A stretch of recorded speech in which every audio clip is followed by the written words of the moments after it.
the sway, from legends to the new. We'll share the sound. This is our anthem. Let the echoes pound. Conversations flow like a river wide. Artists and dreams take us on a ride. From hidden gems to the tracks that climb in this podcast world, we're lost in time. Casino's corner, we'll sing and play every note and story. Come join the sway, from legends to the new. We'll share the sound. This is our anthem. Let the echoes pound. Tune in, turn up, let the magic spark. Every voice a thread, weaving light in the dark. Together we'll dance on this musical stage. In Casino's corner, we'll turn the page. In Casino's corner, we'll sing and play every open story. Come join the sway, come join the legends to the new. We'll share the sound. This is our anthem. Let the echoes pound. So grab your headphones. It's time to start. In Casino's corner, we're sharing our heart. With every beat, we'll rise above. In this podcast journey, it's all about love.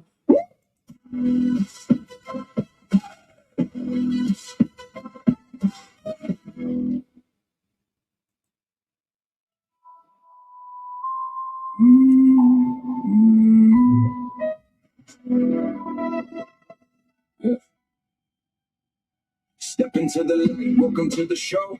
Casino's corner, where the music flows.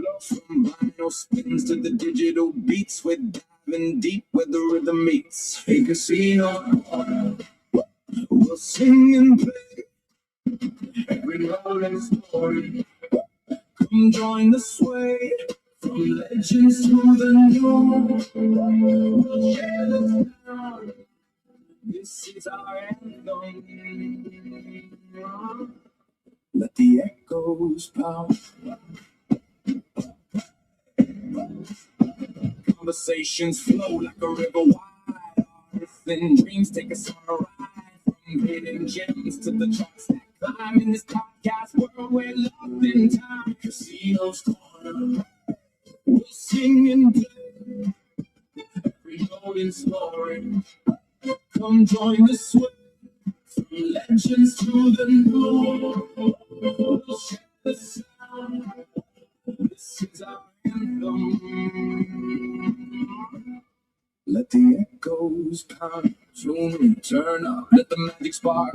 Every voice a thread, weaving light in the dark. Together we'll dance on this musical stage. In Casino's corner, we'll turn the page. In Casino's corner, we'll sing and play every open story.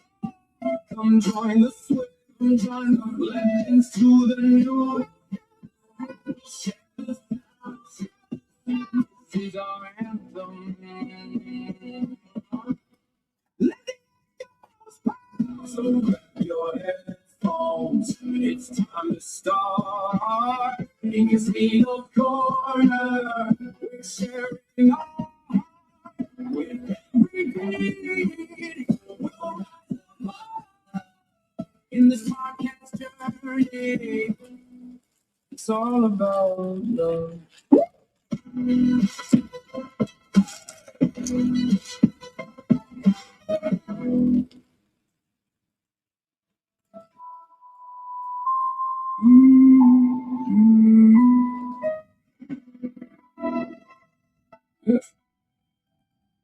Step into the light, welcome to the show. Casino's corner, where the music flows. From vinyl spins to the digital beats, we're diving deep where the rhythm meets. Hey, Casino's corner, we'll sing and play every rolling story. Come join the sway, From legends to the new, we'll share the sound. This is our anthem. Let the echoes pound. Conversations flow like a river wide. Earth and dreams take us on a ride. From hidden gems to the tracks that climb. In this podcast world, we're lost in time. Casinos corner, we'll sing and play. Every golden story, come join the sway. From legends to the new, we'll share the sound. This is our anthem. Let the echoes pound. Tune, turn up, let the magic spark. Every voice a thread, weaving light in the dark. Together we'll dance on this musical stage. In Casino's corner, we'll turn the page. In Casino's corner, we'll sing and play. We know this story. Come join the swim, join the legends to the new. We'll share the sounds. This is our anthem. Let the echoes pound. So grab your headphones. It's time to start. In Casino's corner, we're sharing our heart. With every beat, we'll rise above. In this podcast journey, it's all about love.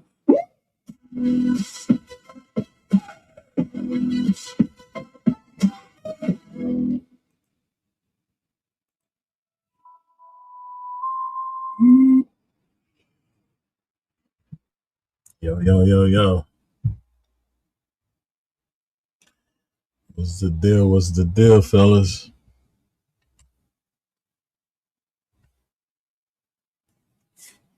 Yeah, man, I'm working on updating this channel, and with everything that been going on, I just kind of forced my hand to do a little bit sooner than I anticipated. What's good with y'all though?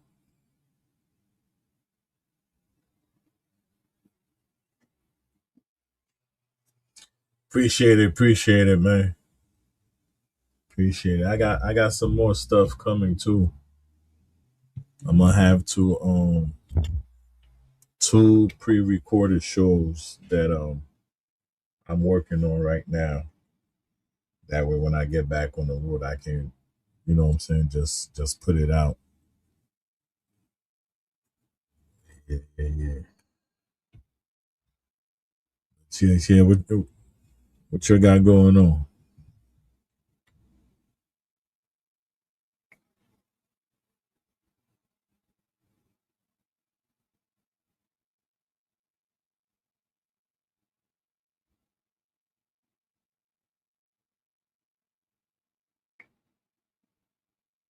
Where were you at when Tupac passed away?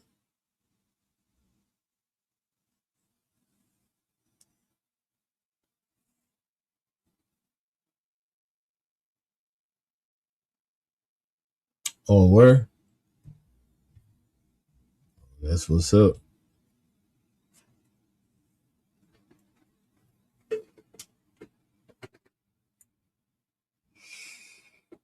You know, I'm dying to hear that track.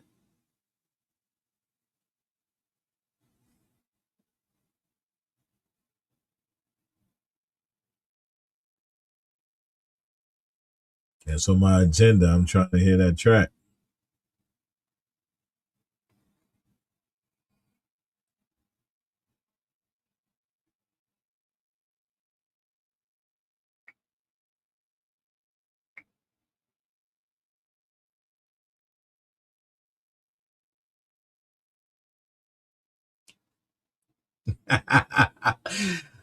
I know that's right, man. I know that's right. But I like I said before, man, You know, you guys are consistent with it. Everybody dusting off their pen and paper and trying to get back with it. But from what I hear, man, you guys in I was telling Keith that you guys in miss a beat.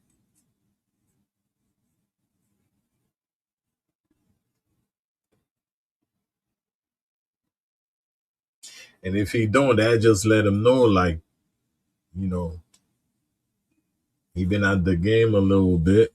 You know what I'm saying? Ain't nothing wrong with that though.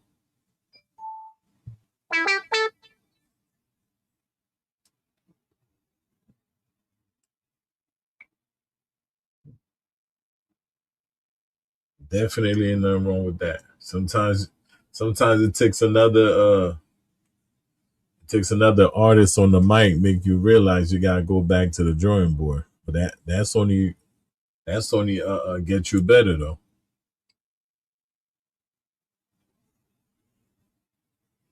Yeah, man. Yeah, man. I'm waiting, man. I'm waiting, man.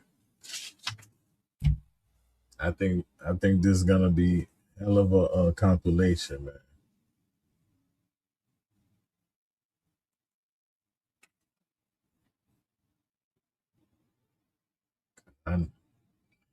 I, I know after the first one drop, everybody gonna be on some other shit.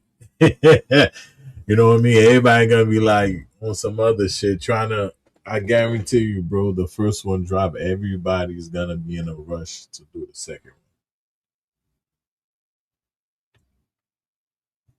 and which is a good thing too, because you don't want to lose that momentum. You know what I'm saying? While we got the spotlight, just gotta keep it going.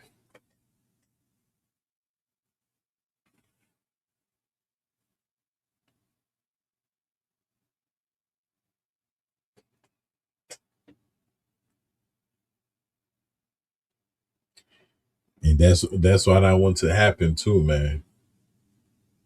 And it's not just anybody neither. I want the right ones to get on that second one.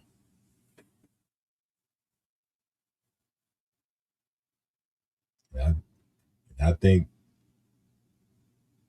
I think this I think the second one,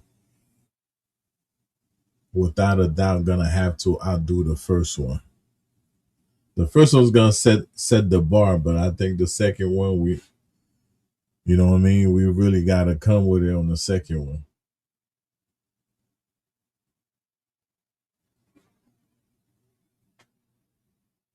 Which means and I'm speaking for myself too, man. You know what I'm saying? I'm gonna have to get behind the boards and really start, you know what I mean, coming up with some new shit.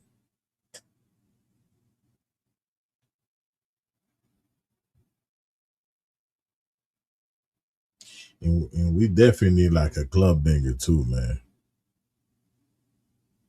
I know I just thought about it today.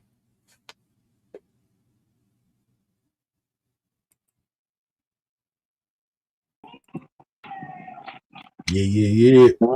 What's up, man? What's Yeah, I just thought good? about that today. You can hear me? Yeah, yeah. Loud and All right, clear, bro. Hear you cool, loud cool. and clear. So Yeah, what you think man. about that? I'm thinking we're gonna need a club joint too. Yeah, we gonna need a club joint. We gonna need man, club joints, a serious joint, like this stuff that you would like when you hear it, you'll be like, yeah, I think people gonna fuck with this. I think people can something that people can relate to. You know what I'm saying? But I think after, like you Yeah, said, I think after this first one, people gonna gravitate towards it more. Like even artists such as like Bloodline, Bloodline Harmony, and different artists of that nature, bro. I think they gonna gravitate to it, especially yeah, especially if we're able to get the features that we want on the first one with K Chill and Sleepy the Hitman, all that stuff. We get them features out the way, bro. Lady Smoker, we get them features out the way. Yeah. Yeah, Them other artists from Bone Thugs Records and Most and Harmony House, yeah, they'll be reaching out too. Oh, they finna do another one. yeah. I got. I don't know if you heard the one of the beats that I sent. Oh, say it again. Nah, I ain't. I gotta go back and just listen to them. Oh, okay, okay. Yeah, I said one of the beats that I sent is it's called the beat is called Gotta Have That Flow. I'm gonna get that one mixed and mastered, man. That's one of the ones you could really get that bone flow on. You know what I mean? And I'm gonna need everybody's A game on that one. I might have to steal that one for my project because I like that beat. You know what I'm saying? Yo, Keith, what's good, bro?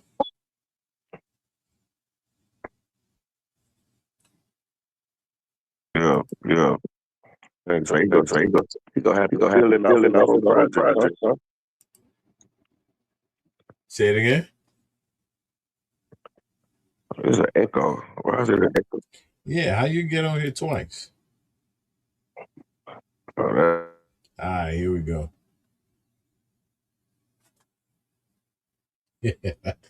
Rick, like, look, man, I'm trying to kick the door in. What's good, Keith? What's good, man?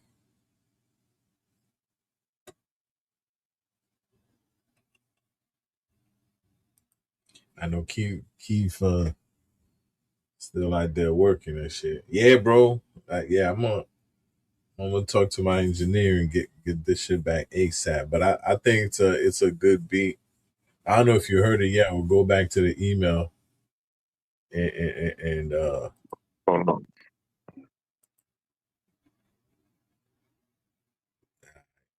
try it now.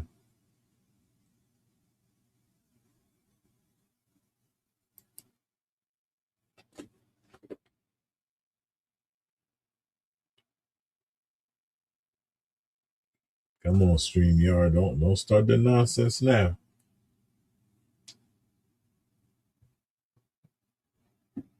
Okay, okay.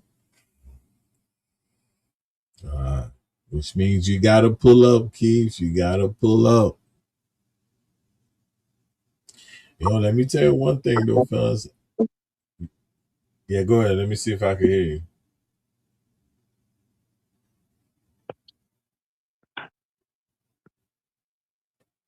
Well, I got it. Hey, there you go. You back. You know what? Let me do this. I'm gonna try it now. Let me see. Sometimes StreamYard be on some nonsense. And we just spoke about that.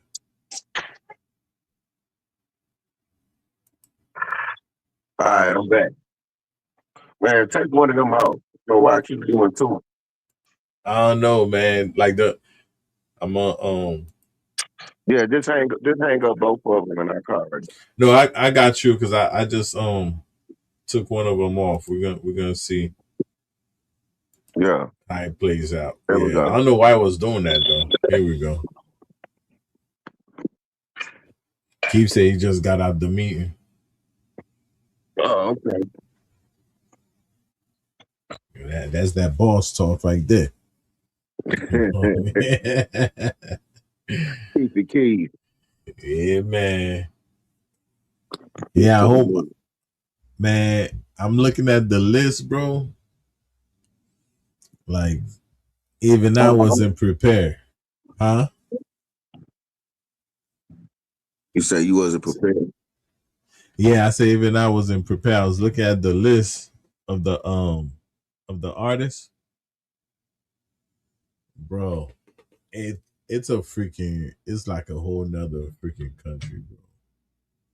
Like the amount of characters they had on their labels. And low key, what's good, bro? And like I mean, I ain't even get to everybody that's under Flesh, bro. And that list is ridiculous. So you really got to be like a bone head to really, you know what I'm saying? Know who the fuck we're gonna be talking about. You know what I mean? Because that yo, and I hope Murder Moore comes on because I'm gonna ask him. I found some of the project that they claimed that was shelved that never got released. I wonder if Murder still got his hands on them. Ah, we lost one. Come on. StreamYard, come on, man.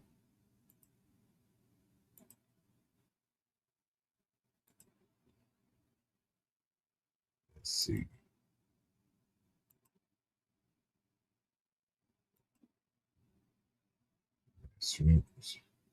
StreamYard doing that nonsense. Low key, man. What's the word, man? Ain't no skips tonight, low key.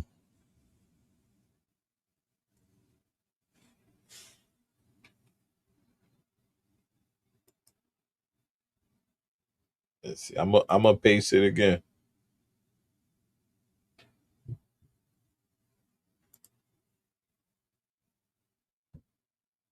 You better not have me in this bitch twice again. Nah. All right, cool. Nah. We back. We back. We good We now. back. I don't know what's going on, man. StreamYard be fucking up, bro. Low key, what's good, man? I told him no skips tonight.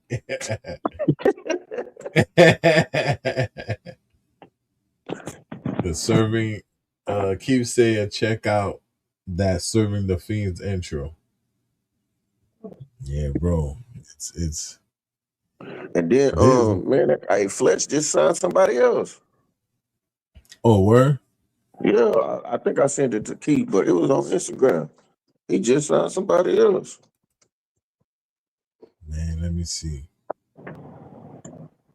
Yeah, he was standing on stage with a dude telling everybody they appreciate the love and support and woo woo woo. And then he said he had a big announcement to make. And while he standing next to the dude, he told him like, "We signing such and such to BTNH Records." Oh, they So, really like. uh, But you Flesh know like what I somebody, think? Go ahead. Flesh like somebody go pop.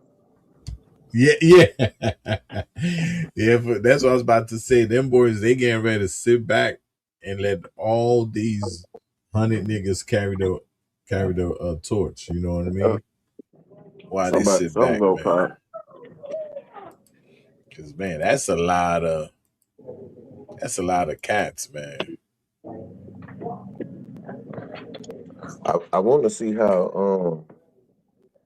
I gotta check out Big China. I want to see how she signed. Yeah. Because I was looking at if I can pull it up real quick. I was looking at some info online, and they like Big Sloan had an album that got shelved.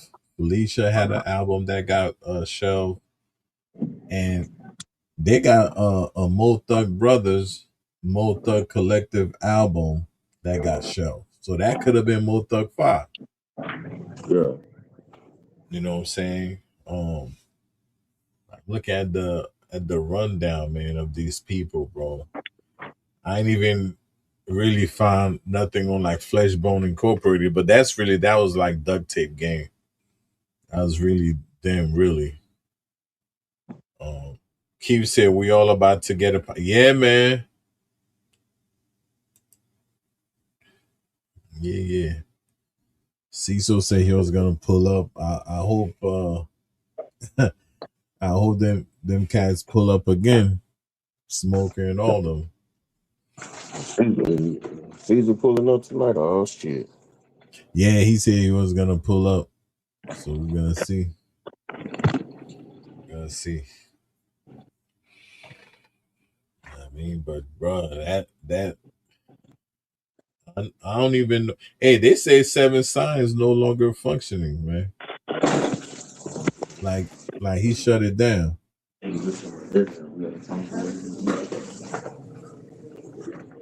But yeah, man. Like, see, now what sucks for Busy, and I don't like, bro, is like how everybody at Seven Sign was just passing away, bro. Ain't that crazy? Yeah, man, and it was like a domino effect. I remember that. Cause they was like, man, it might be like a curse or something on the on Busy label or something. Cause like, What? bro, it was like one after another, one after another. And then like that's what happened. People be like, man, what happened to Seven Sign? Like, you know your history, like shit, motherfuckers passed away, man. Damn near everybody in his book on the first project on Heaven's Movie, everybody that was in there, damn near all of them gone.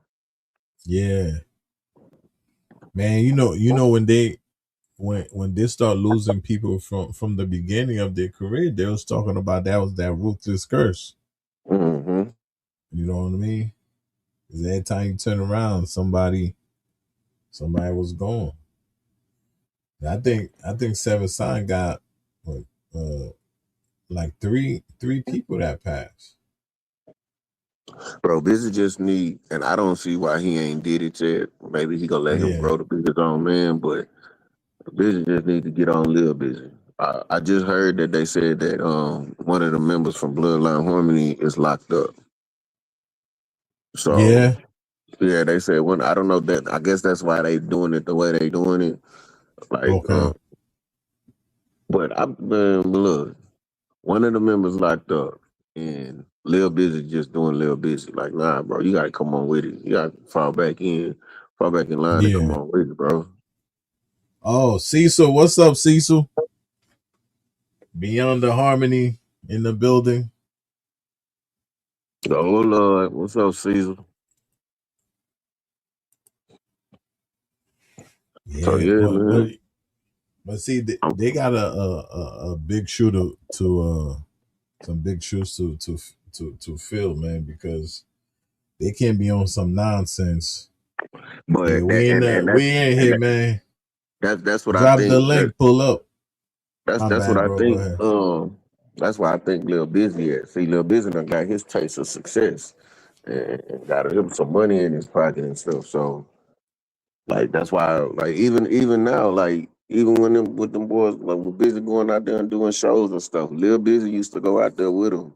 And it used to be Yeah, him, Sinatra, and the other dude, but now it's this Sinatra and the other dude. You don't see Lil Busy like that. yeah, but see, I be wondering how they got that set up, man, because I would think it's one of those things where we made sure that the mistakes that we did, the next Mhm. wave ain't doing it. You know what I mean? But see, Busy taking it upon himself to do it like, all right, Sinatra is next, and him and the other dude. But you only heard stuff from Sinatra, and Yeah, but the other dude's supposed to be getting ready to drop too. But my thing is, bro, if it's five of them and it's four of them out, why are we not getting no bloodline harmony? Even if the other one is locked up. right. Well, at least to get it jumping. And I think that's what's gonna hurt them, man. Busy spelling. Yeah. That's ain't that ironic? It could be in the name. You never know. It could be in the name. I'm You know saying, what I man, mean? It could that's be I in the think that hurt name. Busy them in this conversation. Like with Seven Son, like Yeah. it's really about just going through like they list and who was and seeing who they top artist was on their label, bro. See, so welcome, man. What's the word? What up, big dog? Yeah, man, we in here, man. We in the building.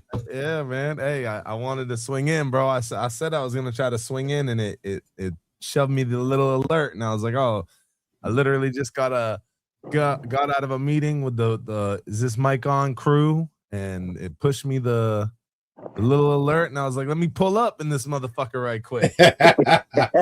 Yeah, man. I was hoping you get to make it, man. Keith just told me he got at the meeting. I know what meeting though, but he said he got at the. I'm waiting for him to try to pull up if he can. Yeah, they was getting ready for work, but I saw the push, and I was like, let me jump. I see a, it says Bone Thugs and Harmony is the best rap group of all time, no question. I was like, I know a little bit about Bone Thugs and Harmony. I feel like I could pull up on this. Just a little bit, right? Just a little bit. Just enough, huh? I heard y'all talking show. That's the one that's doing stuff right now. YBL Sinatra. We had the Harmony God on, and at that time, so this is years ago. This is season 3, right? So this is fucking a long time ago. And even at that time, Lil Busy was kind of like not really with them, right? And I was like, damn, it feels like they going through the Bone Thugs and Harmony motions already, but they doing it before they really got ground to stand on. Like, you don't really want like your guys not fucking with the group before y'all even are on like that, and that's what it kind of felt like, which is too bad because Lil Busy is amazing. Yeah, he is. I don't seen him when he came down to Texas in the little bit of charm of them being Bones kids is kind of going away because it's like they ain't really kids anymore. Like now you're dealing with fucking full grown motherfuckers.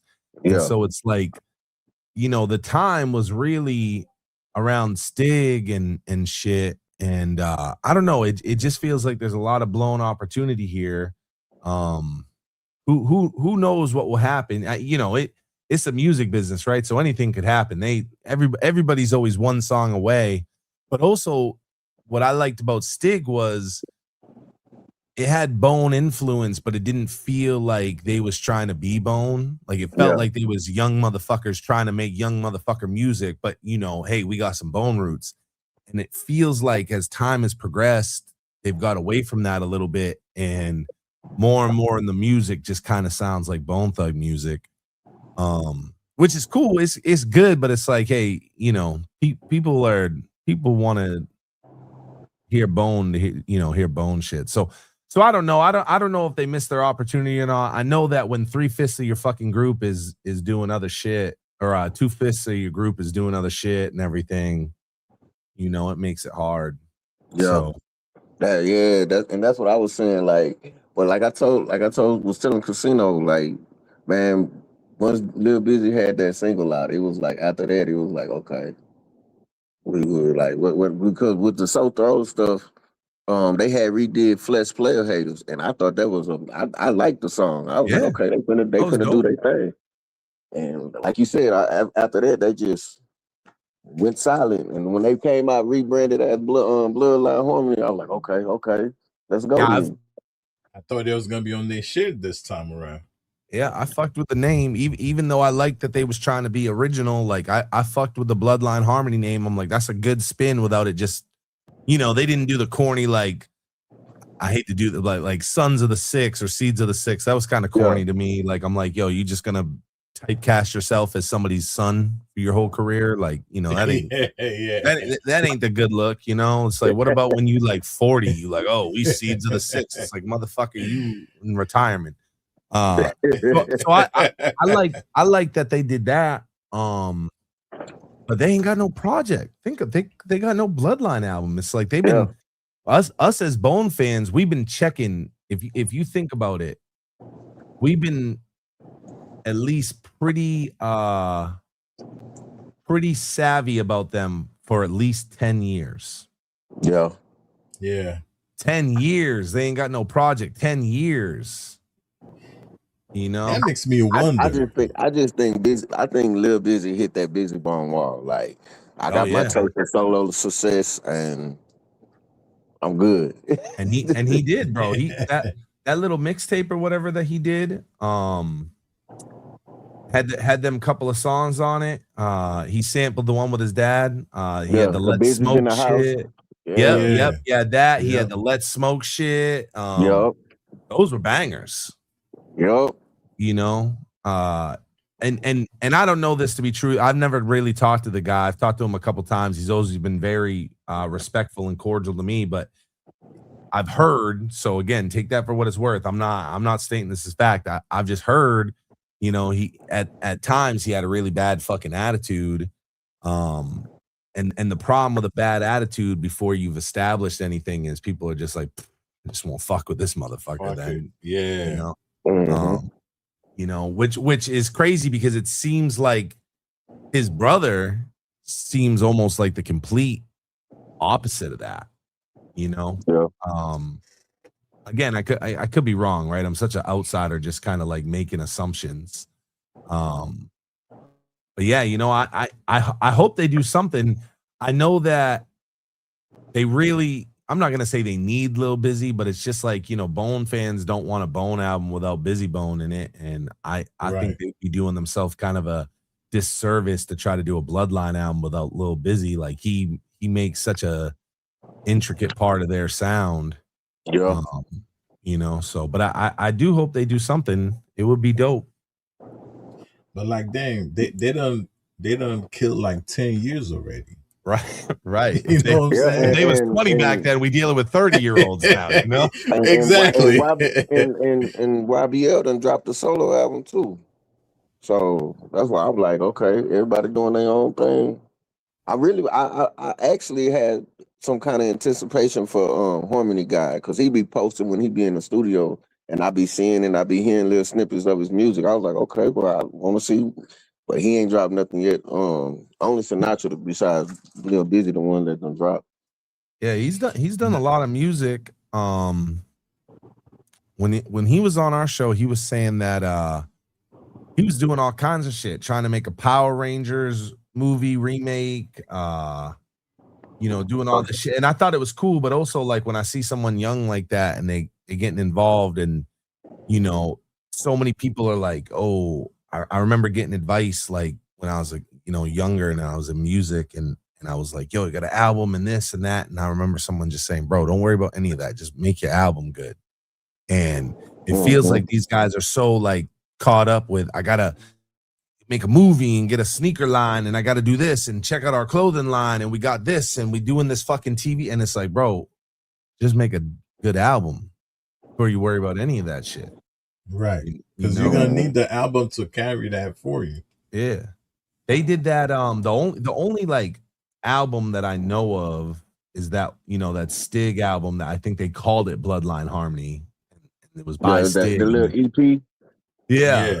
And they kind of bitter about that because the guy Aaron DeSalle who put it all together, again, I don't know this. I've never talked to Aaron, but like I was given the impression that he kind of kept all the money and did all this shit. But you know, you don't know the workings of that, right? Did he keep all the money because he put all the money up and he did all the shit and he did, you know, who knows? But they don't really fuck with that. But that shit's 10 years old. That album came out. That shit came out 10 fucking years ago, and they ain't done shit since. But they had that song on there. The OGs one, the part 1 had Lazy on it, but the second one, OGs part 2, that shit's hard. Yeah. You know, so I don't know if they're gonna do anything. Bone affiliates, whether it's their kid or, you know, the guy down the street, they all kind of seem a little like typecast, and they kind of like don't rise past being like a Bone Thugs opener. Yeah. I'm wanting to see. I see. Crazy was talking about Wish Son. Like, hey man, I haven't heard Wish Son. I heard Crazy Son, the one that's in Cali. I can't think of his name. It's like NL or something like that. But I heard his son. I haven't heard Wish Son yet, but Crazy was talking about them, how they finna get ready to drop. If Wish Son is like a carbon copy of Wish, if he come out with the Wish flow, it's over. Yeah, he He looked told, like his dad. He looked dead like his yeah, dad. dead like him.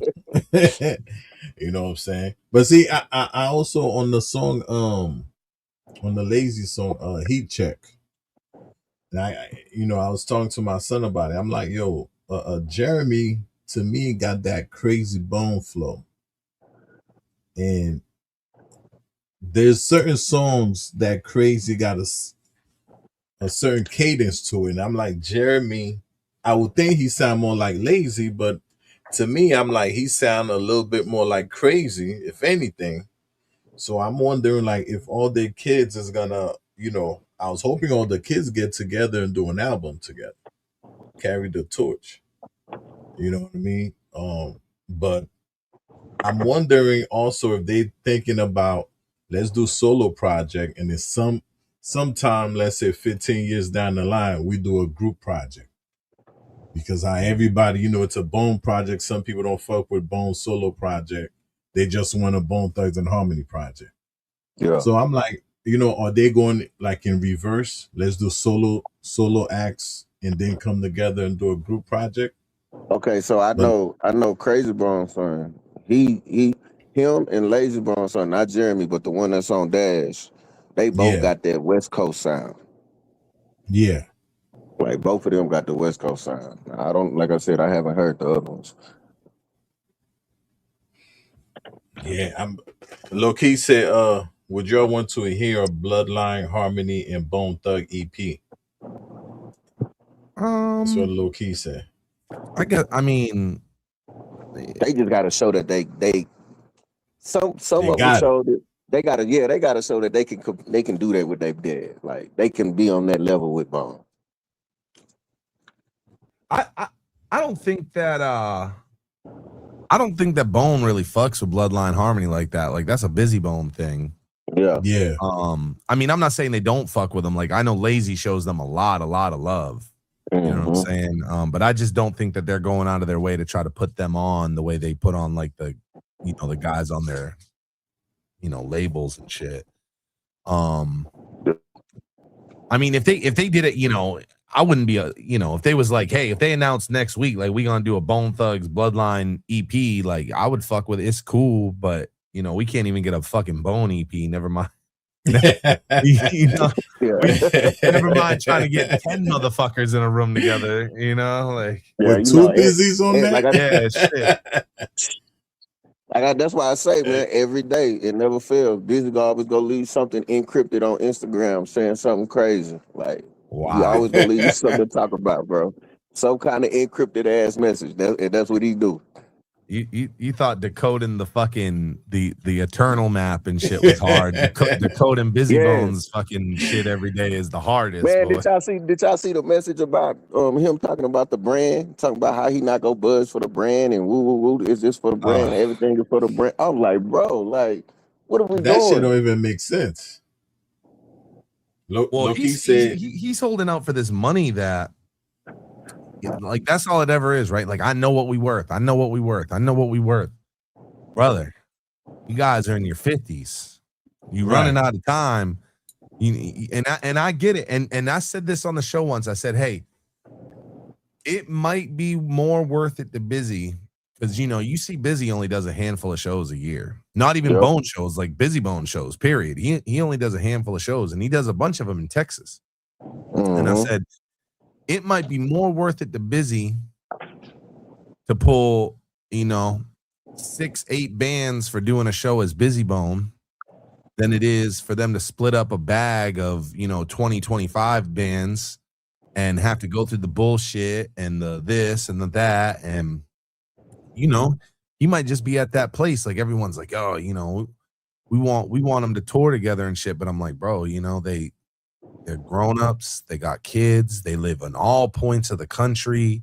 If the money doesn't make sense to Busy, and the only way it's gonna make sense to Busy is Busy goes, hey, we gotta be making 60-80 bands a show. It's like, well, bro, the 90s are over, it ain't gonna happen. That's why like I was telling Casino, I get him going back and forth with Rufus and all that because money was on the table. I understand that, but bro, Casino, give me I mean not Casino, but Caesar, give me a good explanation to why you think he didn't want to be a part of the Swiss Beats deal, bro. That one right there still messes with me. Like that they could have had money on They that one. They could have did their thing on that one. Cause I mean, what's the name wanted to re-up and do another project with him, but they just wanted to do it with the three. Now, if Busy would have came a part, and because I remember Swiss waiting on him, like, man, I want Busy Yeah. to be a part of this, like, but he just didn't do it. Like, I don't get it, bro. Yeah, honestly, I really think that was a really, really, really crazy time for Busy. I mean, that was bald-headed horseman Busy Bone at that time. So they always say that it was Busy. I don't know if the rest of the guys in Bone necessarily wanted that either. So I don't know if that had something to do with it, and it's always been a Busy Bone thing. But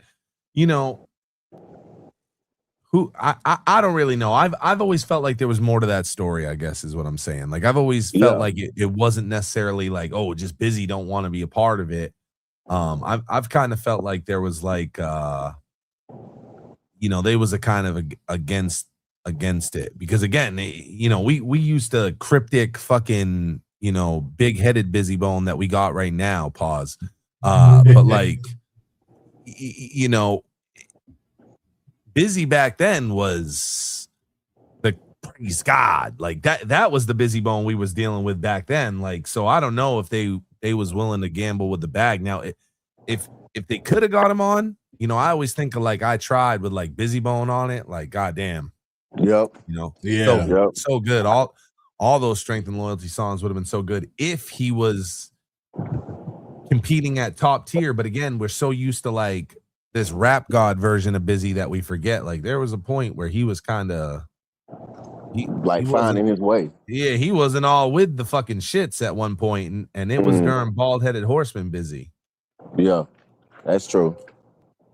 So hold up one sec. Low key say if we can't get that Bloodline Harmony and Bone Thug EP, what about a Busy and Bloodline Harmony EP?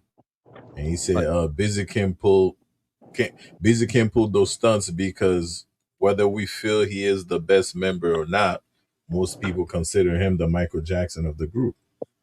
Yeah.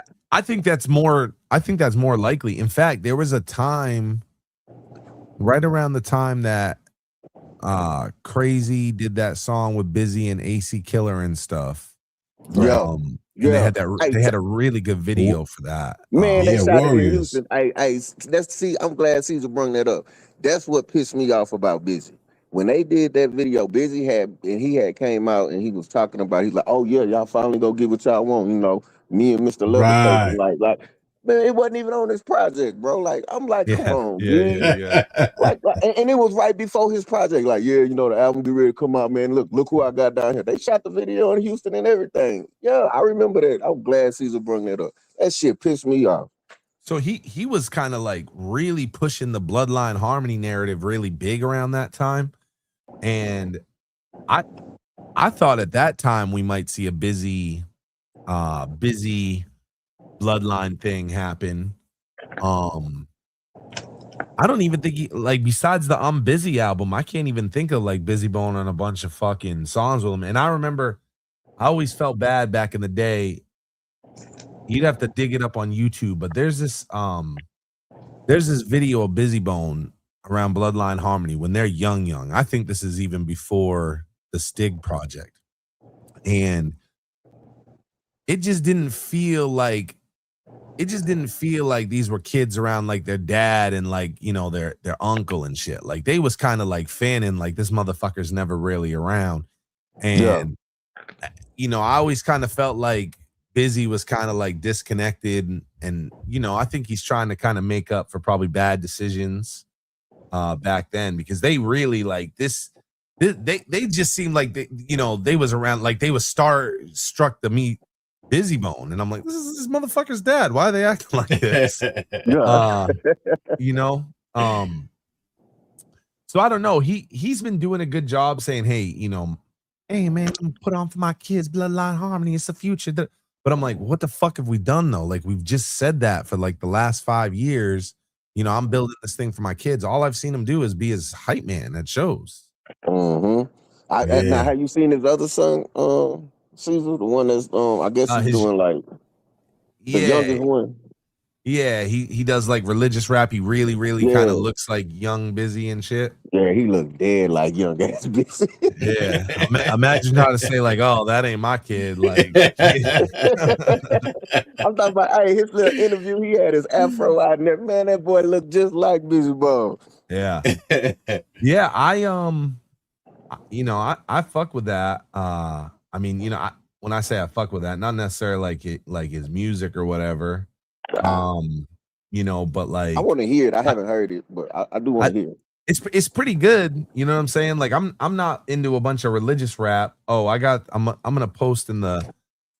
Y'all don't leave now to watch it, but that little link is like busy around his bloodline like dumb years ago. I don't know. Like it's good. It's like it's not a bad vibe, but it's just different. Like you like something different here. But yeah, his son is. I watched a couple of his vlogs. He's really cool and a very humble, nice, well-spoken kid. His music is good. He's got like a little girlfriend he's super in love with and shit. And you know, he seems very seems like a really wholesome kid. He's good, you know. I don't know, you know, when you get into like religious music, it's a totally different, you know, wave. Like you most likely, that's why literally they got like the Christian top, you know, shit, because it's like it's not gonna appeal to the masses usually. You know. Right. So I don't know. I don't know enough about that to know, hey, could he be a superstar or not? Because that's like its own, they got like their totally different rules with the religious music. So I just don't know what his chances are, I guess. But he sounds really good. Yeah. Very talented. And then his see, Busy got some kids, man. Then his daughter, people forget about his daughter on from When I Land in Cleveland. Yeah. So yeah, he talking about putting all his kids on and stuff. He was doing like that EAZY-E shit. EAZY-E has kids. You know? But remember when I think that was Alpha and Omega, he was like 27 kids. So think about how long ago that was. Hey, so Caesar, I got a question for you. Well, I asked this question to Casino and Keith, and they couldn't answer it. Yeah. What song do you think is better? When I Land in Cleveland or Lazy Bones? Thank you. Man. Thankful. Yeah, thanks. Because when I heard it, I was like, one day I was listening to Thankful. I was like, damn, this kind of remind me of When I Land in Cleveland. Yeah. So I was like, man, which song is better? And I proposed this question to them, and like, couldn't nobody give me an answer. Well, look, I work with Harmony House, so we gonna go with El Burn.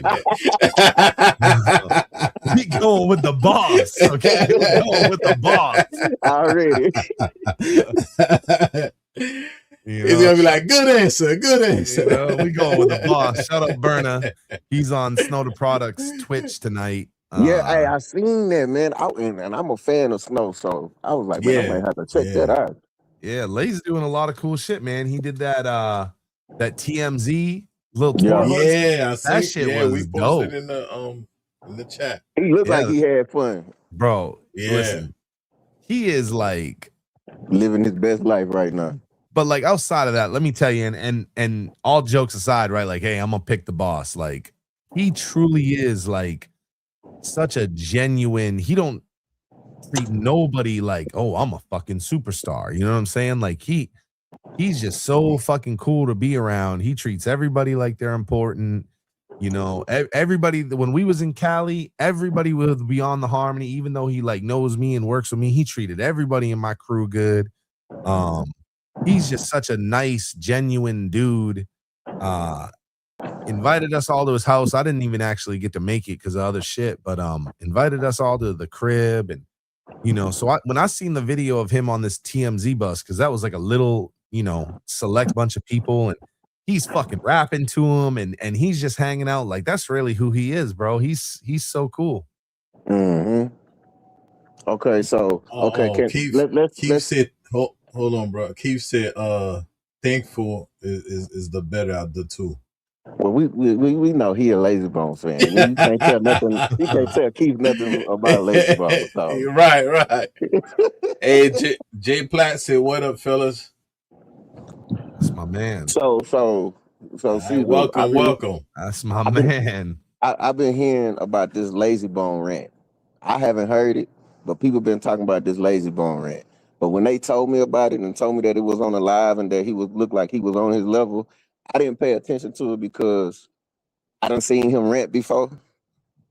So, what's your opinion and thoughts on this Lazy Bone rant when they talking about it ain't no bone without him and ain't no more Bone Thugs and all this? I haven't heard the rant. I don't know if you heard it or not, but I didn't watch it.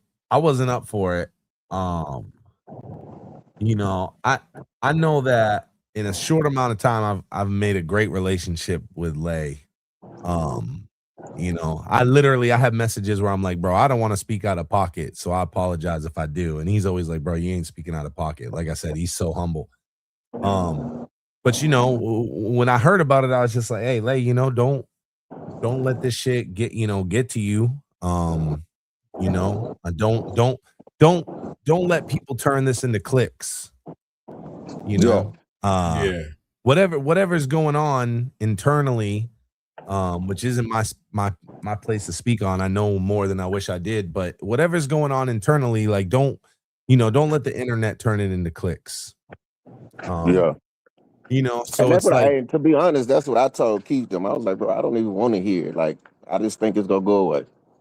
yeah, well, look, everybody, and we've watched it with them for 30 years. Everybody's got friends that you've fallen out with, that you fell back in with, or family that whatever. Bro, it's bound to happen. And when something bad happens and you feel jaded by the other guys, you get pissed off and speak on it and shit. And I think that's all that is. You watching motherfuckers that are really living. It's like we forget that sometimes because we just like, bro, why can't y'all just get together and make a fucking album? And they're like, bro, because we real human beings and there's waves in here. And real shit going on, real life shit. yeah, man. I mean, I made music with some of my friends for years and years, and my two of my best friends, and one passed away a few years back, and it's like I look at it now and I'm like, man, I wish that Cam and I would have had made more music, but us being in a group together made Turmoil, and these were like my two fucking best friends in life. And it's like, but it really, once it's a business and there's money and there's this and it's that, it's like, it gets kind of cloudy. I couldn't imagine being in their position. But I will say this: when Lay says shit like, and I don't know if that was a quote or if people are just saying it, but if Lay said some shit like, "There's no Bone Thugs and Harmony without me," I'll tell you a fact, which is there was a point where everybody thought they was gonna be a solo star, except for Wish. But Wish is always connected to the hip with Cray, right? So it's like, Wish has always been Thug Line. Wish has always been that. So it's like everybody was off doing their own shit, and multiple times Lazy has like held the Bone Thugs and Harmony brand together. Yeah, facts. And I'm not saying them other guys haven't at times. I remember pre-Strength and Loyalty deal, Crazy Bone was getting solo opportunities. The little Tupac album, the Biggie album, Riding Dirty, all that. And he was crediting all those things as featuring Bone Thugs and Harmony. Even though it was just him, to keep the brand. So they've all done it, but like, Lazy is absolutely the leader there. And like I can tell you just from like when we was out there, when we got to the venue, we was at the venue early. Lazy was at the show 5-6 hours before they went on stage. I watched him record 3 music videos. I watched him work with the sound guy. I watched him talk to the fucking promoters. I watched him talk to openers. I watched him on the phone finding out where the other guys were. I'm watching him really work, right? Yeah. The other guys in Bone showed up probably 20, 30 minutes Flesh was there a little bit earlier because they was filming a video with Corrupt, but even Flesh got there like later. But most of Bone didn't get there till 20-30 minutes before they was set to step on stage. And the night before was worse. Like Lazy was there dumb early, and the other guys in Bone got there so late that they only did 35 minutes by the time the other guys in Bone got there. You know, and I'm not saying Lazy every show shows up that fucking early, but let me tell you, bro, like that guy gets there and holds it together. So I don't know what their internal problems are, but I'll tell you externally, he's always been the business guy. If y'all watched our interview with him, he said, I put together Busy's solo deal, Crazy solo deal, my solo deal, Mofelix deal.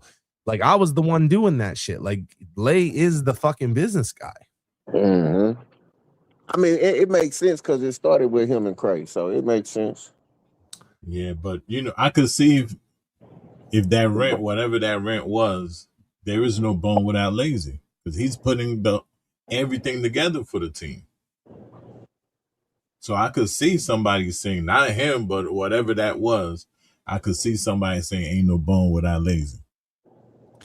Yeah, I mean, you know, and it's like, it's so subjective. You could say that without all of them, right? They say Bone isn't the same without Busy, right? You could, you know, they did Resurrection without Crazy Bone for the most part, but when they did Change the World, they added Crazy Bone to that motherfucker. It's like, you know, Bone shows wouldn't be the same.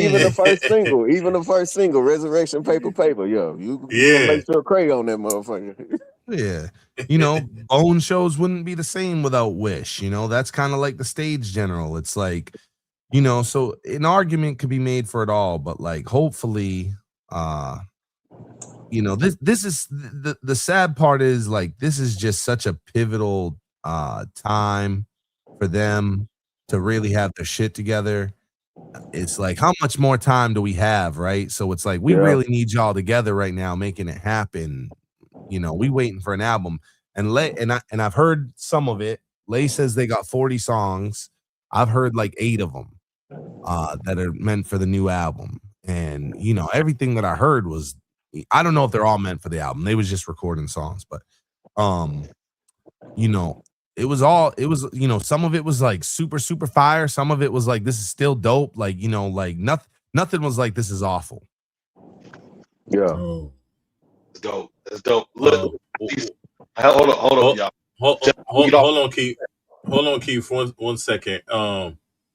J Platt said it's no secret Lay like to sip the bottle, but I think it was done out of pure raw emotion in the moment. He probably forgot the next day what he even said, but people will have a field day with it. And bro, that's why I didn't pay attention to it, because I done seen Lay rant, like I said before, I done seen him rant, and then the next day it's all, he don't even know what's going on, like what he even said or whatever. Well, you got to have a memory like that. Well, I'm gonna speak to the fact of Lay being the leader of the group and putting everything together. Even though that's probably him by nature, right? That's his nature to do that. It still doesn't mean that it doesn't take energy away from him. It still doesn't mean he doesn't get tired, right? Because when you're setting all these things up and then everybody just kind of comes in casually like, oh, okay, Lay got that done. You know, he did this. Man, you really get tired of that, you know, of sometimes some of that stuff. And then, so when something does transpire, it might be something really small. And maybe he was sipping a drink or something. That's going to come out, man, because he is tying up some things for the group. And then he has to tie up things for himself. As for some of them, they're just tying things for themselves. You know what I'm saying? So I'm not trying to discount any of the other fellas, but I'm just saying that's why you might see him just bug out sometimes, because as you hear Cecil saying, when he's there sometimes early and he's making sure stuff getting done, and you call it, hey man, where you at? Because you just trying to make things fly smooth, you know. And right now you see Lay where he's doing dash, and he's, a lot of the things that he do is paying off for himself. You know what I'm saying? You see it. It's right here live in the flesh, and he's working the internet. And bro, the stuff that Lazy doing right now, Lazy deserves it. He deserves to get his, like, Like Man, Busy had his time. Crazy had his time. Flex when he first went to yeah. Def Jam and made his big name, he had his time. So Lazy is getting Hey, his time now. but for Lazy to be his age, man, I seen him on stage. He was smoking a blunt, rapping, and I think it was the move was the Roger Rabbit, where you kind of skip backwards. I know right now at my age, I don't know if I can do that move, dude. So I don't know what the, I don't know what if he taking turmeric. I don't know what the hell he's doing, man. But bro, that dude was smoking a blunt, rapping, and doing the Roger Rabbit. That I don't know if I can do that, bro. Not with these, Well, not with my age. I I don't know what his diet is, but I know between him and Jeremy, they like rocking like plant based things. So I don't know if that's his lifestyle, but yeah, Possibly, he's man. I know I seen him yeah. do that, and I was like, damn. And he's coming down off the stage. He was jumping on the fence, rapping in front of people. That's a lot of fucking movement for a guy that's in his 50s. I'm just saying, dude. I'm in my 40s, bro, and I'm telling you, when I get up out the bed, bro, I literally roll out the bed, bro, and I'm on all fours until them joints get working again, bro. I ain't gonna lie. Need to cut down the McDonald's or something. Yeah, that shit ain't good for you, bro. Yeah, but Late Nah. Def, man. Listen, every day, I think this is the only album right now in my car that I bump to. I got that shit on repeat, and he just sounds like he's in a good headspace right now. You know what I mean? And we ain't never heard him this happy before. So whatever it is that went the right way for him, I'm happy for him because that project is phenomenal. And I'm a Craig guy, so don't run with this, Keith. Don't run with it. I told y'all one more album like this is over. It is over. I'm just trying to tell you, one more album. I don't even care if it's the K Chill album. If the K Chill and Lazy Bone album is a classic, Lazy Bone is officially the best member of Bone Thugs Harmony. Rapping, Ah, singing, whatever. I'm just telling y'all. If you ask me, it's gonna be Lazy Bone. I don't know if I could go with you on that one, but I gotta give props when props is due. You know what I'm saying? This album is phenomenal. You know what I'm saying? And I'm a big. That's my favorite Bone is Crazy, and I could say I could put this album right up with Thug Mentality. I would I not got put no. this album by Thug Mentality. It's up there, I but it's would. not. It's not with Thug Mentality. I ain't gonna go out. That's why he I needs could another album. forget the track list and all that good shit, but I definitely will put it up there. StreamYard is fucking up tonight, big time.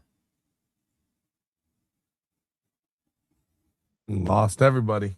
Yeah, Rick had a fucked up time trying to stay on. His shit was popping up twice, I usually have a and hard time when I call into the guys show if I do it from my phone and not from my little podcast setup. Sometimes okay. Let's see, this is the first time when I sometimes I log on my phone, I never have issues, but I got more issues on the computer than my phone.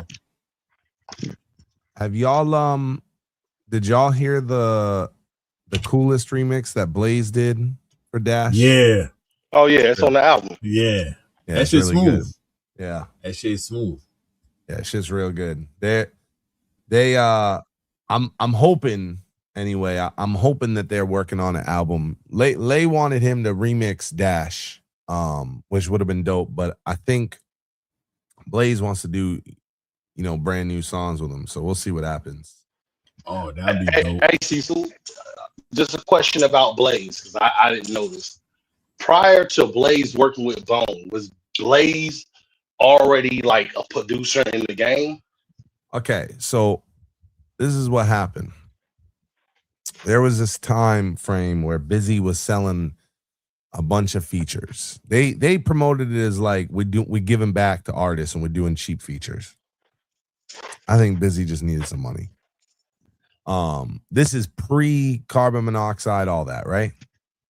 And so Blaze has a song called YNTG with Busy. and he produces it, and the whole shit. And the video is really good. The song is immaculate, whatever. And when John and I hear this, we're like, bro, this guy is more than just a dude doing a song. Like, you know, like we gotta. So we tap in with Blaze 8 years ago, before Carbon Monoxide, any of that shit. And he plays me all the little demos he's trying to make and da da da da da. So he had been making his own music for a long time and producing and all that. But he did YNTG and got linked in with Busy, and he starts just showing, like, you know, hey, check this beat out. Hey, check this demo out. Hey, if you did this. So it's like there's a lot of songs on Carbon Monoxide that I heard early Blaze demos of before Busy even did anything with them.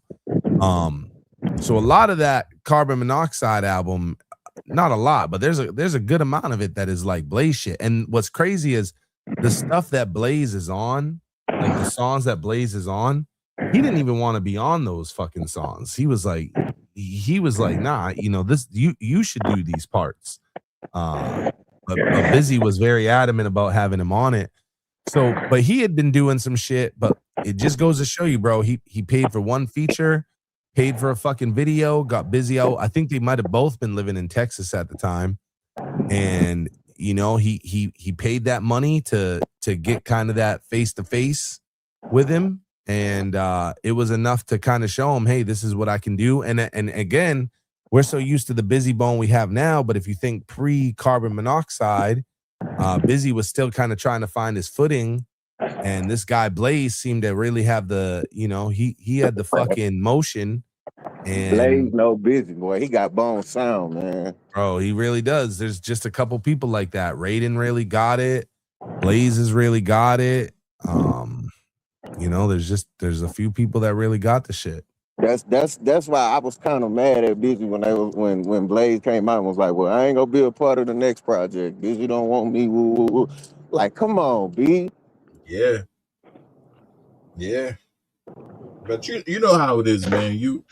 It's Busy. I wouldn't expect nothing less. But I remember I seen it's you by yourself. What are you tripping on? Like he gave you two classic albums, bro. When you was with Blaze, he gave you the Carbon Monoxide and the Mantra. That's two classic Busy Bone albums, bro. And they, in my opinion, those of everything from Carbon Monoxide on. So we talking 2019 to now, right? Carbon Monoxide, Mantra, War Roses, I'm Busy, Wasteland, Busy Bone, Book of Brian. Yeah. Carbon Monoxide and the Mantra are better than all that shit that came after. That's what I'm saying. It ain't bad. It ain't bad. He's still making, like, he's still turning out, like, everything I just said is so much better than a bunch of shit that came before it. But But Carbon Monoxide and the Mantra are like, these are just better albums, period. There's just no way around it. They got that chemistry, man. It's the chemistry. Yeah, they do. I really thought the mantra felt like the Gift part 2, like, is really good. But Blaze said it, bro. Blaze said it. He was like, I'm a Bone Thugs and Harmony fan, and Busy Bone is my favorite artist of all time. That dude came through, bro. And then Busy in Houston, you in Dallas, he right there down the street, man. Come on, man. That's I seen an interview. That's like Flesh with Raiden Rush. Yeah, you know, I'm gonna tell you. You know what I think. You know what? Sorry, you know what I think though. I think if Busy's feel like if I'm getting almost the same results with Blaze, why does he need Blaze? Maybe he wanted Blaze to undersell himself. Yeah, but he wasn't getting those results before Blaze. He wasn't. Right. Because he charted with Blaze. He was on the charts with Blaze. Yeah. Carbon Monoxide was on the charts. Before Carbon Monoxide, he did the Wonder Years, and it came out on the Life years and years before, and it wasn't shit. Okay. Prior to that, Crossroads 2010, that was with a little label. A Song for You was a label. Anything that he did by himself, right? Ruthless, Trials and Tribulations, all that shit. Yeah, it had a few cool songs on it, but let's just be real. Like, there's a lot of dog shit in there too. I mean, that's just saying what it is. Blaze made sure there's zero. I'm not saying you got to like every song, on Carbon Monoxide and the Mantra, but like there's nothing that you're like, oh, this is a terrible song. And shit, but you Right. do. I like Bone fans. You do. You like all that. Like look, like I say, I'm a Crazy Bone fan. Crazy Bone's my favorite. But when I heard the Monster and Carbon Monoxide, I was like, God damn, Busy is back. Exactly. But Yeah. I see. Oh yeah. I seen the interview where Busy was like how Blaze was teaching him about the quality, like MP3s versus wave and all that kind of shit. Yeah. It probably went to his head thinking like he done mastered, the engineer side and want to do, jack of all trades. You know what I'm saying? But when you click with somebody, once that missing piece of the puzzle goes left, that's it. Well, check it out. Like, you produce and shit, right? Yeah. Go listen to the War Roses drums, bro. They suck. The drums on that album suck. Like it's just like the beats aren't bad. None of them are like great either, but it's like they missing it's missing all the body and the soul that the Mantra and Carbon Monoxide had. It's missing all of it. It's missing probably Blaze. hollow. They're probably hollow. Yeah, it's just not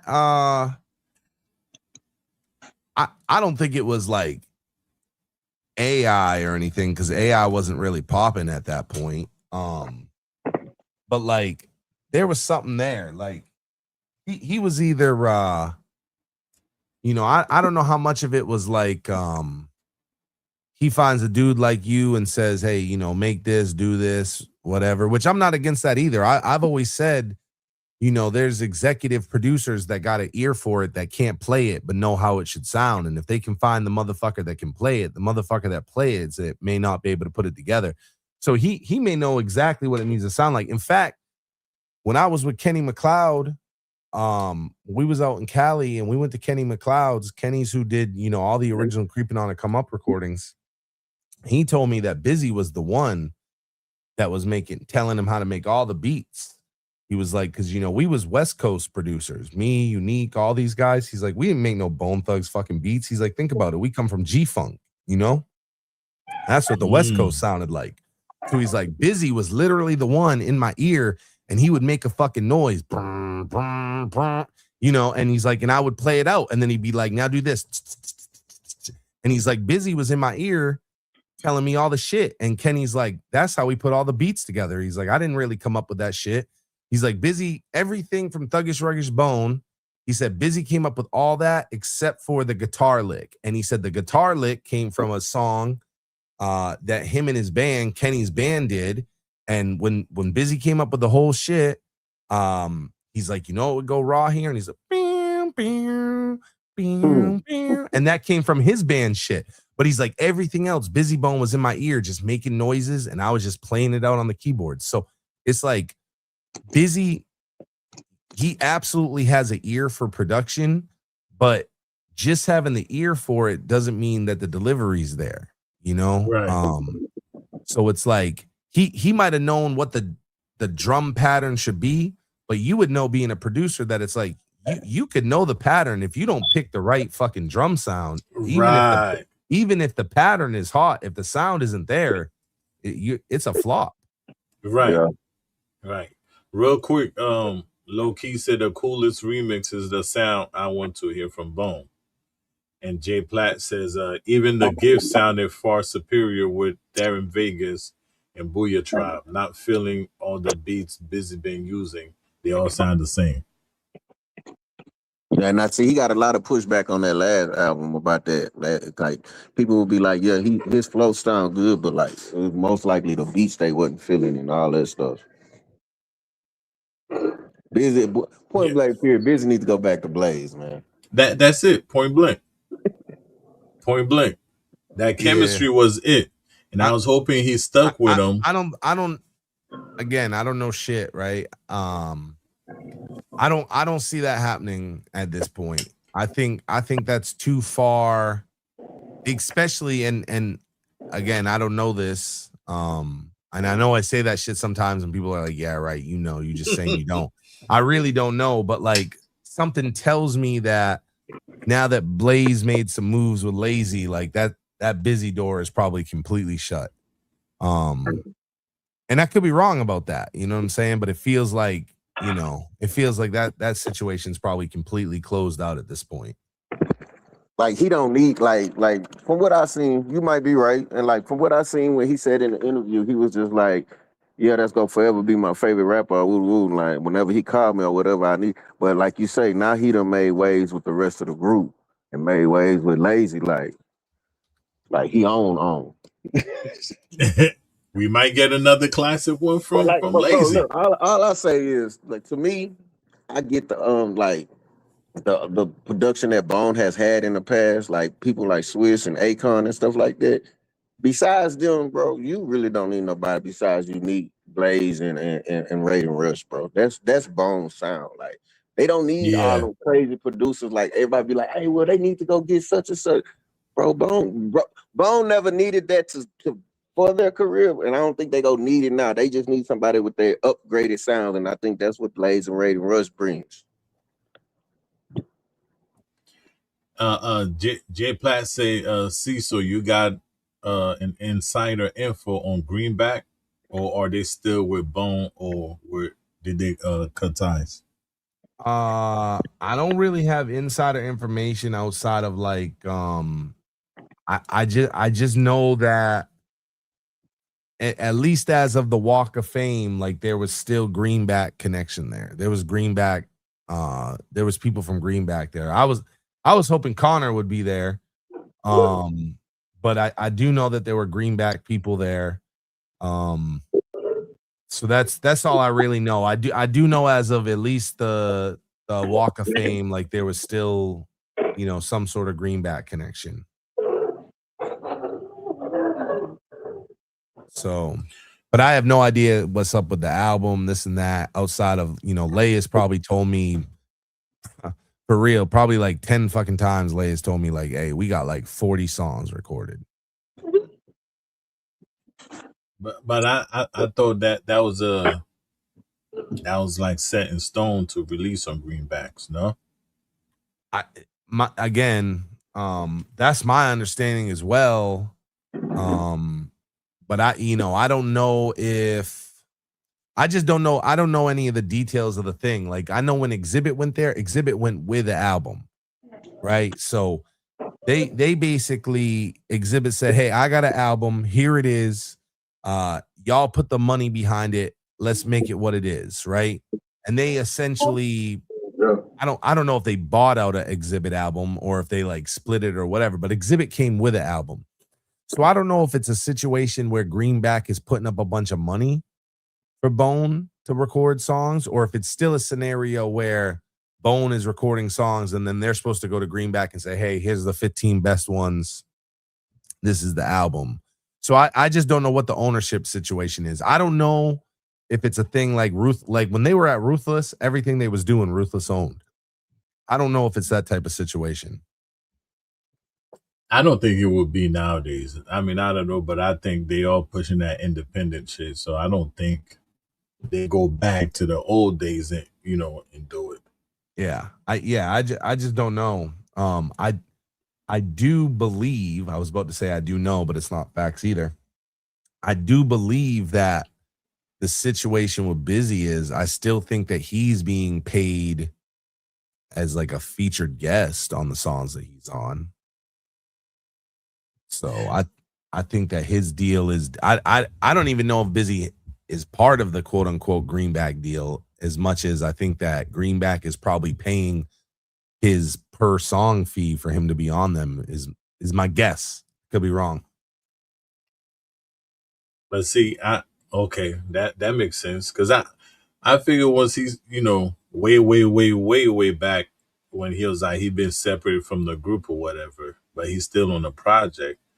So I always thought about it like, let's say if they got 10 mil for an album, and even though he's not quote unquote part of Bone, but he's just getting an even split. That's how I used to think about it. I could be wrong, but I don't know if they'd be like, oh, I charge this for a verse and that's it. You got any information maybe on something like that? How would that usually work? Besides, you know what I mean? If there's like other ways besides the paid feature. Yeah, I mean, yeah, I mean, you know, there's a ton of, you know, I guess there's a ton of ways that they could word a contract, right? Depending on what Busy wanted to be, you know, part of it. So I just don't know. I do know that like it was even a similar situation during Unified. He had a different deal structure worked out than the rest of the group. To the point that I think that he was still considered a solo artist even then. Funny enough, I don't know if there's ever been a time that all the members of Bone Thugs and Harmony have been universally signed to the same record label at the same time. Ever. That's crazy. You know? So I don't know. I would imagine, like, okay, I'll put it to you like this. If he was signed to Greenback right now as a member of the group, when they was just in Colorado and you was paying for meet and greets, there was a Bone meet and greet, there was a Busy Bone meet and greet, there was Bone Thugs and Harmony merch, and there was Busy Bone merch. That don't feel like somebody that's in your group. You feel me? Right. That's crazy, man. That don't feel like a group member right there. Man.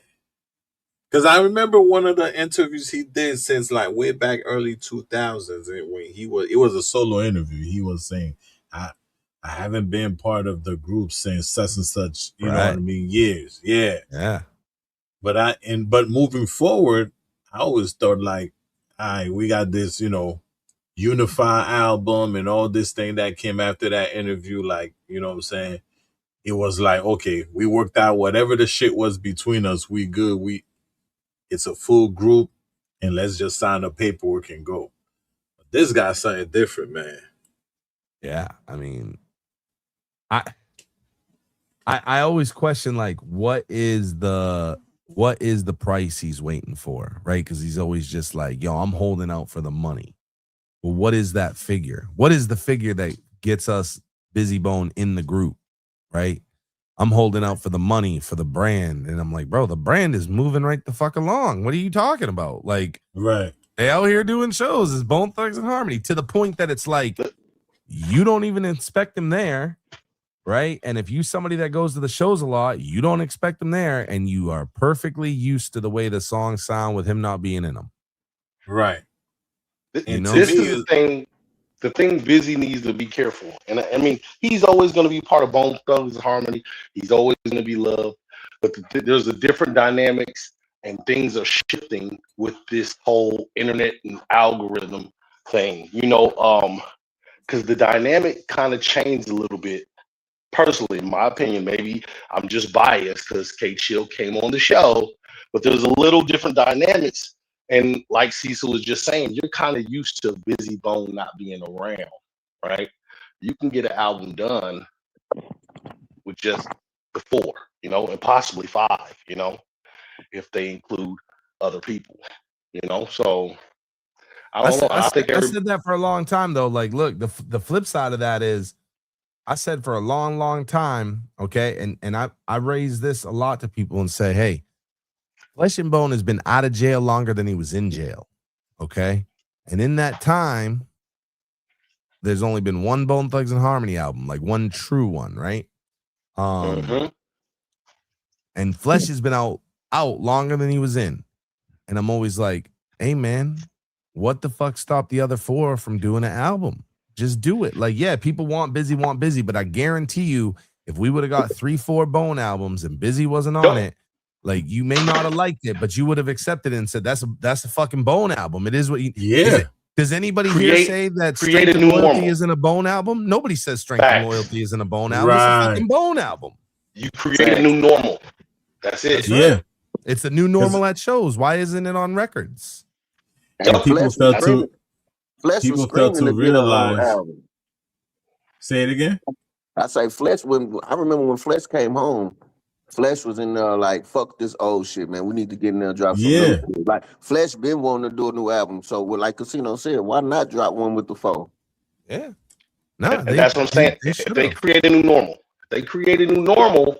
Because like I said, K Chill's in the fold now. You create a new normal, you know, and I get it. They're older now, but their core fans are the core fans, just like Wu-Tang Anybody that has core fans, they're gonna follow you. I mean, before we started podcasting, I knew Bone had hardcore fans, but then when you dive deep into it, you start looking at some of these rappers like Drake and Kendrick.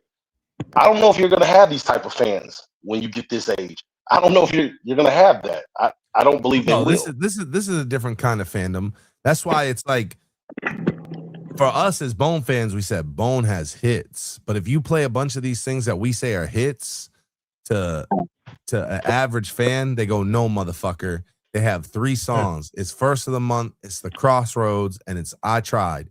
What the fuck are y'all talking? Like, your average fan, your average rap fan don't know. But if you had a show and East 99 was to come on, or even something even more in the fucking, it's like,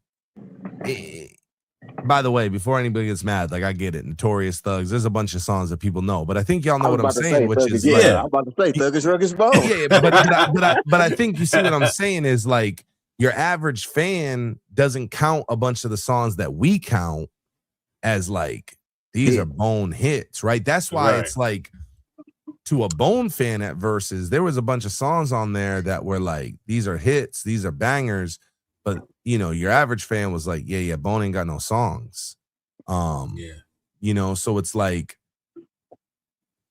they got so much that they do so little with. I said to Lay when we first started, talking and shit, I said, Lay, I said, do y'all want a big moment, man? I said, if you could talk the guys into walking out and in the middle of the show, y'all sing Ghetto Wine together, I said the place would go crazy. I said it would go crazy. And I was like, y'all just don't dig into the crates enough to really get it. Because the thing is that, yeah, I hope that there's new Bone fans. I hope people become Bone fans. I know that there's people that have kids that they turn, their music on. And you see like groups like Suicide Boys have huge influence from, Bone and 3 6 Mafia. That guy Bones is literally a Bone fan. So it's like, there are newer ones, but for the most part, they got their core cult fan base. So if 80% of the people going to your shows is like, this is the core cult that would go to every show if they could, bro, break us out some of those fucking songs we want to hear. You ain't got to do. I don't give a fuck if I heard the Crossroads ever again. I know they got to do it because you got to do it for the other 20% that's there that came for the Crossroads. But it's like, dog, give me some of this other shit. And in fact, I got a DAT tape, right? I don't know if y'all been keeping up on the DAT tape situation on Beyond the Harmony, but we got a DAT tape. And one of them, this is from 1997, okay? And this is their show DAT. And this is the lineup. They did the Mo Thug intro. They did Thug Love. They did Notorious Thugs. They did For the Love of Money. Okay. All pretty normal shit right now. Then Flesh does World So Cruel. They do Crossroads in the middle. They do Days of Our Lives, Ready for War, Friends. Then they do Look Into My Eyes. Okay. So, there's a bunch of non-regular shit in there. Oh, and then they do If I Could Teach the World. They actually end the set with If I Could Teach the World. Ready for War? They did Ready for War. Like, dog, break something like that out in the middle of the show. Yeah. You got cult fans. I ain't gonna lie. The best song that I done heard them do live, and I was surprised when it came on, I probably lost my shit, was when Claws Up Your Mind came on. Oh, my God. Dog, Rips the Bone just checked in. That's my dog right there. And also, real quick, Platt says, Busy did an interview 3 months ago with a radio DJ in Colorado and say he had recorded 8 to 10 tracks with the group and they're ready to grow. And he said, I guarantee the 40 tracks Lay's talking about isn't with him. The Busy was on some of the songs that I heard. And Raiden, actually, I've heard more than that because Raiden Rush played me 2 songs. One of them is one of them is so good. One of them is so good that it's literally a fucking crime that they haven't put this song out. But like, him just saying that much says all I need to hear. And I'm gonna keep saying the same thing. Let them boys Exactly. cook, man. Let them boys Busy's cook. on that song, and let me tell you, it might have been the Raiden Rush effect because Raiden knew exactly what he wanted. I don't really know, but like this song is like this is what you want Bone to do. They really bring it on this motherfucker. Like Busy is just so, I don't know. It's a goddamn crime. And I said, hey Raiden, if they don't put this song out, you got to just leak. You got to leak this or something. Like this is too good for it to sit on a fucking hard drive for the rest of eternity. But yeah, but anyway, so he wasn't on every song that I heard, but Busy was on some of the songs that I heard for the album, or the 40 songs anyway that he says he got. But like I said, I only heard a small piece of them. That's crazy. But I agree with Josh. By the way, though, I saw that same shit. Like I know that Busy was saying that he only recorded a handful of songs for it. But hey, maybe they only do 10 tracks. I don't know. So Cecil, is this a thing? And I mean, maybe you don't know, but just take an educated guess. Like, so you know how you work with Lay, right? Or you work for Lay, work with Lay, work for Lay, one of the two. So do you think with that happening, I know there's still a possibility for the other three guys, but for Busy, does that mean that door is closed? What door is what door closed? Like, okay, because Lay works with you or you work with Lay. Yeah. Does that mean Busy won't come to Beyond the Harmony because he wants to make his own path? Because that's what it kind of seems like. Well, I always say that like if you get put on to the family by one guy, that's it. That's the one you with. And I don't know what the reason for that is, but it's like if they quote unquote discover you, that's who you with. And like an example is like Kane's cool with everybody, but Kane is a Crazy Bone guy. That's just what it is. Like that's never, and Kane's with them all and has pictures with them all. He's got tons of songs with Wishbone. But that's a Crazy Bone guy forever. I just saw like Sloan, I think, with Crazy, but Sloan is a Lazy Bone guy forever. Raiden is a Flesh and Bone guy. That's never gonna fucking change. Okay. So you see that in pictures though. You kind of see that in pictures. So okay. So that's what I'm seeing. I seen Stallone take some pictures with the other Bone members, but in some of the pictures you could tell like B or Wish wasn't really interested, but they did it.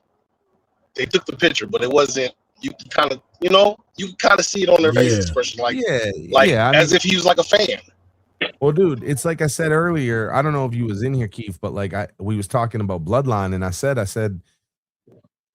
don't think the rest of Bone is necessary, with the exception of Lazy. Like I think sounds like Lazy did more for him when they was younger than Busy. Again, I could be speaking out of turn, and that could be wrong, but it's not like you see Bone announcing if Busy Bone's not there, Bloodline Harmony ain't there. You see what I'm saying? AC Killer is a fucking Busy Bone guy, right? He's done songs with the rest of them, but let's be real, that's a Busy Bone guy. So I don't know what that is about, and that's why I said, hey, now that Blaze did some Lazy Bone shit, like I don't know if there's a possibility for him to go back. And maybe he can. That's just that's not even me doing anything with Lazy where I got that impression. I've always had that impression that if this guy brought you on, that's whose camp you roll with, period.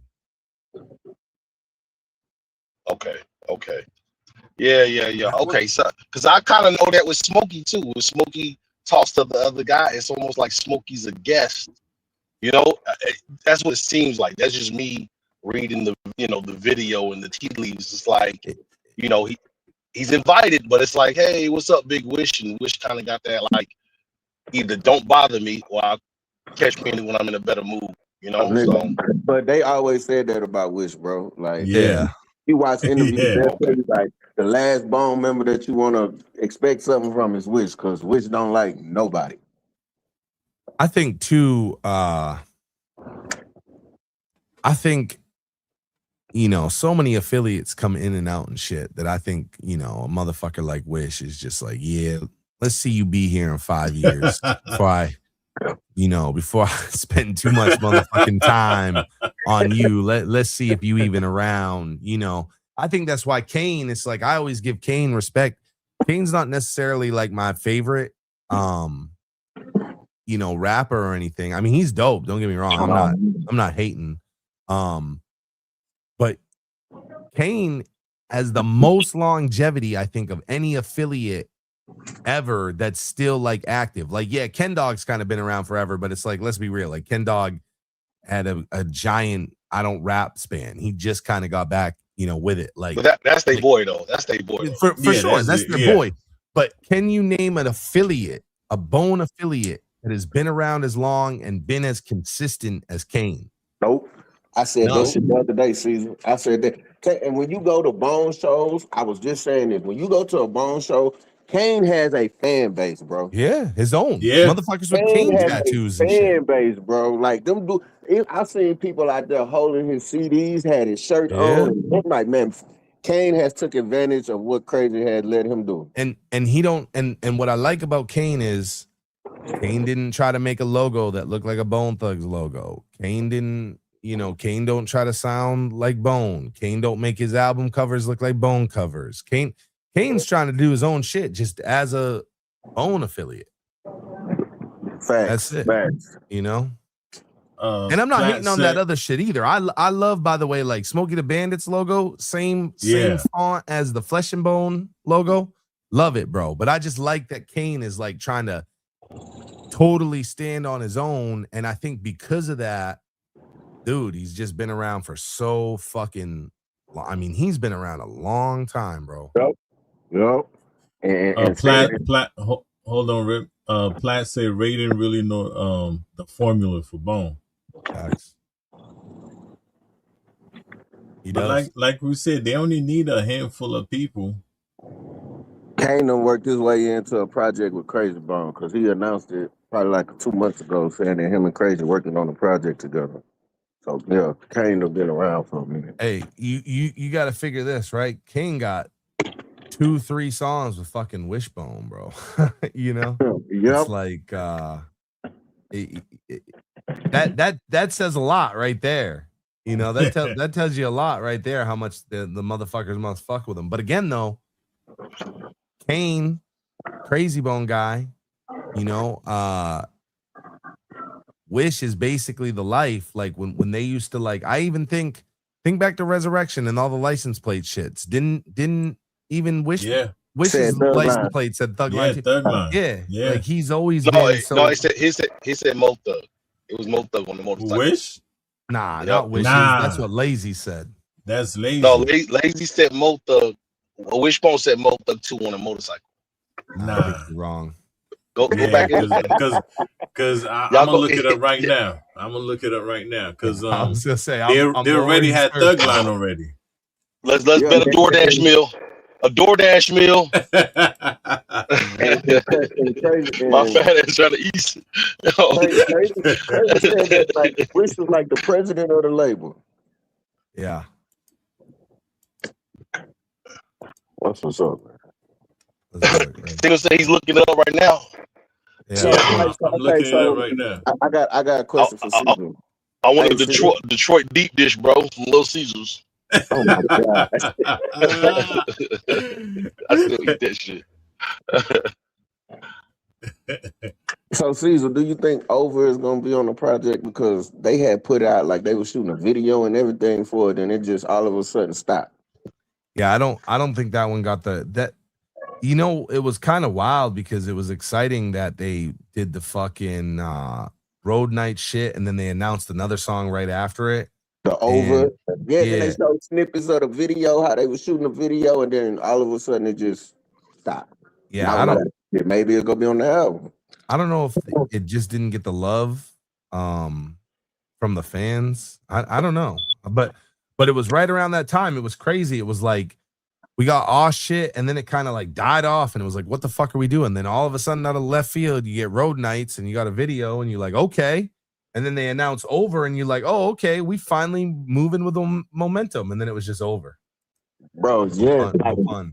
like that, and I feel like Over was gonna be the one, not to just put Bone back over the edge, but for you to see all 5 of them in a video and it have that sound, that Bone sound to it. I was like, okay, I see the little shorts. Flesh had posted it. Oh, the video coming soon, and then all of a sudden that shit just stopped. I'm like, come on, bro. Makes you wonder. Time real quick.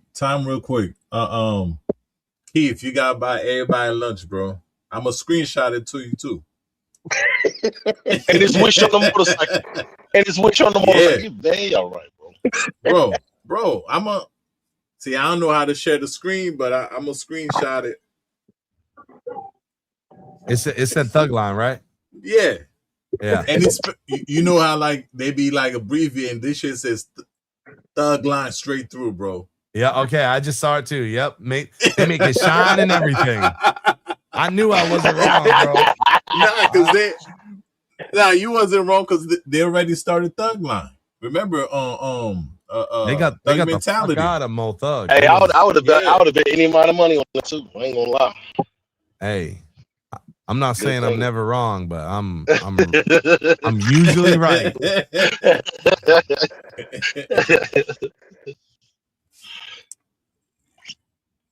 I like my chicken extra crispy, man.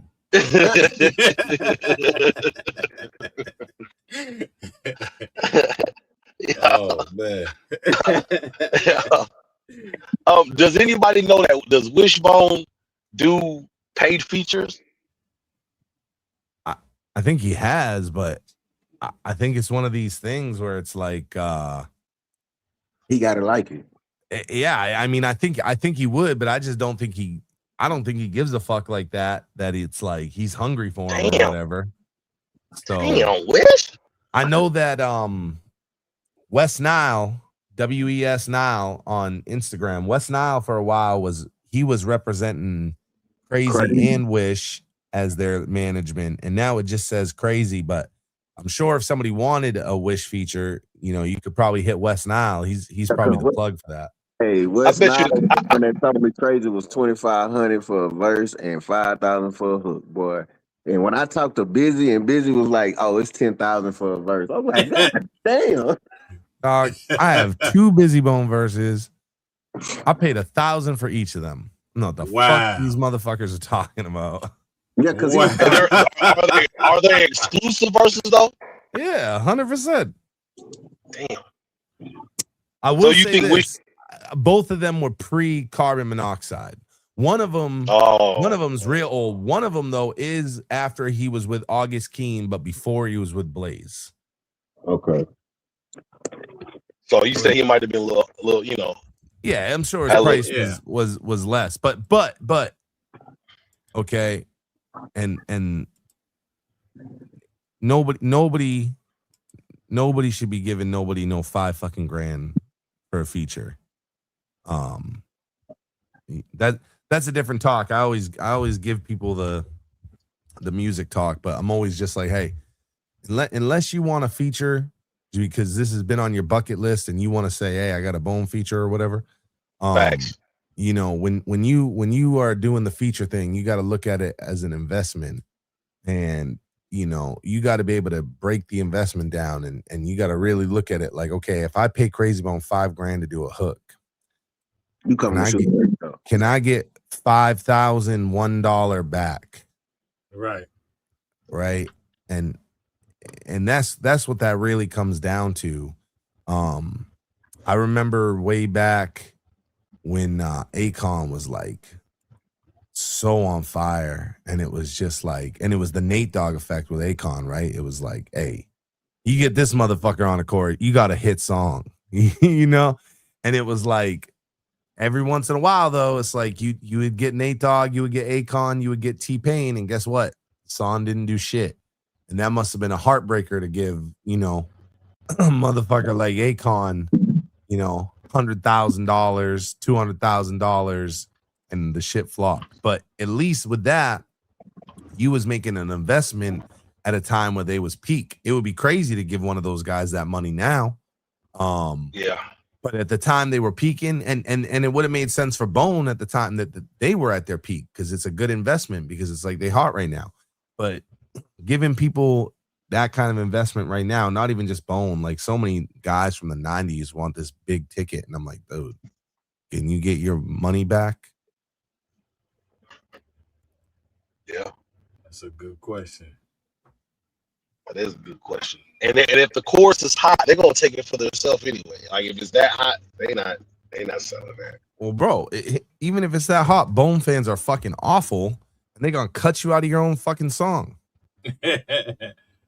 You know, they're gonna cut you the fuck out. Look at dude. They cut Ferg out of his own song, and I'm like, Ferg's verse was dope. Y'all cut Ferg the fuck out of Lord. Platt said Wish did a music video a year ago with some obscure dude named Crew on YouTube, and his verse was fire. On 6K, he's got 6K view. The song was slept on. Yeah, that's too bad. Yeah, Wish is dope, bro. Wish is. I'm about to check that out. What did he say the guy's name was? Obscure. Okay. No, his name was Crew. He said he's an obscure. Oh, my bad. Yeah, my bad. Yeah, his name is Crew.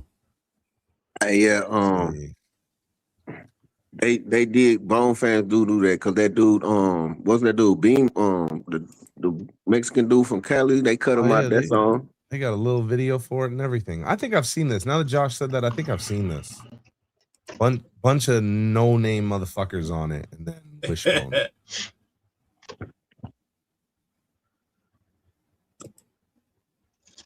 But see, it's I'll pull that up too.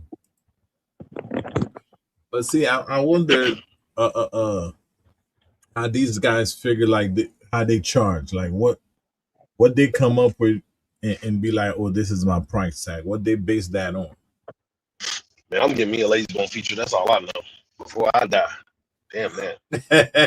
Hey, baby, you know, I know somebody that could probably help you connect that up. You know, I'm definitely getting the Crazy Bone feature. I'm about to do some. Okay, let me ask y'all a question, because it sounds like we got a bunch of people that rap. You got Casino in here that makes beats. Before I tell you how I feel about this, I'm just curious how y'all feel about the beat packs that come with the verses pre-installed. You know, that anybody can buy, right? So 100 people could have that Crazy Bone verse. But how y'all feel about that situation? How much do they cost? The only thing I don't like about it is, like, you can't use your own beat. Like, I can't send Cray a beat and be like, okay, he gonna knock this out for me. Yeah, you can pay for the rights to put that over an original, like your own original beat. So you could get the Crazy Bone verse and build a beat around it if you pay for that. You know, they got different tiers to it. So it's like the beat pack might cost $100, but then where they get you is, oh, you want to make it over your own beat? It's this. Oh, you want to use it on this? It's this. But it don't end up costing more than, like, if you were to buy everything, it's like $800. But let's just say, for argument's sake, it's a couple $100. But all four of us could buy it. We could all make our own song over it. You're right. And it's the same I'm gonna tell you right now. But see, that's the thing. I never heard of that before. But so I used to rap. I'm a podcaster now, but for content purposes, you know, we got a lot of people who rap in the chat, and they came up with this awesome idea about coming up with some kind of compilation. And you know what I'm saying? And if these guys are willing to pay for features, I'll jump on a few verses. I still got a couple left in the chamber before I really sit it down. You know, right now my wife is, I tell you, my wife is boiling hot right now. She is on fire. You hear what I'm saying? Bro, not only does she does not like Bone, she definitely don't like me rapping. But like I told her, this is my dream. And I don't give a fuck. Okay, well, so this is what I'm saying. Okay, like there's you could buy this beat pack. It's got a busy verse, it's got a lazy verse, it's got a crazy verse. Now, it's not like it's an original whatever, right? But this is what I always point out about them. I'm like, yeah, 100,000 people have made songs over this shit. Heard this shit. But if it's just on your bucket list to have a song with Crazy Bone, and you're not necessarily worried about it's gonna be this, it's gonna be that. I'm going to pay for original verse then. you know, it's Yeah. like yeah, for sure. But if it's just your bucket list and you don't want to put 5 bands into it, like I don't have a problem with the beat pack thing. The only time I got a problem with the beat packs with the pre-installed shit is when you get a dude that's like, you know, paying for the beat pack and then flexing like, oh, I got a song with Eminem. I'm like, bro, you got fucking same song. But I put it like this: if you say somehow I can get a verse from Lay anywhere from 1,000 to 2,000, and you said the beat pack is 800, you know, with all the bells and whistles, I might as well pay the 1,000 to 2,000 to get a real verse, you know. And yeah, I don't that's think what I don't think you're gonna get a Lay verse right now for 2,000. Oh yeah, right now he's bubbling too. That's what's so crazy. Yeah, I don't even think you could start negotiating with Lay until you were at like 3 bands, and even then, you know, like they've always wanted, you know, they've always wanted like bread, you know, for their verses. Fact. Even at times where I felt like they shouldn't have been, even at times where I felt like they shouldn't be asking for that price. I always felt like they were. So I don't know, like, and so that's the difference, right? I'm saying like I bought them bone packs just to have the shit. Paid a couple $100, you know, Right. versus, you know, you probably 3,500 to $4,000 for Lay. Like maybe not if Cecil West the Connect talks. Yeah, I'm about to say we make an offer. Yeah, I was about to say we got the illest connect right now. Yeah. Okay. Nah, listen. I'm listening. Listen, I'll have to put something together, man. Well, this is how I always suggest it, right? And take this for what it's worth, because you just said the compilation thing, and the thing that used to be hot back in the day was you would get a bunch of motherfuckers to do the quote unquote cipher song, because it's hard for just one dude to come up with the $4,000. But if you want to do like the cipher and you just tell Lay you want to put an ill verse down, and like, you know, 7 of you fucking split the bill, you know what I'm saying? It ain't that fucking bad then. And yeah, you know, there's 8 people on the song and it's the length of a fucking marathon, but you know, y'all got a lay track then, and it didn't really cost you shit. I got a beat for that already. And the dope thing about that is Lay's hot right now. So that's the main thing for real. I mean, I know some people really don't care, but he's hotter than fish grease. Like if you really turn on the internet and look at your algorithm, like Lay's on there, like genuinely he's on there. Because I was asking my sister, I said, "Are you seeing Bone Thugs on your algorithm?" I know why it's on mine. What about yours? She said, "Nah, it's the real deal." Because she says I see him on my algorithm on social. No, Lay is getting it right now. Like he whatever the fuck is going on internally, he's not letting it get him down. He's really trying to, like, you know, he's really trying to expand and do more. And, you know, it's like just that little TMZ shit. Like, I know some people, I saw people hating on that on the boards and shit. And I was like, bro, y'all some fucking clowns hating on this, you know, like Lay's going on Drink Champs and going on this and going on that. I'm like, dude, he's really trying to do something. He ain't trying to just show up and do the Crossroads, you know? Yeah. So I really love what he's doing. I don't like that, you know, the word is that this Wu-Tang tour is going to fucking happen without Lazy. You know, I was like, bro, people are already upset that this Wu-Tang shit's happening without Busy. How the fuck are you gonna sit there and say, you know, how you gonna sit there and say Wu-Tang and Bone and it's fucking 3 members? 3 of them. Yeah, that's stupid. Yeah, Plant say Lay's cooking right now on the media circuit. Just did Adam 22. He really putting in work. I seen that one too. Yeah, Adam 22. Yeah. No, he's trying. He did Power 106 recently. And if we can't afford Lay, yep. Hey, we can always afford Steve on the Don. You know what I'm saying? Hey, no, I'm telling you, like the best way to do that for real is what I just said, which is say you want to do a Lazy Bone cipher shit, you know, because like again, it's like, yeah, if let's say Lay told you fucking 4 bands, right?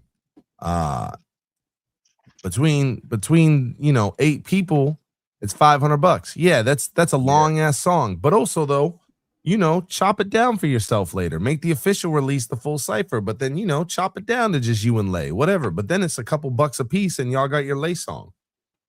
Yeah. Thanks. Like I said, I already got a beat for that. There you go. Just so I already got a beat for that. I got the perfect beat. Hey man, you know, put the fucking offer together, y'all, and I'll call Lay and tell him. Hey, yo, I'm with it. Gotta bust those checks, man. You know. Yeah. We gonna get this K chocolate too. You know what I'm saying? Before K Chill start bubbling once he dropped his album, next thing you know, he costs crazy amount. I can't say what it is, but K Chill messaged me a couple hours ago and dropped some major. He dropped something major on me, major. So I'm real proud. So I'm real proud of him. Yeah, get the K Chill while you can, cause listen, his stuff start popping. Listen, we're not gonna be able to afford Lazy Bone and K Chill. You know, so. But I'm saying, which one would be a better investment? Well, both. Lazy. I think both. Nah, I don't know. I don't know. I mean, what, you know, define what you mean by investment. You know, like the best investment isn't invested in guys that haven't had hits in, you know, 20 fucking years. You know, you know, unless and this is the thing, right? Because I know that sounded like some hater shit, but it's like the problem is that if they don't have a hit song for the masses to love for you to ride off of, then you got to ride off their fan base. And what did I just say about their fan base 10 minutes ago? They fucking cut people out of their own songs. They did that to Cold Blooded. Cold Blooded had a banger song with Lazy Bone, and you know, the fans be cutting them out of it. That's why I say both. Like because Lazy Bone's hotter than fish grease right now. And that's just the facts, right? K Chill, right now, he has downtime. He's waiting for his stuff to drop, but once his stuff drops, he's rocking and rolling. So you gotta kind of hit him now while he's having downtime. Dog. You know, he's working with budgets. You know, what's up, Murder Mo? Yeah. Murder, what up? It's Murder. Trying to get his stuff together. We gotta get these buckets, man, together, man. Oh yeah. But all right, y'all. Well, Mrs. West just touched down with some Mexican food for me to fucking eat up for dinner. Oh, snap. So I'm a sign out. But I'm glad I got to swing through. Like I said, I was waiting for casino shit to go live. And right before that, I was meeting with the guys from Is This Mic On? We're getting ready to launch their segment over on Beyond the Harmony, Serving the Fiends. I'm talking to Murder Mo about fucking doing some Beyond the Harmony shit. So, you know, I'm out here drafting motherfuckers over to the #1 team casino. So you see what it is. Man, listen, so I appreciate it, man. By the way, a phenomenal show the other night. Thank you, bro. Listen, man, whenever I pull up, you pull up, I usually end up getting an interview instead of the original plan. And that's usually, for me, it's usually a good thing. I appreciate you coming through and you know, dropping some gems on us tonight. Anytime, man. It's always a pleasure. I love stopping by everybody's shows and chopping it up, man. So I appreciate y'all. And, you know, keep me, I don't always see shit, but you know, I tell everybody, keep me in the loop when you're going to have shows. If you're posting it up on socials, tag me in it so I see it. Like, I'm there. I'm Cecil West, Beyond the Harmony. I'm out. All right. That's dope. That's dope. See, I mean, Casino, you got to change the thumbnail, bro. You have to change the thumbnail. Facts. Change it to Cecil West stop by and drop some bombs. You know what I'm saying? Yo, hey, that's what's up, man. Yo, this shit, I ain't even gonna put no titles on the shit no more. Cause I end up getting interviews. Nah, bro. You know Listen, what I'm listen. saying? I had to do that plenty of times where we was supposed to talk about one thing and we talk about another thing.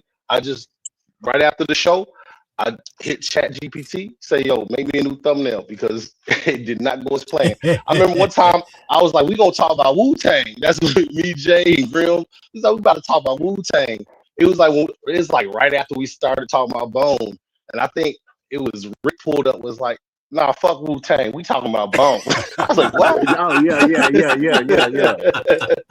I mean, it was. I ain't mean to be disrespectful about it, but I'm like, come on, bro. I start And then following low you key was niggas like, because we "Hey was talking man, about we ain't talking Bone. about Bone. What is we talking about?" I was like, "Oh, bro."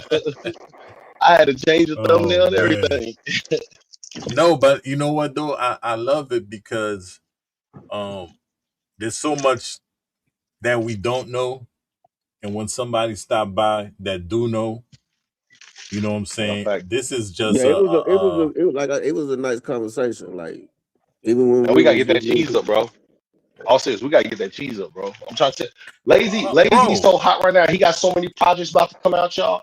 He got so many projects about to come out, homie. I'm just telling y'all. That $3 grand, we gonna get that money back, bro. Yeah, If we can facts. get K That Chill and get late, I'm telling you, we'll get that $3 grand back, bro. I'm bro, telling you. I'm telling you, I got a track. It was a track that I made that I was supposed to do a diss song. That's a story for another time. But it's that kind of it's just like a cipher. I think I shared it with you guys too. It's got gunshots on it and everything. Man, nah, we gonna I have to ain't hit Lazy. heard no gunshot. Huh? We gonna have to hit Lazy with the I'm gonna get you sucker Chris Rock. How much just for 8 bars? Just 8 bars. You know what I mean? What you 1,500 for say? eight You bars. say Lay ain't gonna do no gunshots? I said, nah, I ain't heard no beat with gunshots. Oh, yeah. There's one in there definitely. You know, if Uh, I would have heard it. Bro. oh, But that's gonna we be gotta get laid. on the casino project. I'm telling y'all, we gotta get laid, bro. If it's gonna Yeah, cost $3 grand, I'm Bro, telling you. we gotta oh, welcome to the stage, Mr. Lazy Bone himself. Mr. Lazy Bone himself. man, what's Man, you up? yeah, What's right. up, Lay? What's up? Let me drop this link. I think late, bro. Hold up, let me see. Let me see. You ain't lying.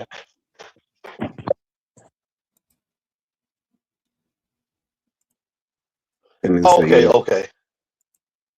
Shout out, shout out, shout out. Shout Okay. out, shout out, Lay. If you could Oh, pull up. I dropped the link. I thought you said he pulled up on the stage. I was about to be like, what? Well, it's the #1 assassin who would have put to it. Yeah, you know. Bro, I'm looking at it right now at the real I, Lazy no, Bone. I know. I see it. I see it, bro. I thought you meant he pulled up on the stage. I was about to what? Man, listen, nigga, I'm trying.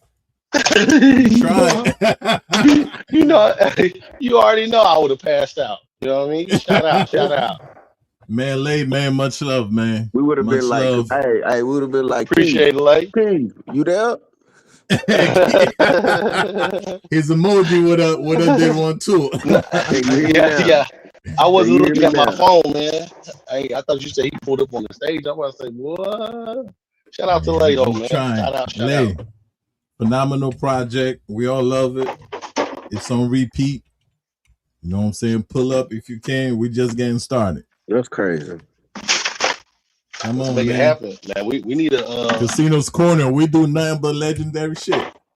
yeah. That's a shout out, shout out. Hey, yo, bro. We need to get that feature. That's what we need to be talking about. That feature. Yeah. Yeah, get him on a project. That's better than love. Look, him, K Chill. K Chill, But I'm saying because K Smokey. Chill, once K Chill drop his project, bro, he's out of here, bro. He's gone. Yeah. Then they drop the Yeah. K Chill Lazy Bone, out of here. Come on. Bro, Come on. That's all we gonna need, man. This shit gonna be out of here, man. The So listen, speculation gonna be out of here. we got to get these schnuckets up, man, for late, man. Like I said, we ain't trying to be disrespectful, Lazy Bone. We ain't trying to No, be disrespectful. well, we ain't trying to disrespect nobody. You know what I'm saying? So we got So to come with a good. We got to come with them ends, man. Like he said, or run it big. We don't be fucking with what he said. You know, yeah, I know exactly the track you're talking We about. only I ain't Yeah, heard fucking the with yeah, the lyrics yeah. yet. niggas I'm that the still I trying ain't to want to get butcher it though. I ain't trying to butcher it. it. You know what I Yeah, mean? but I know he said. I know he said he don't be messing with nobody with no money. You dig? Nah. We Yeah, only messing with the exactly. niggas that the money legit. Yeah, Jay, exactly. what up? Jay, what up? I ain't trying to be one of them. Nah. Jay pulled up to the stage. Exactly. Yes, Jay right here. Come on, Jay. Pull up. Man, Lay need to pull up, bro. Yeah, but definitely we Lay, Beyond the Harmony, Cecil was just in here. Man, Cecil hopped Oh, off and so, Lay hopped on. Yo, that's crazy. that's what's That's up, man. crazy. Cecil That's probably crazy. hit him up. You know what I'm saying? Shout out. Where Jay at? Jay at, he probably watching Power or something. Oh, he said he on the road. He said he on the road right now. Shout out. We know they don't do no interviews for free though, so you know. Nah, You know, it's still a blessing. definitely Still a a blessing. blessing. Definitely. We got big things coming. We're gonna get at you, Iconic, Lay. bro. Yeah, Iconic, man. bro. You know, straight like that. That's what's up. They go, Jay. They go. What up, Jay?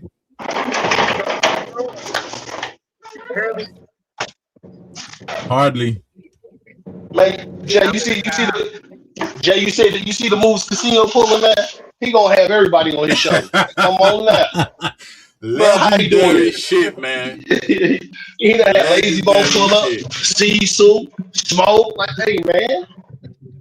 Hey, listen, nigga. 30 years. 30 plus years. I've been listening to Bone, man. You know what I'm saying? This is what we do. Legendary shit. Hey, man. Yeah, we about to have a repeat, Keith. We about to have a repeat. Hey, bro, listen, if Lazy Bone would have came on this stage, congratulations. But I'm telling you, not only would I have passed out, I'd be like, "Lay, bro, I know you didn't come to this show before you came out, bro." Hey, bro. Hey. Bro, we about to go live tomorrow. I'm gonna need you to pull up, homie. We about to have a repeat. Who coming up? Who pulling up? I heard repeat. Yeah, that's what I'm saying, man. You see the comments. I'm keeping that comment on. You see that comment? I'm keeping the comment on. He said, "I'm not reading nobody else's comments. I'm not reading no more comments, bro. We just keep the lay up there for sure." What? We keeping the lay up there, man. Fuck all that, man. We keep it Lay on there. Everybody gotta get, I'll read what everybody else say, but Lay staying up there, man. I need Lay to let y'all know. I think y'all need to renegotiate who y'all favorite Bone is now. Y'all need to renegotiate. Like I say, the man of the people, the people's champ. Man, like I said, man, that album, I got that shit on repeat, bro. I got shit on repeat right now. Not fact. Like I told y'all, one more album. Lay do one more album, bro. He's the best Bone of all time. No questions, right? Hands down. No more questions. One more album. What? Lego beat out the Michael Jackson of the group? Don't let Low Key say it. Look, where Low Key been quiet, man. Where Low Key go? Man, Low Key still pulled up. But he was in the chat.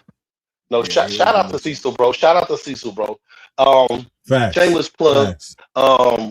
Like Cecil out there doing God's work, bro. And I think maybe Cecil does know. Maybe he don't do it. Maybe they just look at Beyond the Harmony as just Beyond the Harmony. But they have their hand is so much in the fabric of Bone. It's more than just interviews and building a community, bro. Like they really like if Bone was to do their own research on them and see what Beyond the Harmony to do, especially on the Lazy Bone side with the whole K Chill and Lazy Bone and doing the media runs and all that. Beyond the Harmony does have their fingerprints on that, bro.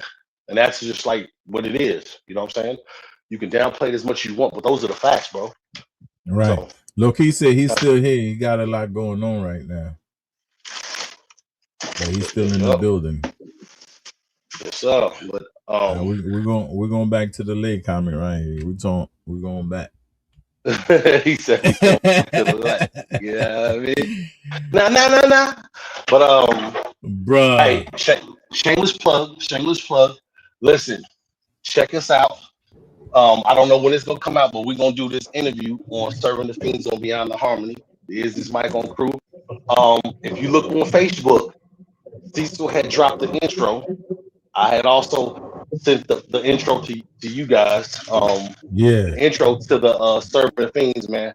Hey man, y'all gonna be pretty surprised. Because you know when you hear the Beyond the Harmony intro, right? The Beyond the Harmony intro is the East 99 is where you find me slinging it. You know what I'm saying? Yeah. Right. And they redid it, and it's Beyond the Harmony. You know what I'm saying? Doing that, I don't want to butcher their stuff. You know? Right. Still and them redo another song, man. And hey, you know it's one of my favorite songs. I told y'all it was one of my favorite songs when we did that. That battle the other night against T-Pain. Yeah. Okay. Yeah. Y'all check it out though. It's dope. It's beyond dope. Man. Okay. Fire. Yeah, we're gonna keep sharing that. We're gonna keep sharing that. I was just saying, look, at the beginning of Casino Show, I was like, damn, Casino, you got your theme song and everything. Like, everybody got theme songs and shit. Oh, you had a theme song, bro? I wasn't here for the beginning. You had a theme song? Yeah. But see, this was something, like I said, I've been working on some stuff. But the way you guys held me down and shit just started popping, I'm like, man, I'm just gonna might as well start putting, upgrading the channel. You know what I mean? Oh, facts, bro. And you know, Keith, we spoke. I'm like, I want my shit to be perfect. You know what I'm saying? No, facts, bro. But I'm telling you, man, when you align yourself with good people, man, like straight up, man, when you align yourself with good people, like I told y'all before, we done hit mad people up on interviews and certain things like that. And so when we hit up Cecil and them Beyond the Harmony, you know what I'm saying? Humble dude, answered back, you know what I'm saying? And you see what manifests out of that, bro. You know what I'm saying? And let's be for real, that's not everybody, man. I'm gonna keep it a buck. That ain't everybody. Like I told you, we really do have Wu-Tang ties. Like we really got Wu-Tang ties. And I'm gonna tell you, some of them brothers have showed up. LIP trees. But a lot of them didn't show up, bro. I'm talking about when I say Wu-Tang ties for real. Straight up. But I'm not saying they won't. I can't say that. Like those are actual our brothers. You know what I'm saying? But you know what it is when you dealing with family. They feel like they use you, abuse you. You know what I'm saying? Like, whatever, man. We'll do it when we want to do it, you know? So. But hey, man, family's always family, but, I mean, it is what, nothing happened before it's time. You know what I mean? So, somewhere down the line, it's just going to fall on your lap and it's just going to be easy peasy. You know what I mean? You just make sure you have that conversation with Cecil. You hit him up, hit him up on Messenger, bro. Have that conversation, bro. Like I said, it don't have to be, just once a month when you got the time, bro. Do the producer thing, bro. You know what I'm saying? That's you a Murder Most bag for real too. That's thing Cecil only know. Cecil only know Murder Mo a producer too. And he rap. Jack of many trades, bro. I mean, when y'all told me the other night, he was like he'll find something for me to. I ain't hear it, but man, I'm definitely calming down. I got, like I said, I'm working on. In the beginning, I was like, I'm working on like 2 pre-recorded shows. That I want to set up while I'm on the road. I could just drop, and then I'm getting back behind the boards, man. Starting to put some beats together, man. You know what I mean? So, But not even that. Get into your producer bag on the interviews, bro. You know what I mean? Like, oh That yeah, nigga yeah. Busy, No, I'm setting I'm setting all that up. You know what I'm man, that saying? Like nigga when you Busy tell me Bone say he something, was selling dope for his daddy. who's that? yeah, Busy Bone say he was selling dope for, like, he was talking about how he met Lazy them, and he was like, "Yeah, I yeah. was selling dope for my daddy at the time." Nigga, what? Well, Be like that man, you sometimes, know, man. yeah, man. Yeah, definitely be like that, man. But shout out to Casino's Corner, man. Casino always trying to do it big, man. Appreciate y'all, man. So, Hey, but man. listen, go ahead, go ahead. Nah, go ahead. We got to get this compilation underway. Rick, y'all the Yes, first sir. domino. Well, let's do this. Yeah, Let's do this. Gotcha. I'm so for real about that Lazy Bone interview. I mean, that Lazy Bone. Y'all don't feature. even understand, bro. Yeah, man. Oh yeah, I Man, know. Trust me, I know. Cause like I said, I'm getting a Crazy Bone feature before it's over with. bro, like I said, bro, that beat, I got the perfect beat, man. Like, you know what I mean? I wonder how much a Wishbone feature cost. Man, I think we, listen, I think we we can get. gonna I get think we can get Wish on the compilation. we gonna listen. We just gonna be like, yo, this we got the bag. We holla at whomever, and then we prep for the next one. You know what I mean? We gotta Right. re up and get the But next listen, one. You know what I mean? I already put in one for the K Chill, so that's on y'all. Rick, get on their neck, bro. Listen, I'll keep posting. Get on their neck. Let's get this money. Let's get this K Chill feature, and we're gonna start on the background working on this Lazy Bone. We got time. We got time. I'm Yeah, telling you.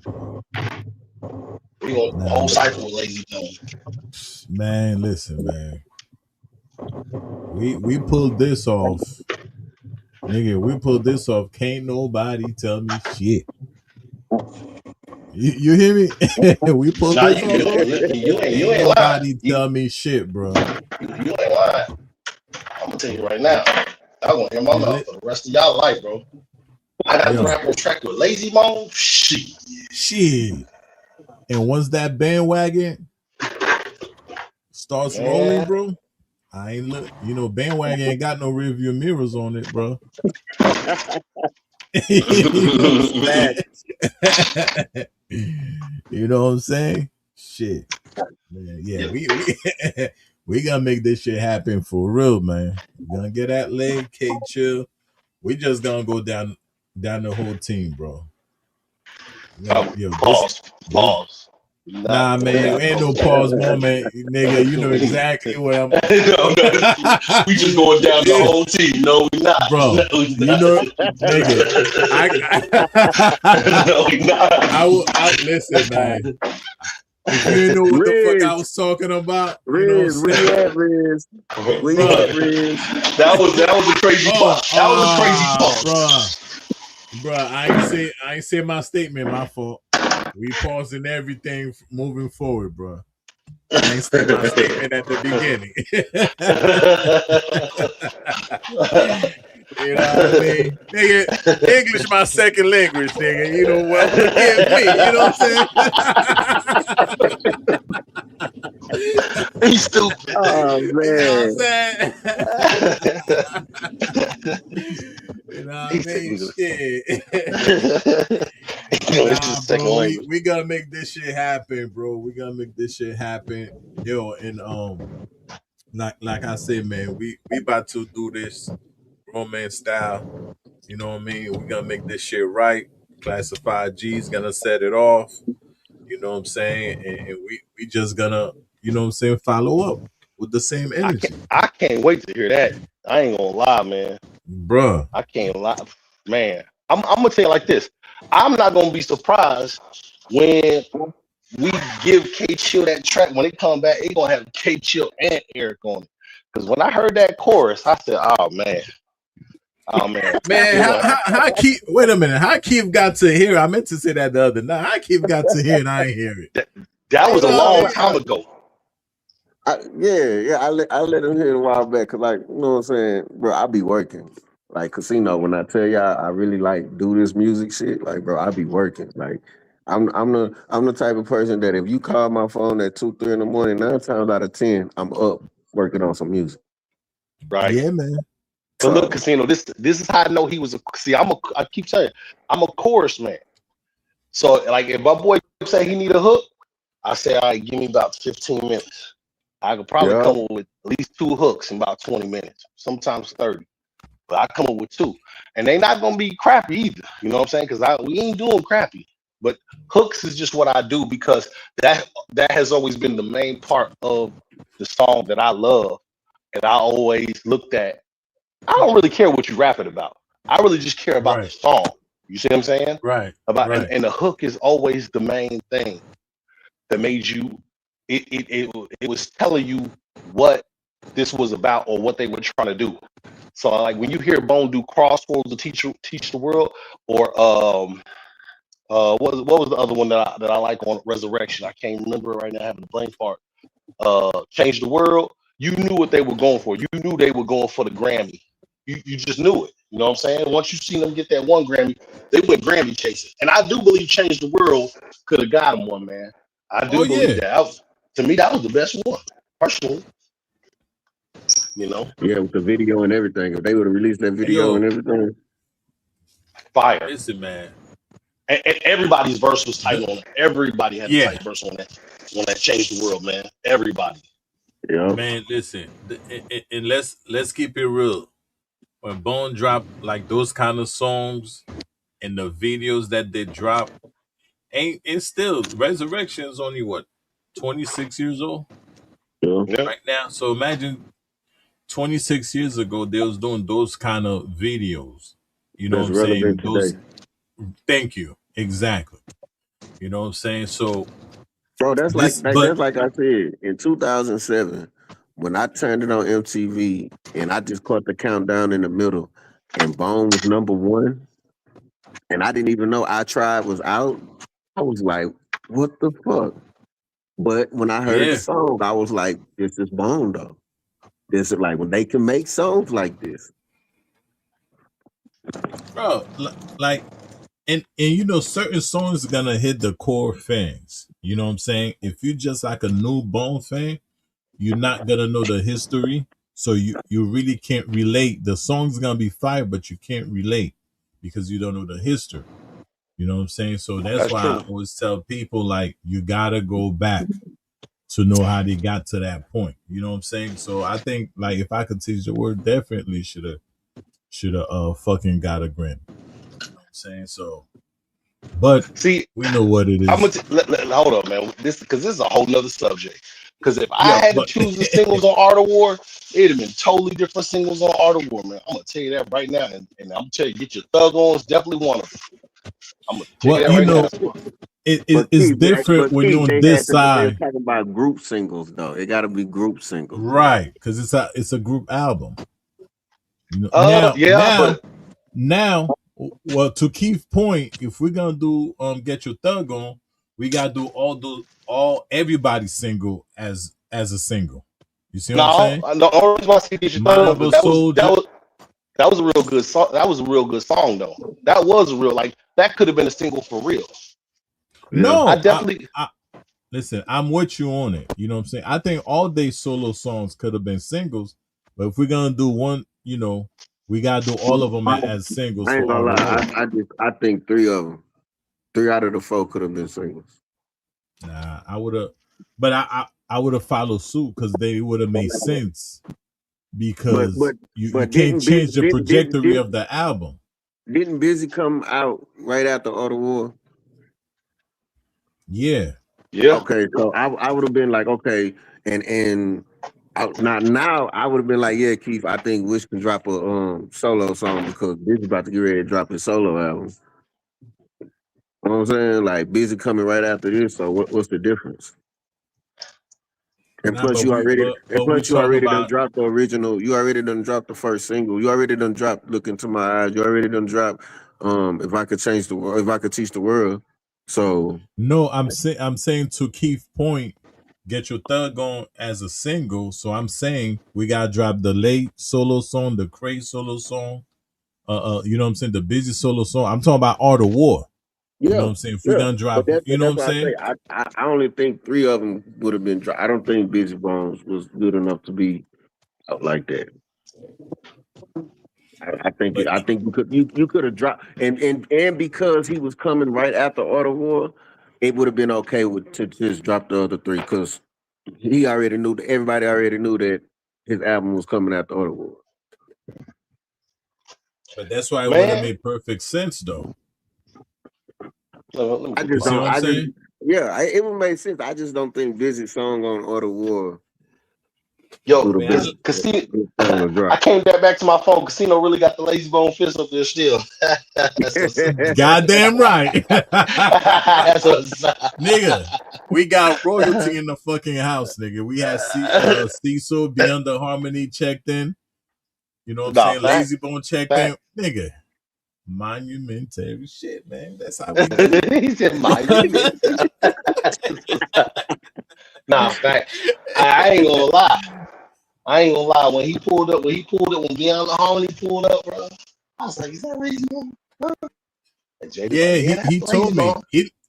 He told on Facebook, he told me he was gonna because Eric said he was gonna pull up and right under Eric's he Cecil pulled up in the comments right under Eric's. He had a funny shit too up there.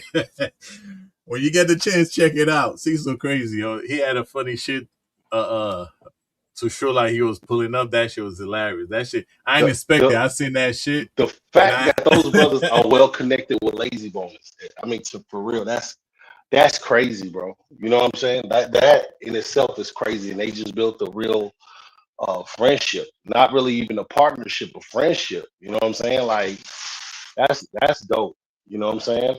And I wish it wasn't like that between Bone, but the more and more I look, and I'm not trying to be like assuming, but you have no, it's right there in your face. You kind of see that they chill with the other people, but they not really like connected, right? You know what I'm saying? And so it's like, oh, okay, you know what I mean? Yeah, it's like you got to build a relationship with all of them. well that you gotta understand too. Like, well, I remember for the Notorious Thug session, um I think it was late matter of fact that said like when they showed up, each of them showed up with their own crew. You know what I'm That's saying? wild, bro. But you got to figure too, man. I'm saying we like I'm part of Bone. Yeah, nigga, I'm part of Bone. You know what I'm saying? But you gotta figure as you grow in your careers, different opportunities gonna come. So you're gonna make different friends and business associates and shit like that. You know what I'm Yeah, saying? That's that's my you problem. you, I'm not you like feel that. me? I'm not like No, that but though.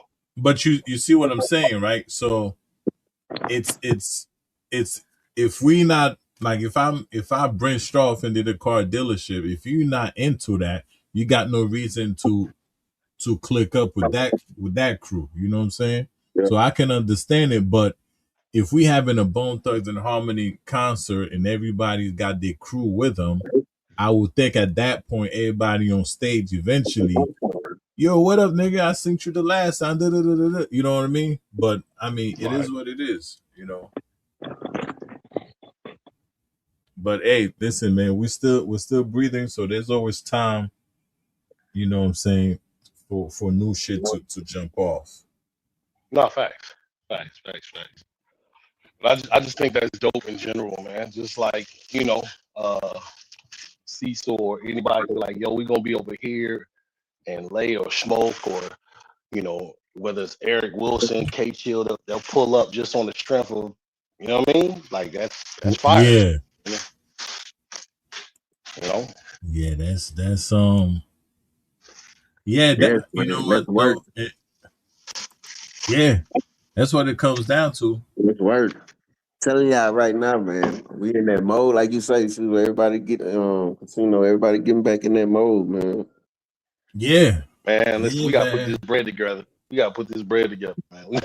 We gotta get this. We gotta get this. We gotta get this feature, bro. Yeah, we definitely gonna be working, man. We definitely we work. Well, shout out to Steve Lobel. We working, man. We definitely gonna Yeah. be. You know what I'm saying?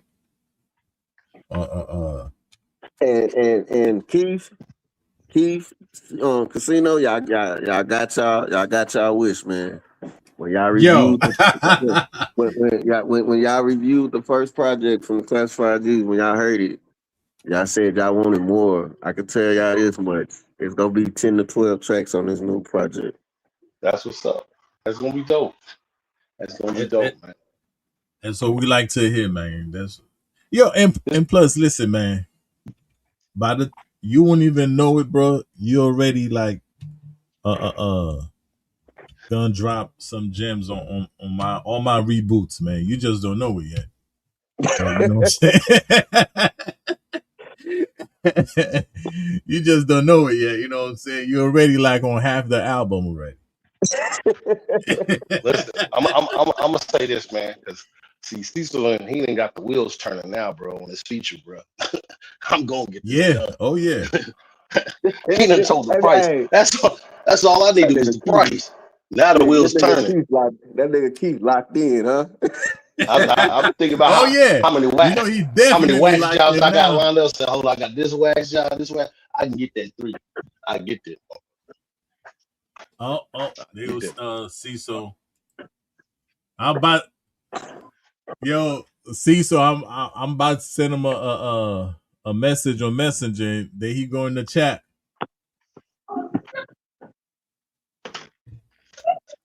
I'm gonna get that motherfucker.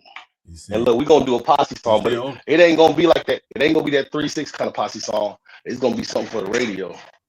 I ain't bullshit. hold on. Cecil said, "What Bone songs do you put that up against?" Which one?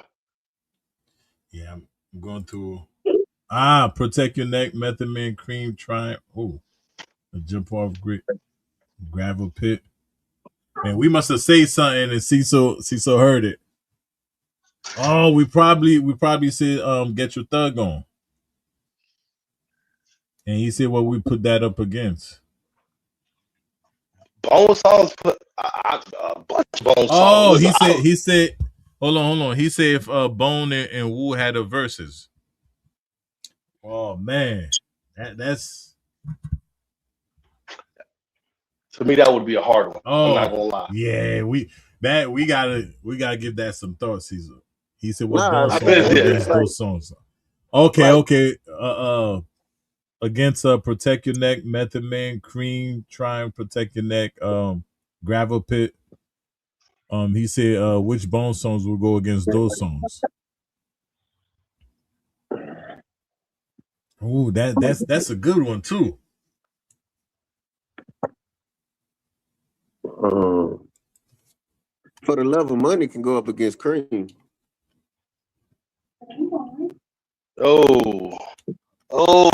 Which one I to pick out for the Love of Money and Cream? Oh, somebody I check don't in know. Max. Yeah, For the Love of Money can go up against Cream. Hold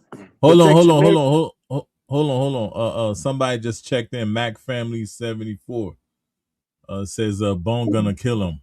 LOL. Yeah.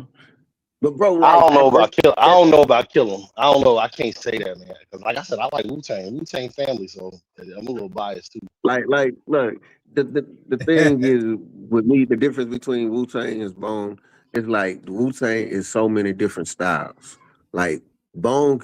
Bone, all of them sound different, but their style is the same. That's what makes like when I say Bone is a vibe, that's what I mean, bro. Like you can get in their pocket and vibe to them. Like everybody else, any other group, bro, it's not like that. Because everybody is different.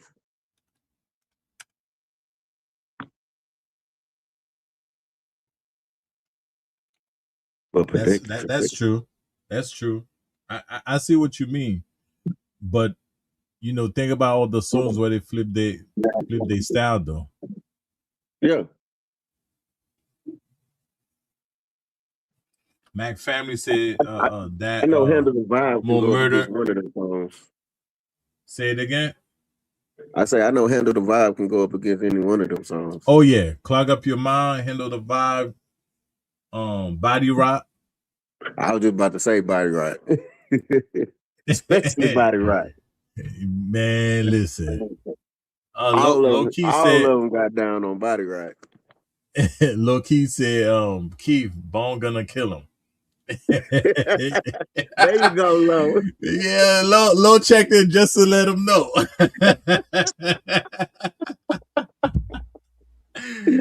Oh man. That's my nigga though. Oh, he said, Mac Family said, that me murder mole. That said, that's my other page. Okay, we're gonna check it out.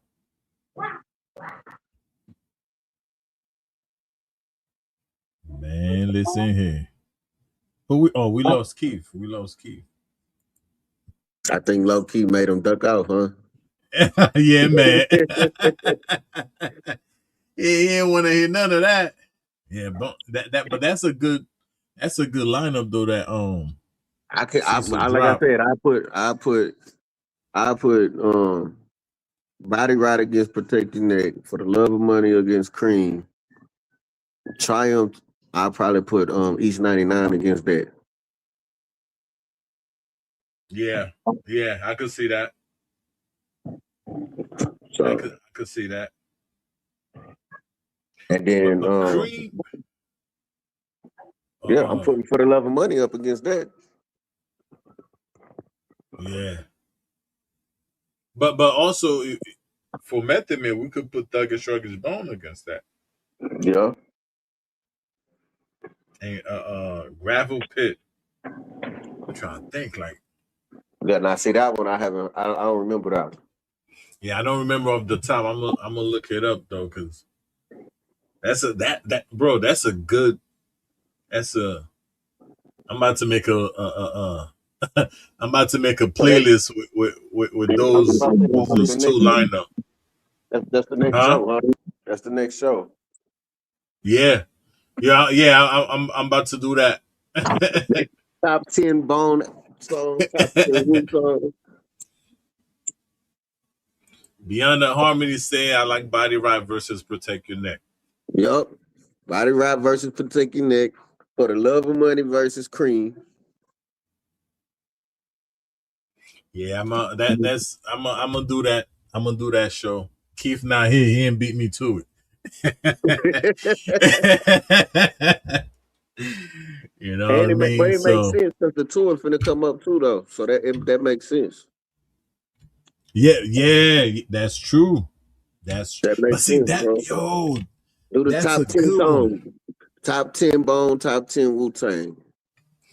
That bro, I'm trying to. And I'm only saying, and to be honest, I'm only saying top 10 just because so Wu-Tang can try to keep up. Because if we say everything, if we say everything. Oh yeah.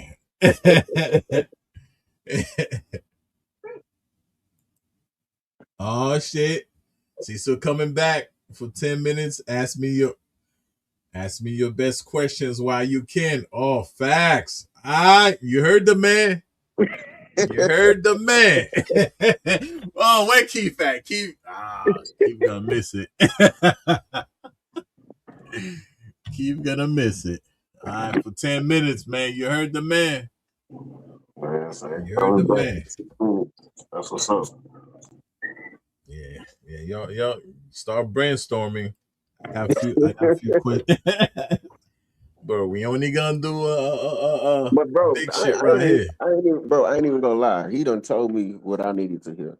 When he said the shit about the songs he done heard, I don't need to hear nothing else. I'm good. Like shit, let man. them boys, Listen, like I've been saying, let them boys cook, man. Yeah, but I'm saying opportunities present itself once in a blue moon. Mm-hmm. I mean, and we see this is back to back episodes how this shit's happening, bro. So we definitely gonna make it. Blessings. That's it, bro. That's what I could say about it, man. You're absolutely right. Blessings on blessings, my brother. Hey, man, listen, man.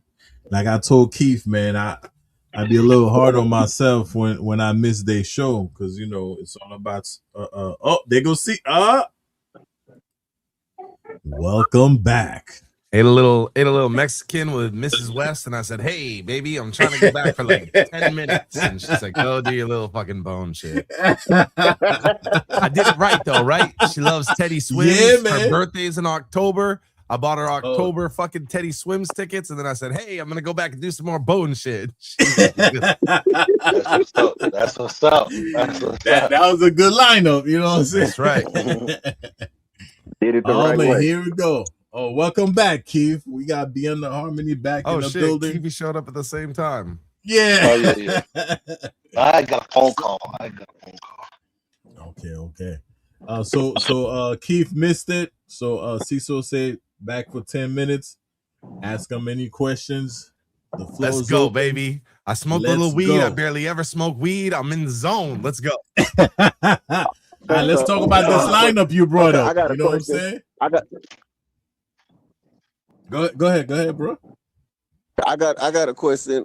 I know the Lazy Bone just dropped a video. So how much longer we gonna be waiting for the one with Corrupt? It's crazy. We filmed the rest of God's Plan that day. He filmed the video that came out that day and the Corrupt video that day. Damn. And then they did a show that night. Damn. Yeah. Not a lazy bone in his body. Yeah. But yeah, so there's still, it's at least when I was talking to him, or last time I talked to him, so this is a few days ago. Actually, it's probably when I queued up the new video to come out. I was like, "What's up with the Corrupt?" And he said they're still in edits and everything. They're probably done by now. But you know, I would say a little bit of time. But maybe not though with Lay. I really don't know because you know he dropped the Who's Fire video and the Coolest video like back to back. Yeah. But you know, I would say we dropped that. He dropped it a few days. I tell him I'm trying to stop him from dropping shit on Instagram first. I'm like, bro, we got to get your YouTube up. But we dropped that on YouTube on July 25th.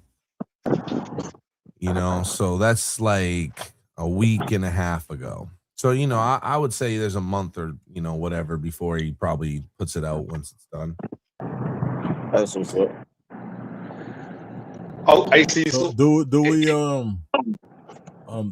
we have kind of like a estimated guess on when this album's supposed to drop?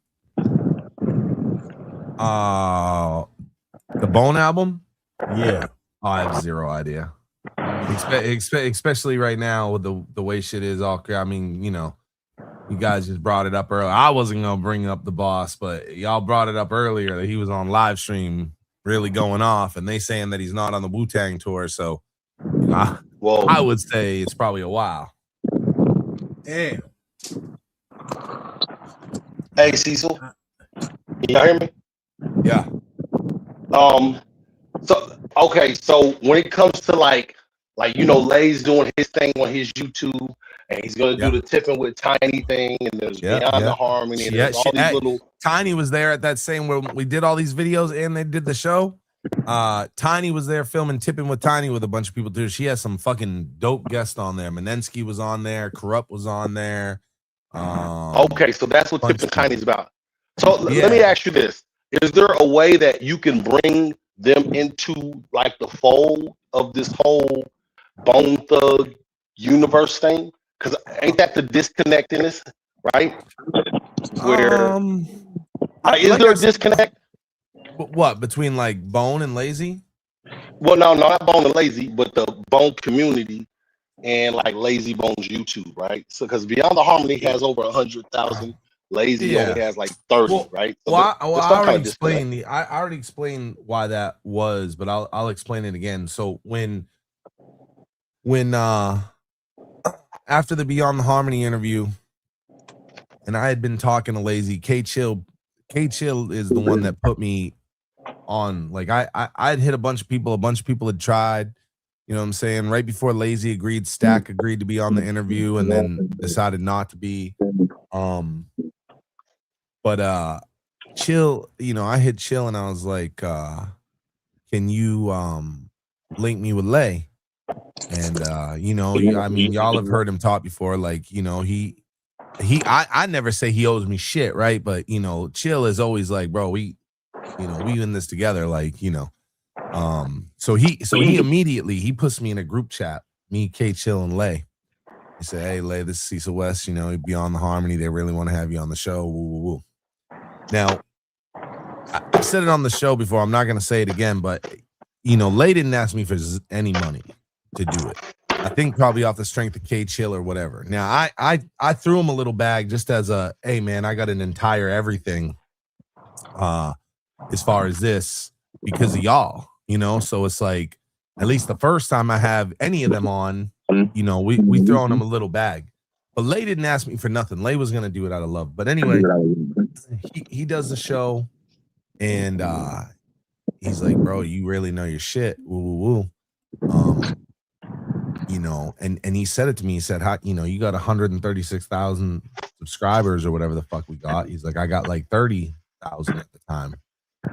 And I was like, well, bro, you know, first of all, it's like Harmony House official, right?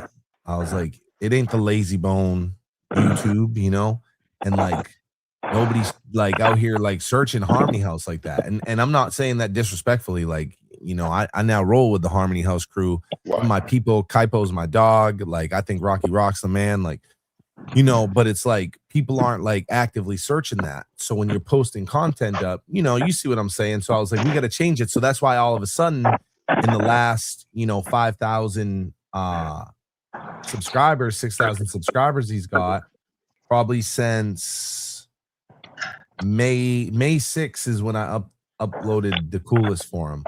Right. You know, we changed it to the real Lazy Bone and shit. So I think the disconnect isn't, you know, because go look at his like other socials. He's got like a lot of followers. The disconnect is he wasn't on YouTube as Lazy Bone. He was trying to put his whole label on, and you know, that just kind of was working backwards on social media. The way to do that is kind of the way Flesh is doing it now. Flesh has the Flesh and Bone YouTube, but all his artists, he posts their video right to his YouTube. He don't need to make no Bone Thug Records fucking YouTube and post their shit on and try to work subscribers up from the bottom.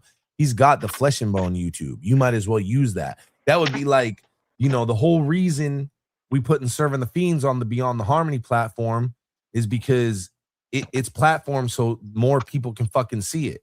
Right. So for Lazy, as it calling it the Harmony House shit, there was just a disconnect because people didn't know to look it up. I think now that we've changed it to Lazy Bone, we're uploading some content. We've done a couple lives. I don't know if y'all caught the live, not the two that we did on Beyond the Harmony, but we did a live over on his joint, and it was really dope. You know what I'm saying? And we're just trying to build some more content like that. And I don't really know. You know, all the fans are saying that he's not on the tour. You know, Lay and I don't. You know, I don't really get into that shit with him, and the shit that I do, I would never say on here anyway. Right. But if that's true, and he's not on, like, if he's not on the tour, I know we're gonna do like a lot of lives and shit. He really wants to build some content, and then I think the connection will be there. You know? Yeah. I think that's the main thing. As long as Lay focuses on content, on his content, whether it's his content or Bone, I think that's where his channel will grow, right? Yeah. Because if you look, I started uploading some shorts of like old, you know, his verse on First of the Month, his verse on fucking East 1999. But then also, I don't know if y'all saw on his Instagram, but he's doing like almost like TikTok style things, and him and I had talked about it, and I was like, bro, listen, the wave on TikTok is people don't care about a music video. The motherfucker will put a single out, and then they'll rap one verse TikTok style in front of 10 different things, like, you know. And I'm like, that's what it's really about, is getting like a hot verse and you know, making it a TikTok thing. So if you look on his thing right now, he's been doing this little series on there where he's been rapping like old verses. Have y'all seen any of those? Yeah. I have. The body rap verse. Yeah. So we're trying to do a lot of shit like that. And I'm not gonna say that was just my idea or whatever. I don't know what he had cooking, but I do know like Blaze and I, especially during like the lazy99.com or lazybone99.com movement, like we was like, hey, this is how you really want to do the content. And like Lazy's such a like young motherfucker for a guy in his 50s that he's like very receptive of, oh, okay, Cecil, that's how they doing it now. They really care about a video like that. Let me do a bunch of these. And I'm pretty sure, man, he might have done those quick hits shits. If that wasn't the same day, it was probably the next day after the show that we filmed all these other videos at. Okay, and that's another question. So was those quick hits? Was that his idea? Like, because those just came out of nowhere. Like, what is that? Yeah, well, I mean, I don't really know. You know, I mean, it's the internet's idea, right? So I'm not gonna say that Lay did it because of me or Lay did it because of Blaze, because you know Lay's very capable and looks at shit. So Lay might have had the idea. I just know that Blaze and I were definitely like, bro, you got to get into more of the, you know, the TikTok reel style shit. I'm like 60 great seconds. Give him old verses and shit. So I don't know, you know, I don't know whose idea it is ultimately, but I'm glad he's doing it because it's very now, you know. And Right. and he's still giving us though, but he's still giving us.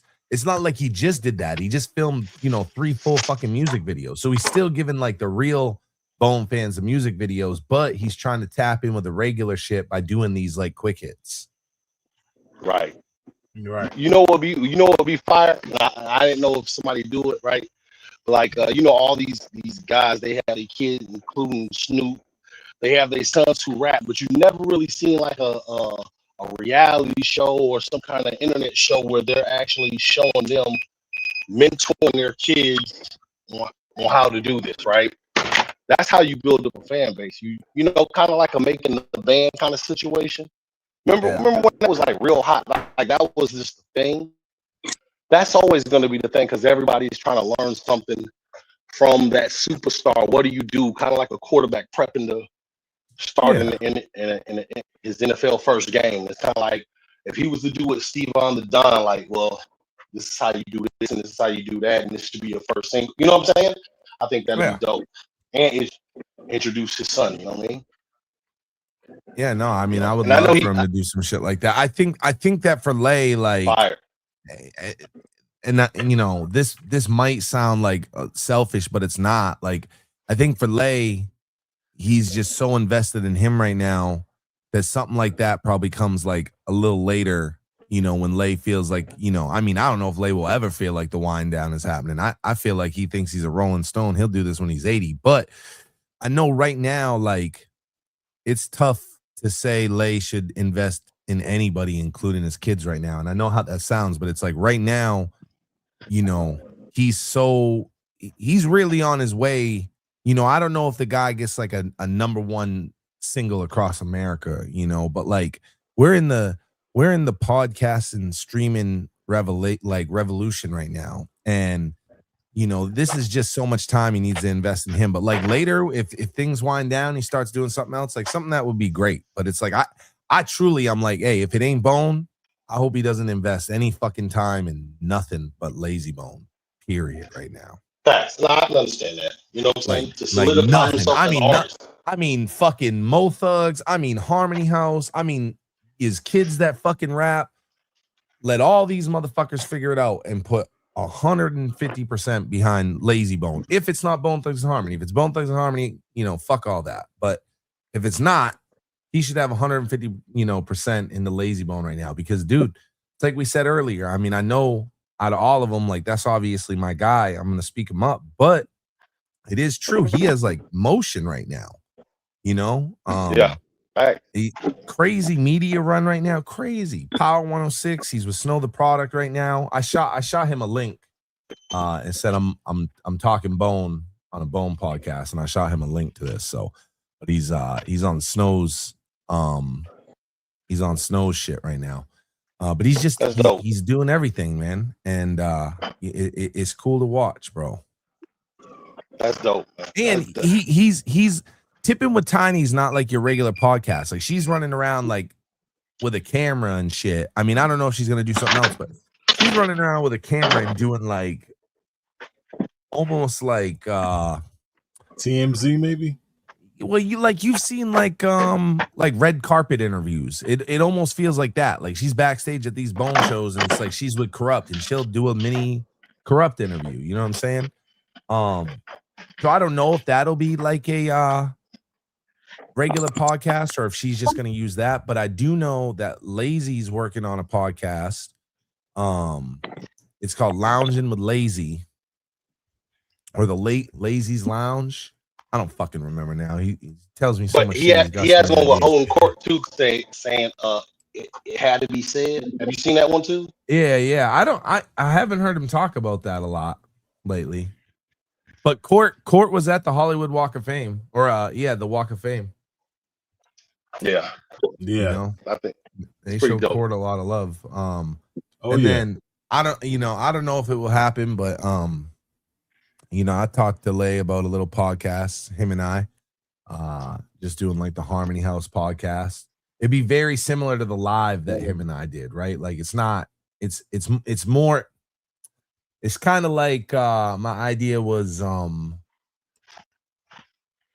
instead of it's kind of still me interviewing him, but instead of like a front to back interview, we would pick a topic, for that interview from like a time in his life, and the whole interview would be about that, right? So it's like it might be, all right, today we're gonna talk about recording The Art of War, or we're gonna talk about the Crossroads video, and it would all be built around like that.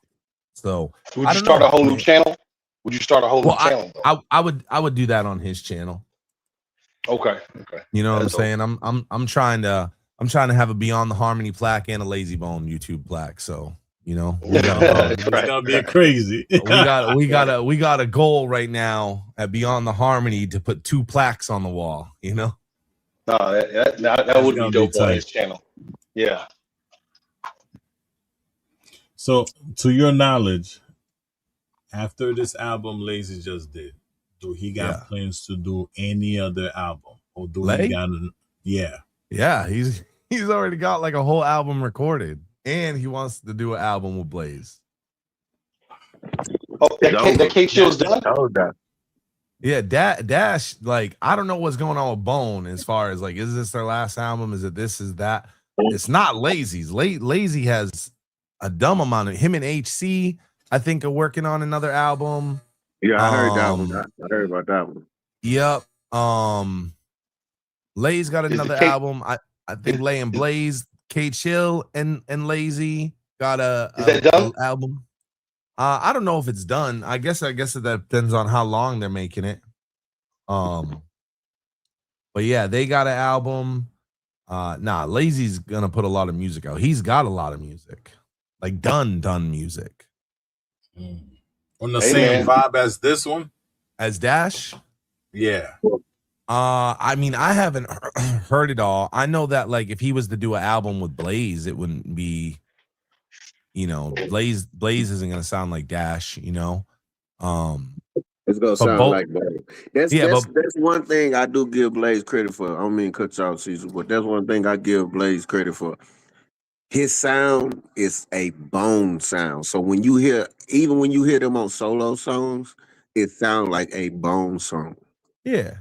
But I think there's room for both. Like there's songs on Dash that don't sound like Bone songs necessarily that I don't think Dash or I don't think Blaze would have made, but I think they're good fucking songs. Yeah. So I think it's good. I think it's I don't think it would be good for him to just like be produced by just HC or just Blaze or whatever. Like I like that he's kind of all like that first single. The second single, the Who's Fire. I think it's the first song on the album. That shit knocks. That doesn't really sound like a Bone song, like the beat itself. Like his flow, but that didn't really sound like a Bone song to me. Yeah, that's true. I'm gonna tell you. I'm gonna tell you. I tried to really get him to call that the Legend of Bone instead of Who's Fire, but he's like the beat. He says Cecil, the beat was called Who's Fire, man, and I don't know. I was feeling it. I'm gonna tell you where there's room, plenty of room. Rick Casino, there's plenty of room on the Lazy Bone bandwagon. You can reconsider who's your favorite Bone member. Join us. This guy. Hey, join us. I'll tell you this. Let me be 1,000,000%. If y'all make beats and you want a member to hear your beats, if any of them will at least listen to your beat is Lay. Oh, I believe it. That like Lay really listens to the shit. In fact, Lay really listens to like the features. Even like Lay isn't just gonna like take a feature to take it. I mean, I'm sure he has, but like he really listens to the fucking song. You know. There you have it. And so it's you send Lay some beats or something, he's gonna hear them. Now, I believe that because I remember I went to a Bone concert, and you guys heard the snippets of this story, but I have a female artist that I produce for, so her and I is we're a duo, so we call the Ghetto's Advocates. So I remember we took a picture. The first Bone concert we met at, we took a picture with Lay, and the next one I laminated for the next concert, and he autographed it. He said, "To who?" I said, "The Ghetto's Advocates." He's like, "The Devil I like that. And autograph. My ex-wife stole that shit, but I ain't got it no more. But you know, he's a real people person. You know what I'm saying? He is. He's real personable like that, you know. And it's like,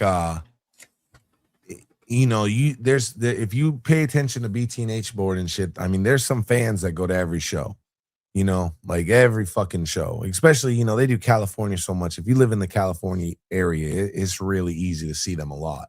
And them fans that go all the time, bro, he really shows them love. He be bringing them backstage and really shows them love. And like, you know, Lay does all his social. I think they all do their socials, but if you notice, like a bunch of them are very good luck trying to get Cray or Wish or one of them to reply.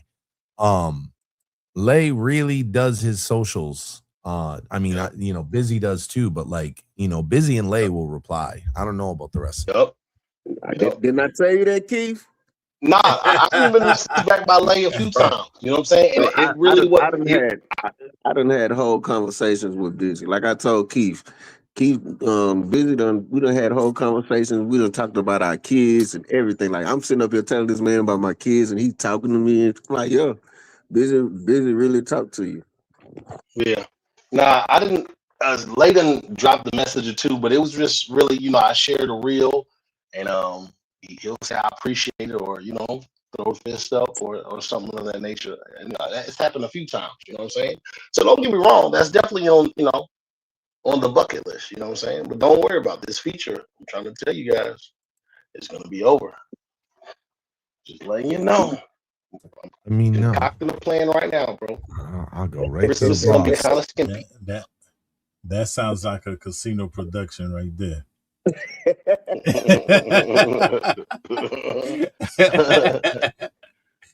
Now, what we're gonna do is we're gonna get Lay.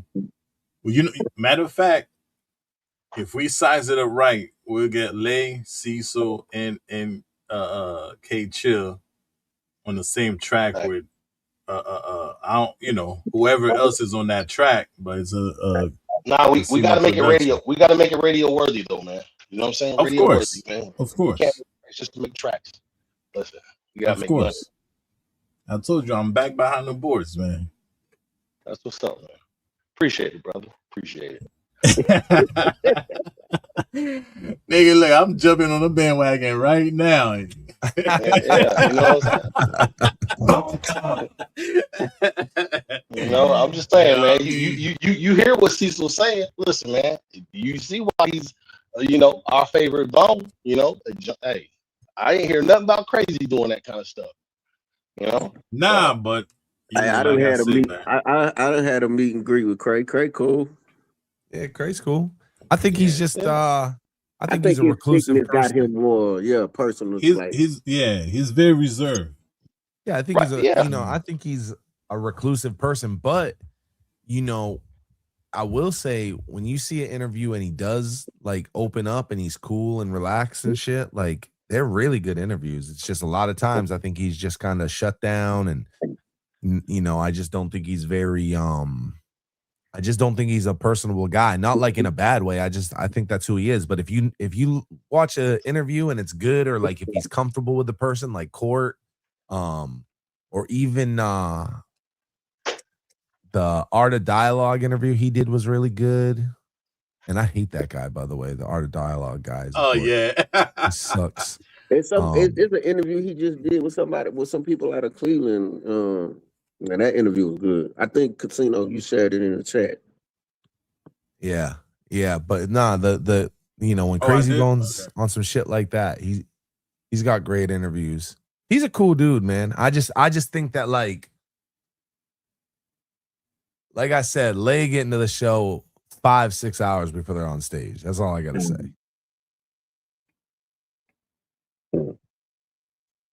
Yo, remember the show you mentioned before when Flesh was like, we need some new shit, Rick. Yeah. I remember that when they had that little whatever you want to call it backstage. Yeah. Ray was like talking to Lay like, why didn't you make sure like if that shit said Bang 2, that shit is on Bang 2? Because I guess all the mics was fucking up at the time. You know what I'm saying? And that show, he was like, this is the worst show we did with all 5 of us. You know what I'm saying? When they was in that red, when they was all in red. Yeah. So that's but I can understand what Cecil talking about. Lay be there early, try and make sure everything go right. But everybody gets a bad day once in a while. That nigga busy was just sitting there smoking a cigarette. Fucking busy. Hold on. I see what you did, Casino. I see what you did. What I did, bro. You tried to smear some dirt on my guy Lazy Bone that one time, and he didn't mess up. Nah, he passed that responsibility to Busy Bone. I seen that. He passed it to Busy Bone, and Busy Bone's supposed to have it on Bank 2. Nah. Why, and then that's when Busy Bone said. Yeah, that's when Busy says. He says, I messed up one time, and he started going on. Yeah, bro. I ain't shit. I ain't shit no. But I'm just saying, to Cecil's point, when Lay gets there, like the earliest of the group that gets there, and I had a flashback about that conversation we just spoke about. Because he a lot of times I go to concerts, I see him. I don't know where the other niggas be at, but I be seeing him first. You know what I'm saying? And then, like I said, we got the picture, the autograph, all that good shit. And then he actually gave us some advice. He had some spray. He said that's what helped him with his vocals and all that. Like, we was like chopping it up. You know what I'm saying? What up, King? Wait till I have my first real bone interaction. I can't wait. All y'all got these stories of how y'all talk to him and smoke with him and smoke cigarettes. Wait till I have my interaction. I'm trying to tell you, Keith, I look dead at my boss. Say, bro, I'm leaving at 12 o'clock. I don't know what's going on. I was at the Galleria. I was at the Galleria, and it was an old white dude, probably like 50-something, 60-something years old, with a Thug Line hat on and a Crazy Bone t-shirt. I'm talking about Bone is my favorite. Me and him was the first ones there, bro. So yeah, I done had my interaction. Like, nah. Man, we kicked it. We kicked it with Flesh. Me and my side chick. We kicked it with Flesh. He was going through his phone, showing us like his baby pictures and all that shit of his kids and all that shit. That's when Asu got fucking drunk and the security. He was trying to walk and the security was like, "The fuck you gonna do, nigga? Walk back to Cleveland?" Because that nigga was all fuck. He didn't know what was going on. But yeah, man, you gotta start going to these. They'll fuck with you. You know what I mean? They'll fuck with you. They're cool. Yeah, cool. Don't worry about it. They gonna be in Atlanta one day. They gonna be in Atlanta one day. And I'm gonna pull up like, hey man, my wife made Thanksgiving today. Let's go. And it's not even gonna be Thanksgiving. Watch. Hey, I ain't gonna lie, Keith. My craziest Bone moment was when we was all when me and my homeboy was at the concert. This nigga Busy Bone is in the crowd. This nigga Busy Bone walks in and he's in the crowd. And you just start hearing people in the crowd. Is that Busy? Is that Busy? And like everybody look, this nigga Busy Bone, 6 foot, standing over everybody, like just looking at Bone perform. And everybody like, man, go get on the stage. So then when Lazy spot him, he leave up out of there. Huh? Yeah, in That's Houston. crazy. I'm telling you, the craziest bone moment ever. It's probably because he wasn't supposed to be there. But That's I what it mean, he's sounds like. he stay in Houston. So for him to just show up, like, why would you be in the crowd? Why not just be backstage with your dudes, man? Like he, It but probably he, because that sounds like a David Ruffin moment. Ain't that a David Ruffin moment? Didn't David Ruffin do that and he walked on stage and grabbed the mic? He wasn't supposed to be there. yep. But Lazy pointed the nigga out and was like, bro, get up here. Like, what are you doing? And like he walked Man, out. listen, I know it's hard to be a group, especially when you brothers. Because listen, trust me, it's hard to be a podcast. I'm telling you right now, when Yeah. you real friends, I'm telling you right now, when you real friends, it's hard to do a podcast. I can only imagine rapping. Shoot, Over 30 years too. Yeah. yeah, And sometimes they probably just need a break from each other. I mean, they've been around each other all their lives. yeah. Y'all better ask Cecil some questions before he check out. Oh, y'all good. I'm fucking I'm chilling. I'm What you just saying? listening. Out of space, man. Nah, Listen, I'm listen, trying to get all the secrets out, man. It's not it's not all the time I get to be on some bone shit and I don't have to do all the talking. So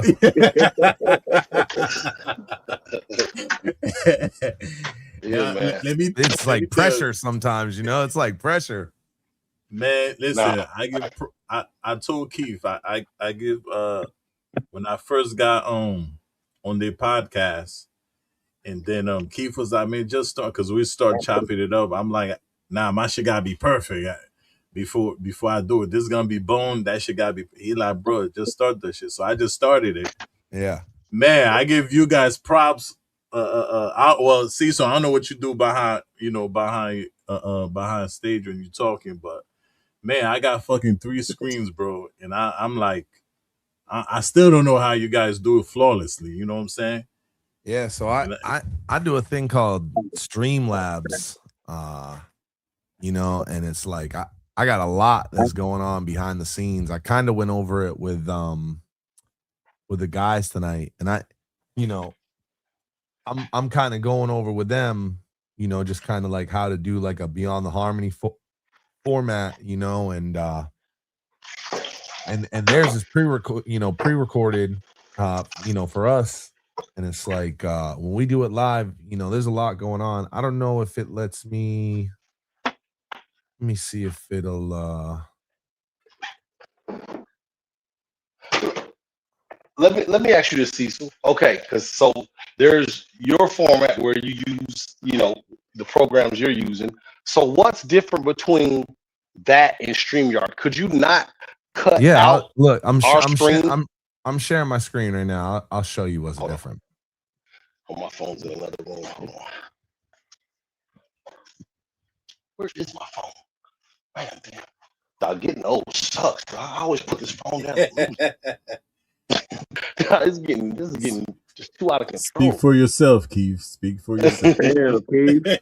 Yeah, speak for yourself, bro. It's getting out of control, bro. Anytime I put down the phone, I can't find it.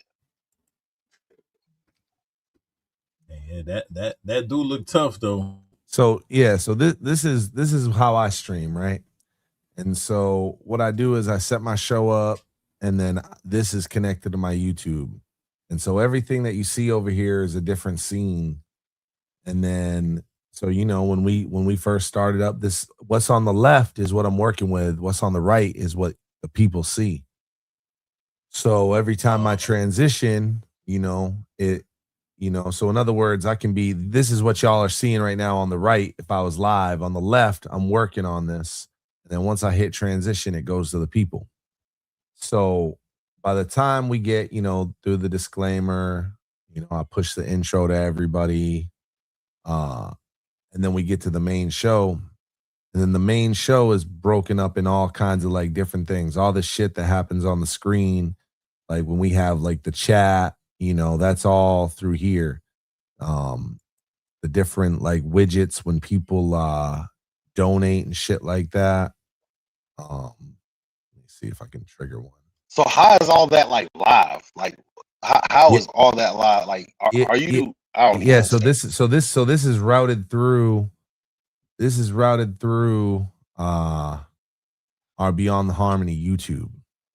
So I'll Right. set up a live when I say I want to go live, and then I can create a new event. Or if I did one like I do for the shows, I can select that one, and then it just streams through my YouTube. It's very similar to what y'all are doing. I just got way more control over what's happening on here and shit. And I can bring different things on the screen, and then That's throw crazy. a commercial, do the shit, Damn. Tight. roll the ending. So I'm doing that shit while I'm simultaneously reading the questions, chatting with the other guys on the show. But once I get to this piece right here and we're in the show, I don't have to do too much in here anymore. Adjust the zoom once in a while. But I don't have to do too much. Sometimes I'll like do this right here and I change the fucking scroll at the bottom, basic shit. Needless to say, it's a lot of shit, dude. Look, you see that? It's Like a lot, that's but conflict. when you think about it though, it's got a good flow. Once you learn it, you know what I mean. Oh yeah. This is like, this is nothing to me now. We go do this live in person, right? We've done an in-person show with Raid and Rush. We just did the in-person show with K Chill, and I did all this, at the same time. Plus, I didn't have the advantage of working with a Zoom call then. At Raid and Rush, I had to man all the cameras. So we had 3-4 cameras set up. So I also had to like change camera angles every once in a while. When we did LA, I had 2 cameras, one on Matt and K Chill, one just on K Chill, and then I had John on the Zoom, so I had to continuously switch between the cameras and Zoom. There's just a lot going on. Someday it would be great if I found a motherfucker that could run the Zooms as good as me, and all I had to do was focus on the interviews. I'll tell you what, I never rule it out because RC is on the staff now, and I'll be letting RC write up the interviews. And that's something I never trusted people to do. Like Matt and John contribute to the interviews. They write questions and contribute, but I do the whole thing. Like I really lay the interview out, and RC came on, and now I have somebody that I really trust to write the interview. He'll write 90% of the interview for me, do the research, woo, woo, woo. And then I just go in and I sprinkle the Cecil West, special fucking seasoning on the thing, and then we roll with it. But like I got RC now that really he contributes a lot, man. People don't know he wrote the Scales interview. Everybody kind of wrote the Lazy interview, and then I went through and formatted it. But he's written a bunch of the interviews lately. I'm trying to think of the one. Oh, the Donald Cunningham interview. He wrote all that shit. I went in at the very end and just like cleaned it up the way I wanted, added a few questions that I wanted, but he wrote that whole fucking interview. So, Oh man, I gotta get me a team.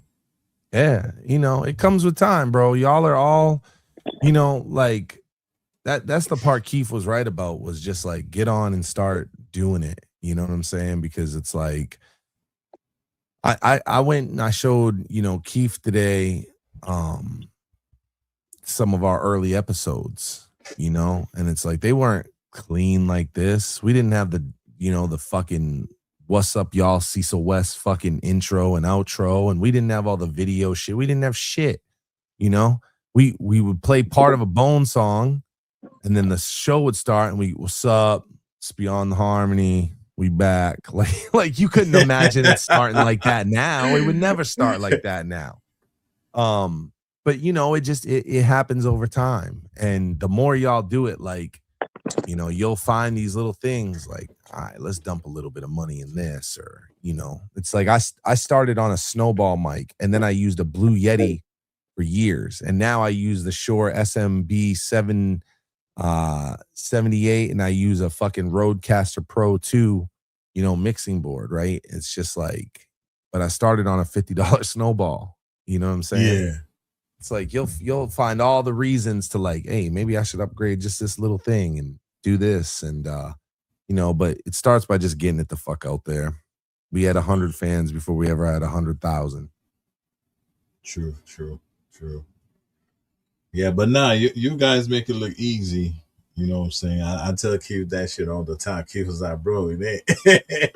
It's like, yo, don't think it's that easy, because he's still getting used to it, and I'm like, well, y'all played off real well. Yeah, I mean, I kind of got a background and stuff too. I've been a musician for a long time, and it was like, what it is. It's like you either gotta pay a motherfucker to do a video, or you better be able to make one, or you're gonna have a shitty video, right? So it's like I started graphic editing, I started video editing, I got really into social media because I didn't want to pay people to do all this shit. So I did so much of that a lot of that translated over. You know what I'm saying? I've thrown festivals. Yeah. I've done all kinds of shit. And I heard you say you didn't know what I do outside of this. Outside of this, I used to be a touring musician for ever. I just wanted that. I meant like, we don't see you. We see like. Oh, yeah. Yeah. So it's like, you don't know what you do. You know what I mean? Yeah, and even now, like I've posted my picture and shit, right? And even now people are like, now that people see you, are you gonna do the thing? And I'm like, I'm really not, because I look like a distracted motherfucker on it. I felt bad at the Raid and Rush and at the K Chill in person interviews, because if I don't have my camera on, it doesn't matter if y'all can see that I look engaged or not. I sound engaged. So that's all that I need. But like, I know that when they was there, they would see me. I'm clicking, I'm looking, I'm doing the shit. It looks like I'm not listening. Truth be told, sometimes I'm not listening to what the fuck the motherfuckers are saying back to me. I'm busy. Like I catch the end. Like that's just facts. So in person, they kind of see that. In person, they kind of see that. And that wouldn't be as much if I had a guy like RC that was like the equivalent of RC, but could do everything I just showed y'all, and they knew how to run the live. I could be a little more engaged. I wouldn't mind being on camera as much, but yeah, right now I just look like I don't give a fuck, man. I'm clicking. Sometimes there's a full blown emergency, shit's fucking up, and I'm panicking, and I still got to ask. So, what was it like when you were recording? It's right. Wild. Right. A lot of times, that's why I ask, how was the show? That's why I always ask you, how was the show? And y'all like, well, you was there, bro. I'm not even thinking like evaluating it. I'm just in go mode. I'm thinking about the next question. This right here is effing up. I hear feedback over here, and it's StreamYard starting to mess up. And when it starts going, your brain is not actually where it needs to be sometimes. But when you watch it back, it's a total different feeling. Yeah. So. Yeah, I love watching back some of the old. We've done this for so long now that I forget interviews, and I told you we used to do a thing that I want to do it again. We just haven't had time. We used to do the question of the day, and then it turned into the question of the week, and those would be 20, 30, 40-minute segments, and it was always just like, yo, the crossroads, or if I could teach the world, or this or that, and I'm like, bro, I did some of those so long ago. Who the fuck knows what I even said, man? I'd be interested to not watch that again, and you to ask me the same question today, and then like compare how close my answer was today to 8 years ago. Bro, y'all one day gonna have to do the like a Bone Thug spotlight or something like that, Beyond the Harmony spotlight. You know what I'm saying? You know how they have the things, the debut. What's the other one? On the Radar and all that. You got so many people that do music in this thing. It's crazy. Have y'all seen the question about the best remix? And they put Biggie's "One More Chance" up against Bone Thugs' "The Crossroads." Yeah, I seen that. That's crazy. I see that. That's the remix you put up against Crossroads is crazy though. Biggie's "One More Chance" up against Crossroads. That's because Yeah, that was the songs that made you forget the original. They say yeah. them According to remixes them. made you Oh, forget. okay. Yeah, This is weird. But I still, if you guys remember, it used to come on Hot 97 in the 90s, Battle of the Beats. You know what I'm saying? The original cross, and they'll play two songs against each other, and just like we do now, whoever wins move on to the next one for the next week. I think it was like every Friday night, and then, like the original Crossroads won, like every fucking time it went up against whomever. So I don't think a true Bone fan would forget the original Crossroads, but I think the quote unquote remix has such an impact on people that people would think like you forgot about. You know what I mean? yeah, But see, so you was starting to tell me like you've been a musician. Oh yeah. I mean, Um, yeah. So I've been I've been a touring musician. I've been a promoter. Like I said, I've thrown some festivals, like 3-day, 2-night, 24/7, multiple stage festivals. Uh, written, recorded. I've been a manager. I've been a tour manager. I've been a booking agent. Right now, I oversee 13 cannabis dispensaries. damn. Yeah, man, I've done a lot. That Dash shit, like I lived it. I had a situation that like, my family was very supportive of like do whatever you want to do. You know what I'm saying? My mom is like a real Yeah. like do whatever you want to do, and so I remember like I was like 13 or 14, I was taking these pre-college classes for computer shit. Like I was real nice with it. And just like out of nowhere, I come home and I'm like, hey, now mind you, like I'm a white kid that lives way up north, right? I come home, I go, hey, mom, I think I want to stop doing these college courses and I want to rap. And that, I just remember like my mom was just like, if that's what you really want to do, you're going to have to try really hard. And that was it. Like right after that, we started investing it. There's a guy named Juan G, WNG. He's got a song with Lazy. He's got songs with all Yeah. kinds of people. Well, Hold on one second, Cecil. Hold on. Let me say this. The artist that Cecil just mentioned, and I hope Jay's listening, is a Haitian guy. for sure. You know what I'm saying?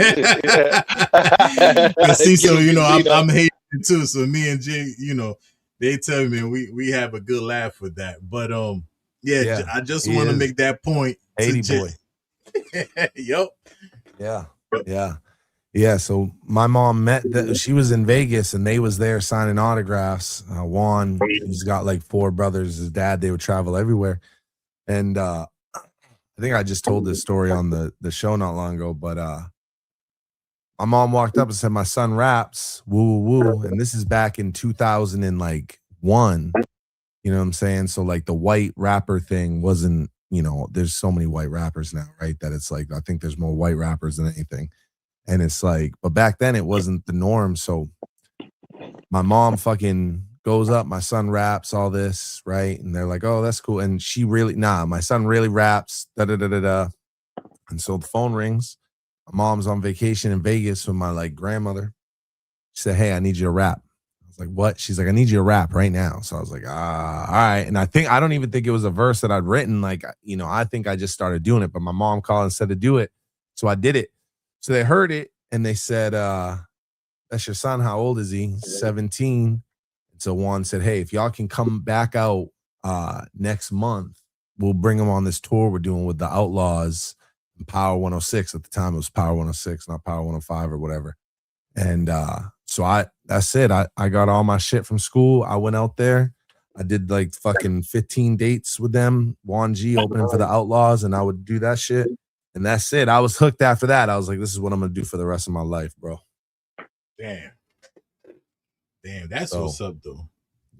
So I did that, and it all just kind of, It's so funny. Hours ago, I was saying how, hey, just focus on the album Bloodline Harmony. You don't need a movie and all this shit. But like, I was the guy that needed all the shit. And so it just kind of naturally went into podcasting. And for a while, mind you, I just finished up like touring. I did my last really heavy tour in 2023, but I just wrapped up doing shows.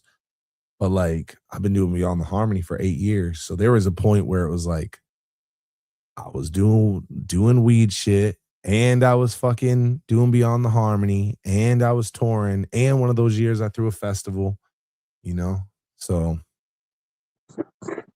Do you think you ever get back on stage?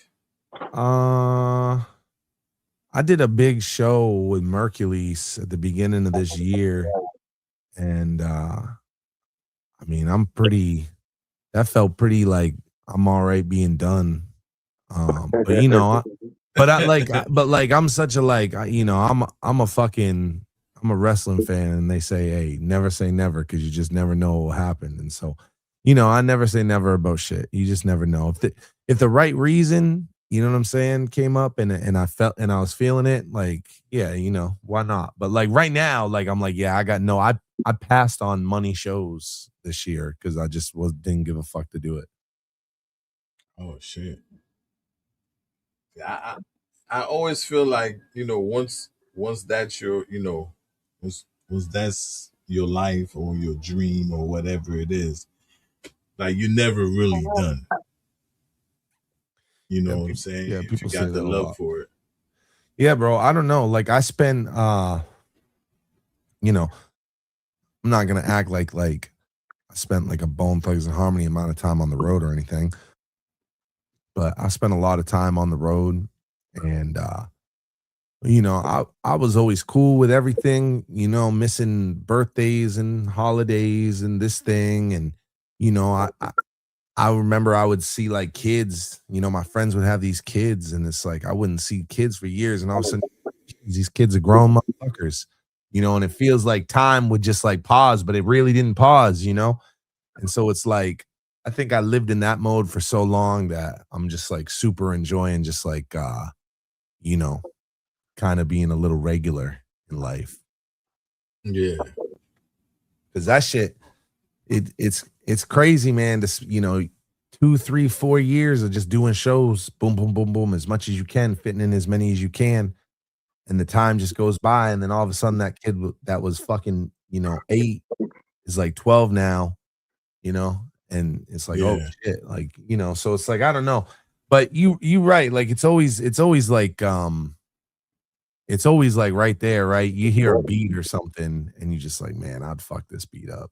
Yeah, yeah, exactly. And it goes both ways, because if it's in your blood, it's in your blood. You know what I mean? You just can't help it. Yeah, nah, I agree. I mean, I just think it's, but for me too, what was nice was, like I said, I did all the things, right? I would book shows.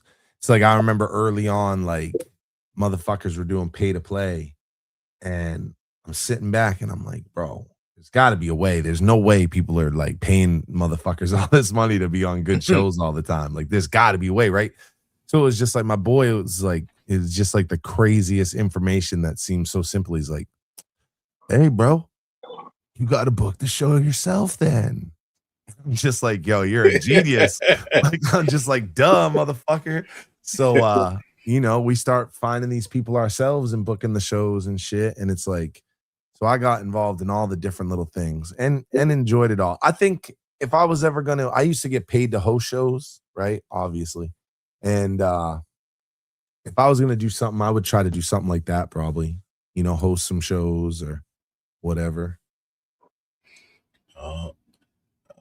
What you saying that I hear low key just got a partner for the intro on this compilation. Okay. You know what I'm saying?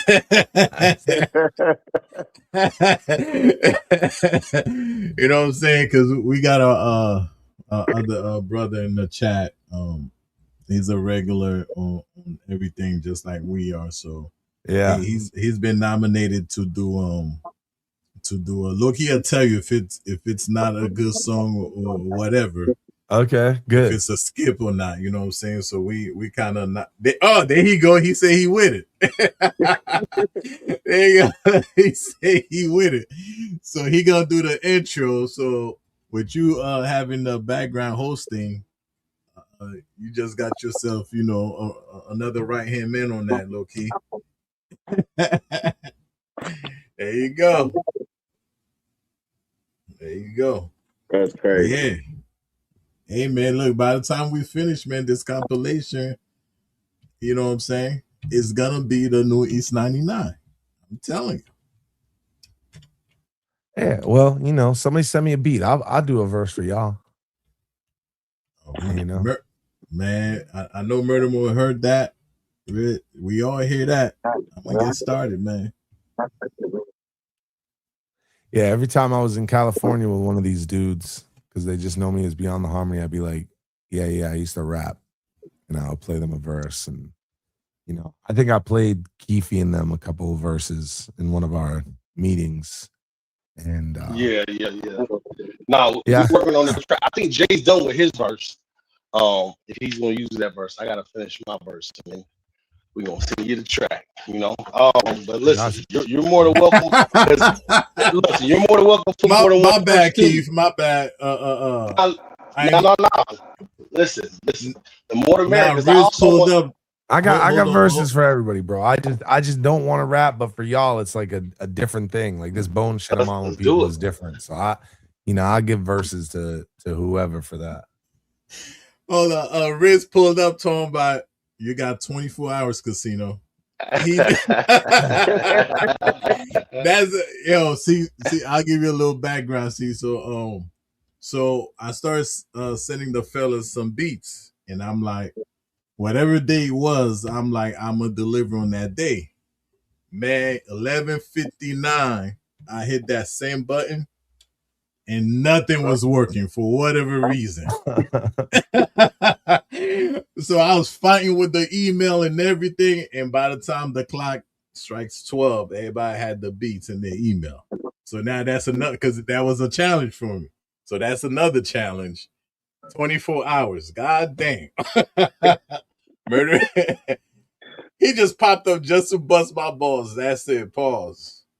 But Cecil, Murder Mo said he got you too, Cecil.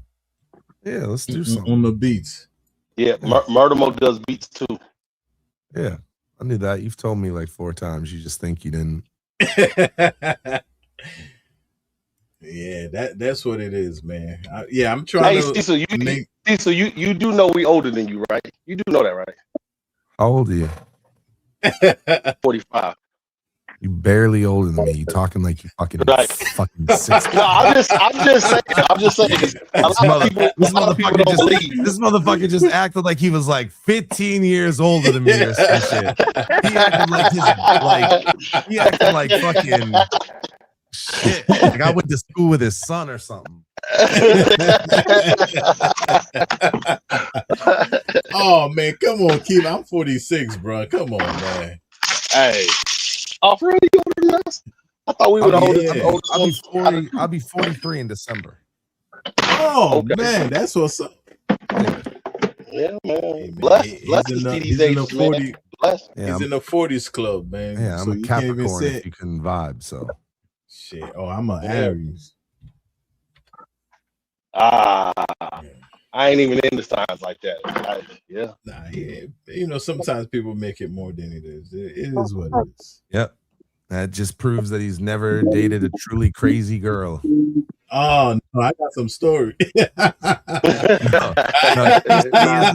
If Keith said he wasn't into astrology, he's never dated a really crazy girl.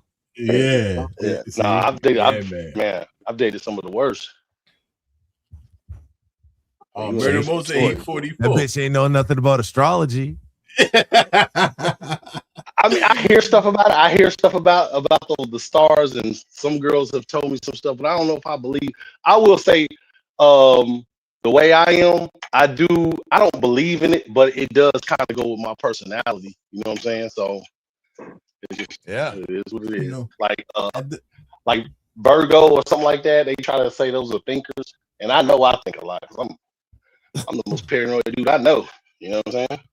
I did see a study once where they gave a class full of kids, he gave them all the same astrology thing, right? Like psychic, well, not psychic shit, like the daily astrology thing, right? And they gave them all the same one, and they asked, like, hey, does your thing apply to you? And it was like 87% of the class said yes, right? And they all had the same one, and they obviously all had different signs. So, you know, it is what it is. Yeah. Right. And the thing too, you know, we can't judge nothing really because we don't know true origins of nothing, you know. So you don't know where the info's coming from nowadays. So you can't really go by what people say. You know, Hey. you live your life a certain way, and God is the way, and keep it pushing. You know, born in the stars, die in the dust. That's all I know. So. That's it. That's it. You know what I mean? So yeah, I'm trying to make this the next East 99. Good luck with your It's gonna be thumbnail all tonight. Oh yeah. Good luck with your thumbnail. Talking I'm just saying. we got way off the bone. I told the whole story of my rap career. We talking astrology. We hijacked That's your why I say you got to change it. As Cecil West pulls up from Beyond the Harmony, yeah. Cecil West from Beyond the Harmony pulls up, bro. You got to Casino's Corner presents What the Fuck Did We Talk About? But see, so I'm telling you, man, I was telling Keith, like, I'm not even gonna put a title to none of these episodes because we just end up having a bum ass show. It got nothing to do with the preview or nothing like that, man. You know what I'm saying? And it always come out greater than expected, man. Yeah, it's that format. You know what I mean? It's gonna happen. You know, if I just opened up our fucking lines for people to call all the time, it would happen to us, you know? Fuck, with John, sometimes it be happening. John loves to trail us off. But, you know, the open format where, like, people can, call in, but it also makes really good content, you know? I do like when Beyond the Harmony, when we open the lines up, which doesn't happen as much, but we open the lines up and people call in, it's cool. You know what I'm saying? It's nice to get a perspective. And actually, Matt started as just a caller. He started as a caller, and you know, eventually it's like, I don't know, he called in a few times and he just fit in so good, and I don't even know why the fuck me and John were like, I'd love to have Matt be part of it. And here we are all these years later. I mean, I travel the country with Matt, but Matt was just a fucking Beyond the Harmony caller at first. Damn. And we put Matt through it, bro. Before Matt got to be like, he's in season 3, but he doesn't talk. It was just like, Matt, get the fuck on here and just watch how it happens, bro. That's it. You get to just, and then he's doing a thing called BNN. It was the Bone News Network. And every month his job was keep track of all the Bone shit going on. Bone News, affiliate news, and then produce a news segment every single month. And Matt did that for 12 months. That was like his apprenticeship. And once he got through that and shit, that's it. He became a full-time guy. But like Matt really went through it, you know. So that might be one of your people that just pulled up. Yeah, that's Perez. That's my dog. I'm late. All right, welcome. You're not late, man. Join the convo. Yeah, I posted it up in our Discord. So when can we expect the guys playing video? I don't know. That's got to be real soon because they filmed a bunch of it in Cleveland and then they just filmed a bunch of it in LA. Chill's son, Lil Chris, he controls like a lot of stuff. He's been doing his social media and shit. He's a smart kid, and I think that he's helping with that. So, you know, I imagine it's gonna be soon because, like I said, they filmed a bunch in Cleveland and then they just filmed a bunch when we was out in LA. That's what's up. Oh shit. Like I said before, I'll say it again. This is a bone year. You know what I'm saying? But Lazy done took it over. And hey man, it can't only go up from here. I'm just September waiting. 12th around the corner. Man, listen. Yeah. Yeah. Yeah, this but you know the crazy thing, man, these cats, man, they've been flooding the industry since they got put on. You know what I'm saying? Whether it's groups, solos, you know what I'm saying, Hey, growing the I ain't family gonna lie. tree. I ain't gonna lie. When Cecil had dropped that bomb that said, Bone been dropping every year, and I just sat back and thought about it, like, bro, that was something that I didn't know. Yeah, So we I did a can look at it video like, about that, and that was years ago. How there's been some form of Bone, whether it's solo records or groups or Bone has never missed, and since they came out in '93, there's been some Bone shit every single year, multiple things usually, but there's been some sort of Bone thing every single year since '93. There's never been a miss. Yeah. yeah, And if you don't think about it, it's gonna go right by you. But yeah, yeah, consistently, that's man. crazy. I don't know if it let me. I just tried to link a Oh yeah. video. I don't know. I don't know if it. My brother serving up them fiends. Is this my own? We got the interviews that you need. Is this my own? My brother serving up them fiends. Is this my own? We got the interviews that you need. Is this my own? That's that I shit. just, Hey, That's that shit. that shit I just fire. got one. That shit nice. I just got one question. Is Keith the one that's dancing in the middle? Hey, I wasn't gonna keep that because of the dance of that shit. And Keith goes, I like that one. So I was like, all right, fuck it. That's tight. We got the interviews that you need. Is this That's fire. my brother serving up them fiends? Is this my own? We got the interviews that you need. Is this Yeah, that's Keith. That's Hey, crazy. yeah, Ain't it? that's That is Keith. crazy. Yeah. That's That's fire Very tight. though. nice. That's fire though. Yeah, man. Yeah. I said when I heard that, listen, because Cecil did one where it has a whole nother beat, but it was that man, it was so fire to me. It had like a guitar in it. Um, dude, it's tough, man. I ain't gonna lie, it's tough. But I don't know, man. A remix to POD it, man. I don't think you can beat that, bro. I ain't gonna lie. Yeah, That's tough. that shit fire. Yeah, Yeah, I Oh that's can't to man, me. wait to That's see what it. that is I one of can't the wait till best this hooks shit. Bone has ever done. In my mind, I'm not gonna lie. POD is one of my favorite songs on Bone. Oh yeah. Oh yeah, that definitely. Man, Definitely. as soon as he let me get that, man, I ran to the wife like, check this one out. Even she had even she had to dig that one. And I told you, my wife can't stand my Bone infatuation. She can't stand it. But when she heard it, she was like, "No, that's dope. That's dope. I can't even lie about it, man." Like certain things you just can't deny, man. The production is fire. The song, man. And I wonder why they don't play that a lot at the concert. You know what I'm saying?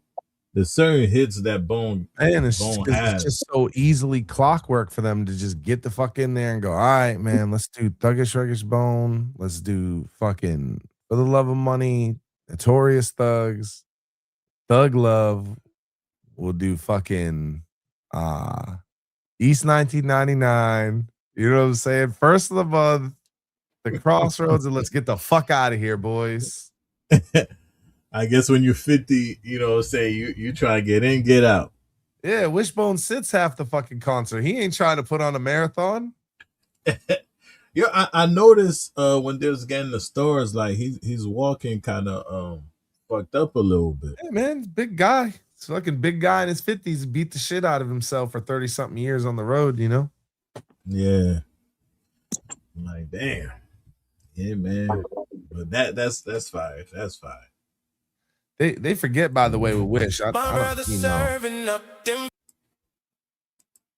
I'm listening. Go ahead, Cecil. Oh no, play the shit. It's all good.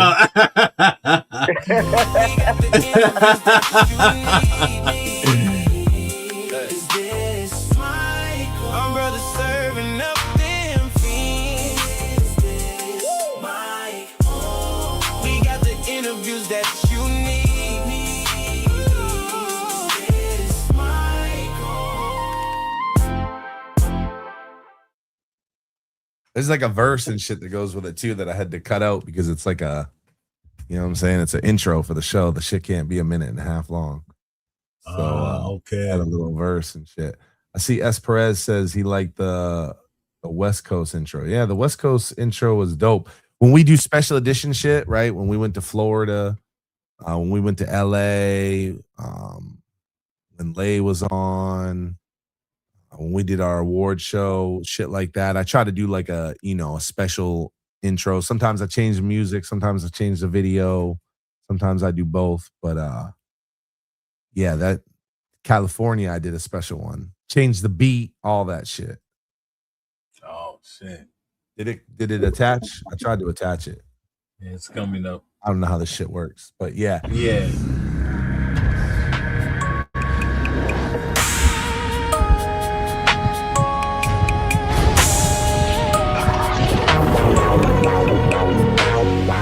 Beyond the harmony for the fans, we celebrating. We on the West Coast, so everybody come join us. Beyond the harmony for the fans, we celebrating. We on the West Coast, so everybody come join us. Beyond the harmony for the fans, we celebrating. We on the West Coast, so everybody come join us. Beyond the harmony for the fans, we celebrating. We on the West Coast, so everybody come join us.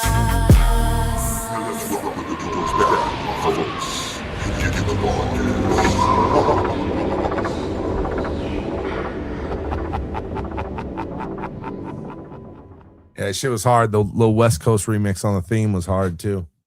Oh man. Let's do a replay. Y'all funny.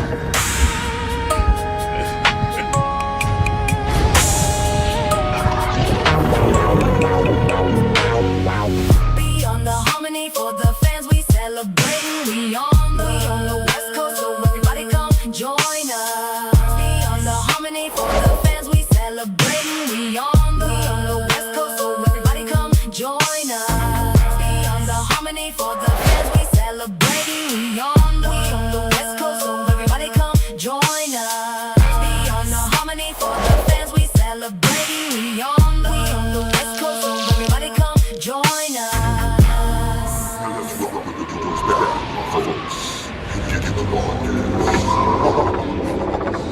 All right, but like, check it out, right? That's like we in Cali on business, right? This is Orlando when we did Beyond the Harmony weekend, and Beyond the Harmony weekend was supposed to be like a party. So this was a totally different shit. Oh shit. Okay. We on the harmony for the fans, we celebrating.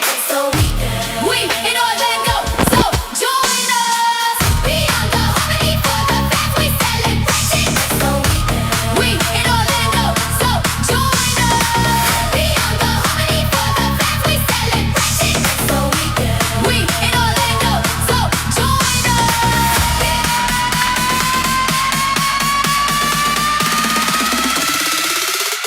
So join us. We on the harmony for the fans, we celebrating. So we in Orlando, so join us. We in Orlando, bitch.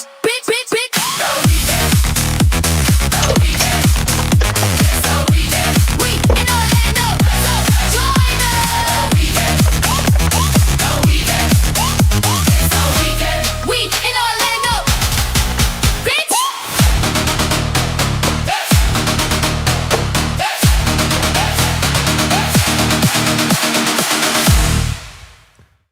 Cause bro, That's like, we was in Yo. Orlando on vacation doing Beyond the Harmony weekend. We was in a mini mansion and shit. So I was like, nah, we need something that feels, all the Beyond the Harmony intros are so serious. You know what I'm saying? They're very like eternal Bone Thug that I was like, oh, we got to do this one. This one will be just funny. Yo, I don't know why, but they sound like a young version of Too True. Shit was funny, but nothing beats the original though, like the real song, that's dope. That's dope. So yeah, I needed the guys to have a good one too, you know what I'm saying? So the Serving the Fiends one, that's what the guys got right now. Yeah, that's dope. Murder Mo say, can we hit a verse or did you trash it? No, I got it. I don't know if this will let me. Let me see if I can.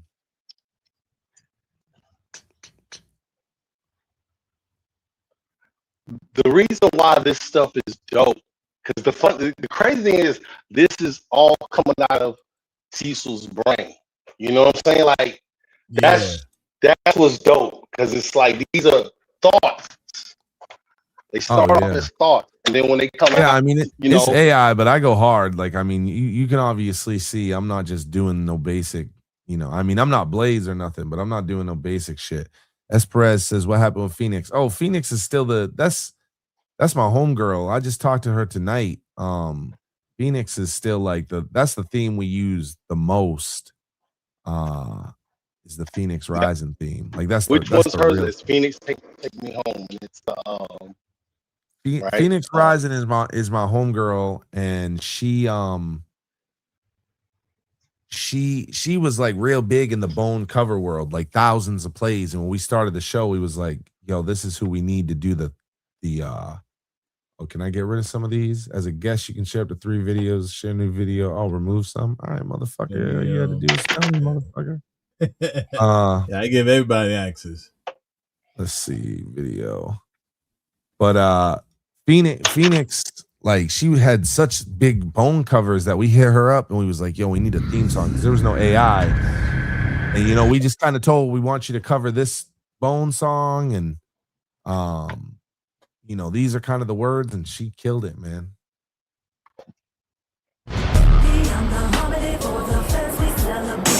This is no AI.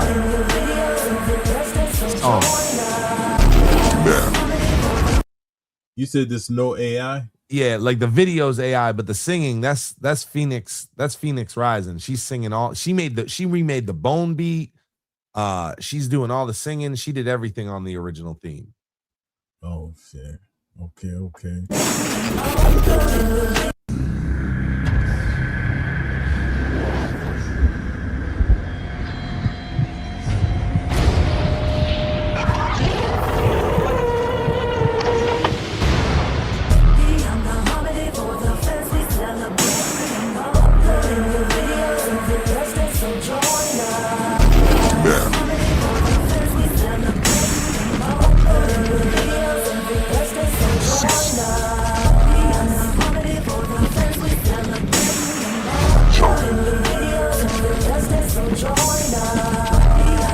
Kick that shit.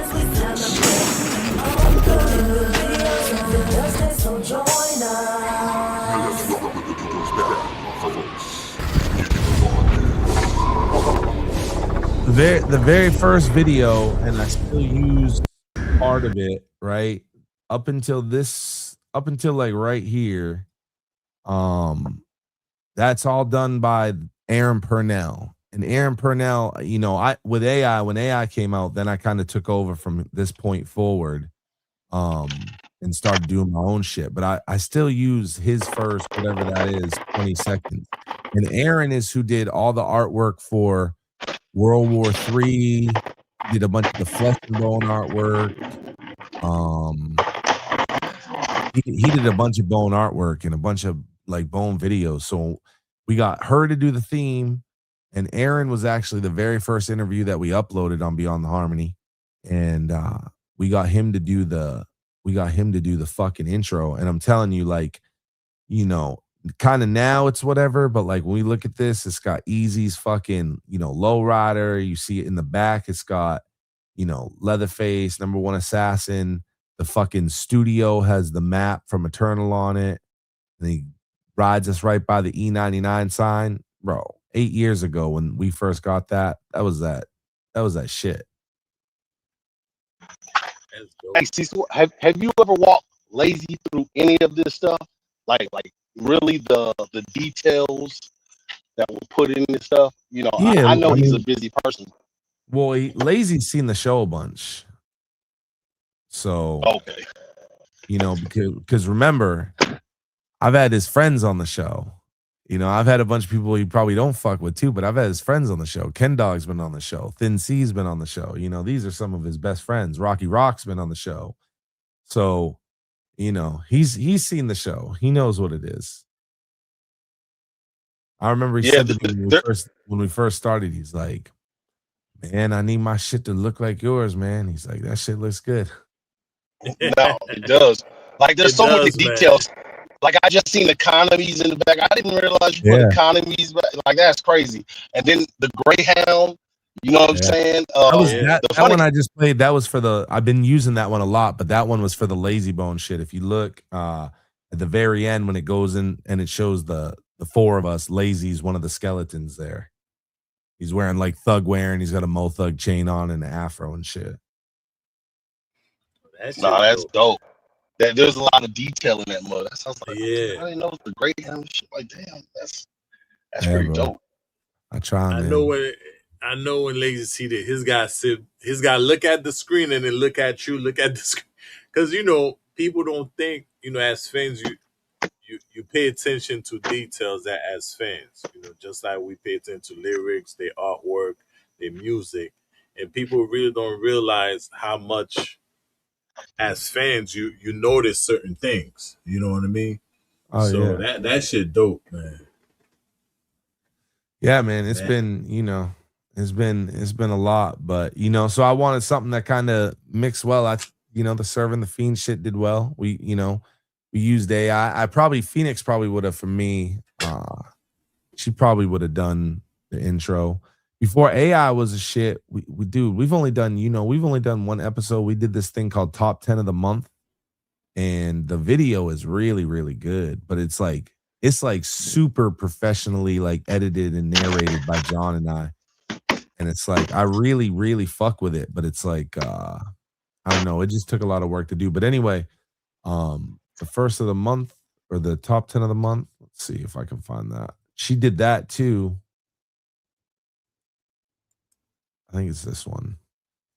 In this video, this is all pre-AI. It's like first of the month video. You said this is all pre AI? Oh, this is all pre-AI. Yeah. So I just did a video editing, got like it's supposed to be based on the first of the month. So you know they had the crystal ball and all that shit.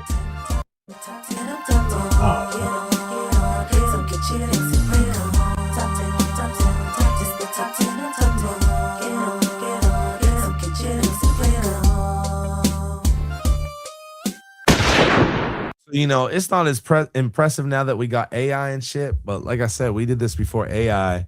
If you go back and watch the first of the month video, you know, they got a crystal ball. There's the money. She's singing it.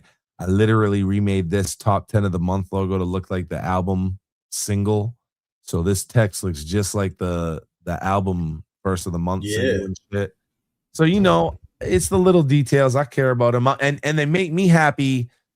9 out of 10 people don't catch them, but when you got some Bone fans like y'all that catch like the economies thing or whatever, it's like you know, those are the people I do that shit for.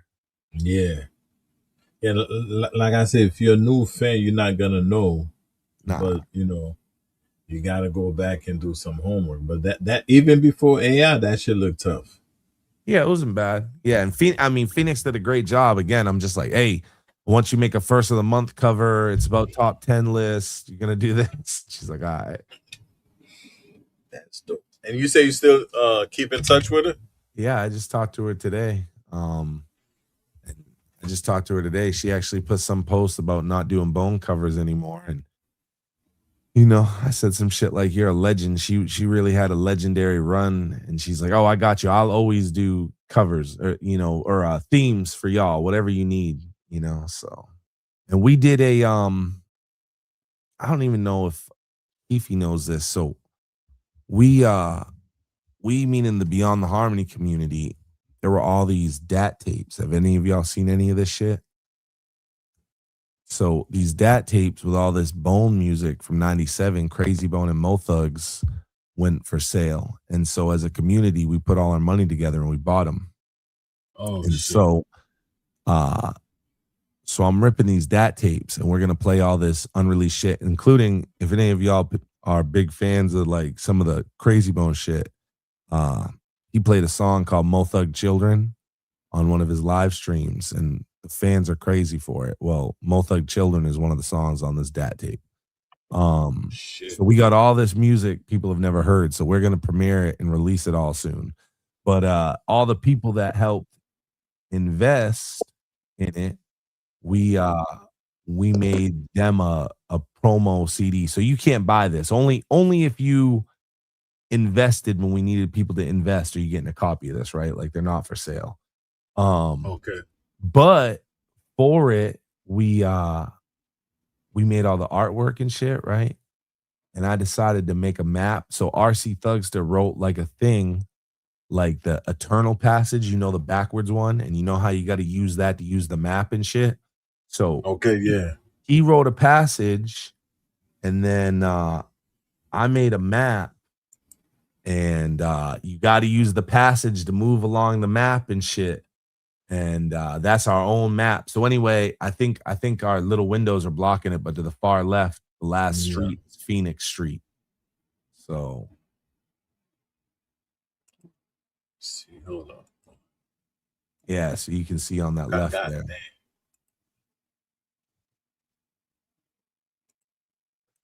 Yeah, okay, there we go. Yeah, so you can see the far left, you got Phoenix Street, and these are all, you know what? This ain't even the that ain't even the most recent one. That's an old copy. Let's see. Let me see if I can that means we're gonna need to help Murder Mo buy these copies of these yeah, basically. Listen, the DAT tape shit is really crazy because that's not a cassette. You can't just put that in a cassette deck. So we had to also buy a DAT player. And I get the fucking DAT player, right, to fucking play these DATs that could already be fucked up. These things are like 30 years old, sitting in a fucking storage locker and get recovered, right? And then I get this DAT machine. They don't make these fucking things anymore. So you got to find one. We find one, pay, it gets shipped from Ohio, yada, yada, yada. I get back from LA. I pop a DAT in, fucking doesn't work. I'm like, bro. What the fuck, right? So I'm doing videos on it. I find it's a common thing. I take this thing all apart. It literally only needed a band like the size of like a hair tie band. And I replaced that shit and it started working, so it's like this project has been like the real labor of love shit. But now we got all these motherfucking songs and we're gonna give them to everybody for free. I mean, obviously we can't sell them or nothing, right? They're not my songs. Yeah, I think I just put but anyway, so this map is one of the panels, just like Eternal. We made our own map. So yeah, so this is the final one, and it's based all on, Beyond the Harmony Bone shit. So if it was part of the show, there's a couple just straight Bone things in here, but most of this is Beyond the Harmony Bone shit. So it's like we got everybody in there. You see Bandit Ave, there's Smokey the Bandit. Yep, Blaze Boulevard. Yeah. Go is for our boy John Basil, who ran BT&H board, who just recently passed away. So that's Goat Street. Wolf Street is Kyra Wolf. Julio Costanzo over here on Costanzo Boulevard. You see Chill Street. All kinds, man. There's a lot of shit going on in there. Burner Drive all the way down at the bottom with the Harmony House. So yep. You know, but this passage, okay, just like the Eternal map, when these motherfuckers get this passage, you got to use it. And the passage gives you clues on where you start on the map and how you move around the map and what things to pick up. And once you pick up the proper amount of shit, it does do something just like the Eternal map did. So we went extra into this. I'm telling you like this: if Lay Damn. if he would do an album and put some of this in his album, like go to this website for this, even if it says Beyond Harmony, so many Bone fans, like diehard Bone fans that are not with Beyond Harmony, would go to this stuff because this stuff is actually interesting. You know what I'm saying? And it does give you that old feel of back in the 90s when you opened up East 99 Eternal and you're like, damn. And you know what I'm saying? And you're interested in what's going on, man. I think that's dope for real. I try to put little things like you see this is 71st Street, but it's got the down arrow, right? Down 71. Yeah.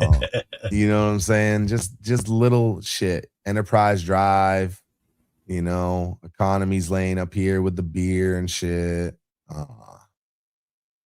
You know, that's a lot of details, the man. Crossroads, just little shit. You know what I'm saying? Got the Greyhound right here, Greyhound bus. Man, that when you did the for the when you did the cover for it, you included that in the I could show y'all the fuck is it?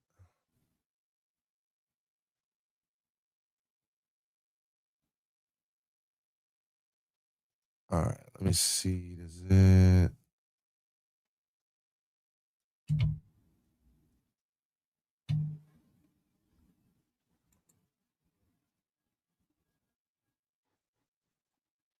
Is it let me share my screen to y'all? Yep, please go. Okay. Oh, we got it. Hold on, let me remove this one. Yeah, so this is like the whole package minus the CD. A bunch of it's not done. So it's a 6-panel. This right here in the middle is the front cover. This Beyond the Vault. And it's got the reverse Eternal shit. And then this is the back cover, and all the tracks will be on the left. And then I just did very little. You can see, like, I made sure to put it's limited to 50 copies. Every one of them is going to be hand signed for promotional use only, not for sale. All the tracks will be right here. And then if anybody really pay attention, this number right here, this isn't the number that's on the back of Eternal and shit on the RIP EAZY-E logo. And that's because that number's wrong. The one on the back of Eternal, it's off by like a year. And this is actually the amount of days that EAZY-E was alive. So I thought that was like a cool little thing to, you know, slide in there. And then this over here, these are the people that help donate. I put their name in it. This is the actual pictures of the DATs that I then, you know, made look this way, but this is a real picture of the DAT tapes that we purchased. Damn. Oh, yeah. So this is the front cover, back cover. When you open it up, you know, then this folds out, this panel, and then this is the flip side of it. So on this side, this is under the disc. The disc covers this whole thing right here. So when you pull the disc out, this whole thing appears. Besides that, it's just going to look like a disc on a white field. And then the inside is the map, you know, and then the passage that helps you go through the map. So you got to read this, and inside of this, it'll give you clues on how to move around this right here. So that's fire. Yeah. So, you know, I tried to do something special like Eternal. You see, I did the reverse Eternal shit, and I put it in the map as well. Called it West 99th Street instead. So, you know, just a little bit of just some little shit, motherfuckers. I you know, again, I like for it to be special. You know what I'm saying? So, yeah, that's that's like a collectible within itself. Yeah, for You sure. know? I mean, and like I said, that's why I wanted it to be number one, only limited to the people that helped throw money down. And none of them knew I was gonna do this for them, right? Because I'm not gonna advertise like, hey, if y'all throw your money down on this thing, like I'll make a bootleg for you, right? So this was Yeah. kind of like a thing that Right. came after as like a thank you to motherfuckers. But yeah, I'm gonna put all them on it, hand number every one of them. There's only gonna be 50 of them. We only let 40 people be donors, so actually only 40 people will get it. We keep 5 for Beyond the Harmony, and then I'm keeping 5 to give away and shit like that. So even if motherfuckers didn't donate, Dope. there's That's dope. there's That's 5 dope. that'll Oh Y'all man, know murder. I like the thing I though. got Murder Mo listening, man. right? yeah. That's all I'm gonna say. That y'all know Murder Mo They say, listening. He said when you spin that wheel, I have murder mo all over it. But Yeah. Cecil, so we trying to do this compilation, and we've already started on it, right? It hasn't grown legs. Is there a way to get John Lippy of Lyrical Fusion on board? So like rap, nah, he ain't gonna do that. Well, do something. He would probably do something. I don't know what he would do. I mean, he ain't gonna rap. I know that. Something. Just maybe an intro, outro. I'm sure he would do something Get like into a that for skit. sure. You know what I'm saying? I think that'd be Yeah. dope. And then maybe have Matt on there. So this is what I've been wanting to know. We do a So little when y'all Beyond the do Harmony skit. right. yeah, So when you do the I am Cecil West and he does the John Lippy and Matt goes, I am Matt Weaver. Does he do that on purpose? Yeah, that's his thing. Okay, he does the monotone Pauses. on. Yeah, Okay. and the pauses. I Okay. am Matthew Weaver. Yeah. Okay. I was wondering. Yeah, it's like wishbone Okay. shit. You didn't forget it, did you?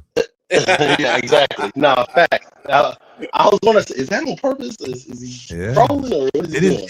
It didn't start like that, man. Like I said, I remember going back to the intros and it was like, I didn't even have that co-host and coast to coast and part for him. It changed every episode for a while till I found the thing that worked. And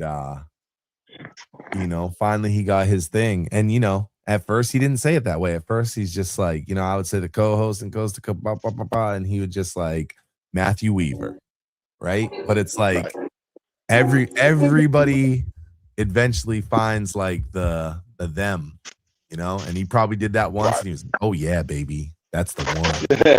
right. Pause for dramatics after every word. That's the one. right. Yeah, man, that'd be dope. I'm not gonna lie. So, yeah. Hey, Murder Mo. By the way, Murder Mo, I don't know if you saw. If you're not in our Discord, then you wouldn't have seen this unless you watched the Scale interview. But you saw that I just got like a mint copy of East 1999 Eternal fucking clean version, right? Like, that's the one. Man, that's the one. Murder about to go nuts. I can't see it. I'm not with my phone. Is Cecil showing it? Nah, I ain't show it. Nah. Okay. Murder Mo knows what the fuck it looks like. I ain't got to show him. Okay, so don't Murder Mo got what was this thing with Murder Mo showed? He showed that the yellow East I 99. don't care what sun faded copy of Eternal he showed you. It ain't the fucking clean version. Murder Mo's gonna have to take a break from work right now and come on and defend himself.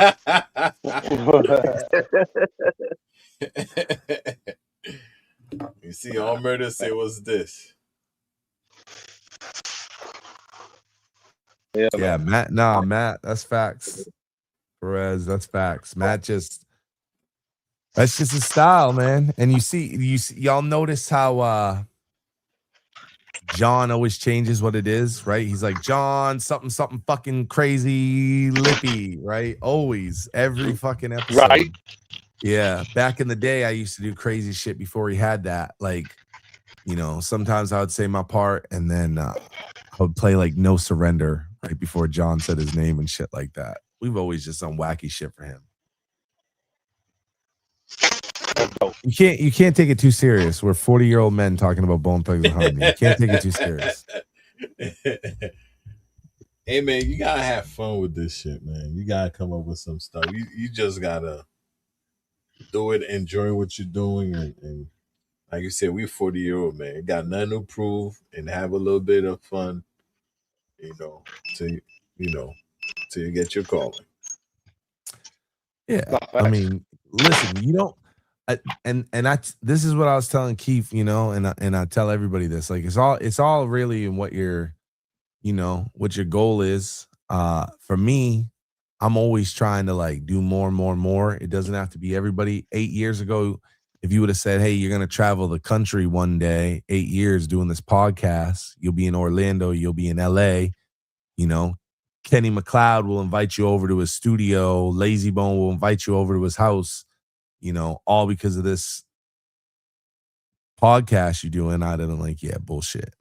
I was damn near fucking homeless when we started this shit, living out of someone's fucking house. So it's like, 8 years later, we travel in the country. And, I mean, I've showed Keith, it's like, we're not getting rich off this. In fact, like right now, I'm like, I'd like to just get it to the point that it paid for the trips, and that I didn't have to come so far out of pocket on it. But just the opportunities in itself are like incredible, Right. Orlando and LA this year, all off of Beyond, just doing Beyond the Harmony, like that's crazy work. But the thing is with everybody jumping in and contributing, it will get to that point, right? Because this is the thing, like for us, we would be getting exposure. So that's where your channels will grow. And that's why he says, keep doing your thing. Don't, if you do this with Beyond the Harmony, keep doing your thing, because that's where it's going to pay off for you. But for them, I'm telling you, they have the platform that can actually probably go live 5 times a week. I mean, in casino, you'll see the more and more you go live, it'll start messing with other videos. Like YouTube will stop pushing one video totally. Oh yeah. So you can only you gotta let them motherfuckers breathe. Yeah. But he has a platform. Let me ask you, Cecil, if you look at this kind of stuff, because I always look at the metrics. What is the most you believe impressions? What do you know what was the most impressions YouTube gave you on a video? Well, it's probably one of these shorts. Like we got a bunch of Bone shorts up that have done millions of fucking plays. So wow. Well, I'm not talking about views. I'm talking about impressions. Like the most impressions we ever got was like 37,000. But I got friends that do, because I used to do a Giants podcast, but with this whole you're saying on hip-hop thing, on YouTube or on Facebook? On YouTube. How many impressions? Like, yeah. I'd have to I go get look. into the weeds. Yeah, I get into the weeds of the metrics, man. Like this says in the last 28 days we've done 5.5 million impressions. God dang. You see what I'm saying? He has the platform that will do that shit. And plus he's been in it 8 years. So he was there when the algorithm was older, and a lot of people were grandfathered in, because the algorithm we have now, casino, man, it's hard as fuck, dude. They say it's way harder. And that's what a lot of my friends that do. I'm telling you, the money, we got all our subscribers, not all of them, but like we got like 100K, right? Let's say we had 100K plus right now. We got 128,939 subscribers. We got 100,000 of that in theory from just John hustling shorts for a year. I'm saying this motherfucker was making shorts of everything. Bone videos, Bone interviews, our shit, everybody's shit. That's 60 seconds, 59 seconds, right? And he did that till we got a plaque. And I truly believe that once you get above 100K And once they approve you for a plaque, because you could get to 100K and they still got to approve you. So as soon as you get to 100K, they review your whole account to make sure you ain't fucked the system. And I think once they review your account and they approve that, you know, you really earned your plaque, I believe that they like push you into like a different section a little bit. You know what I'm saying? Like I think that you become more like, I noticed after we got the plaque that like more and more Bone Thug videos would recommend our videos. Whereas before it was like, whoa, what's some motherfucker got to do to get his video recommended after first of the month? And then it kind of felt like we got that plaque and all of a sudden we was getting recommended on everything.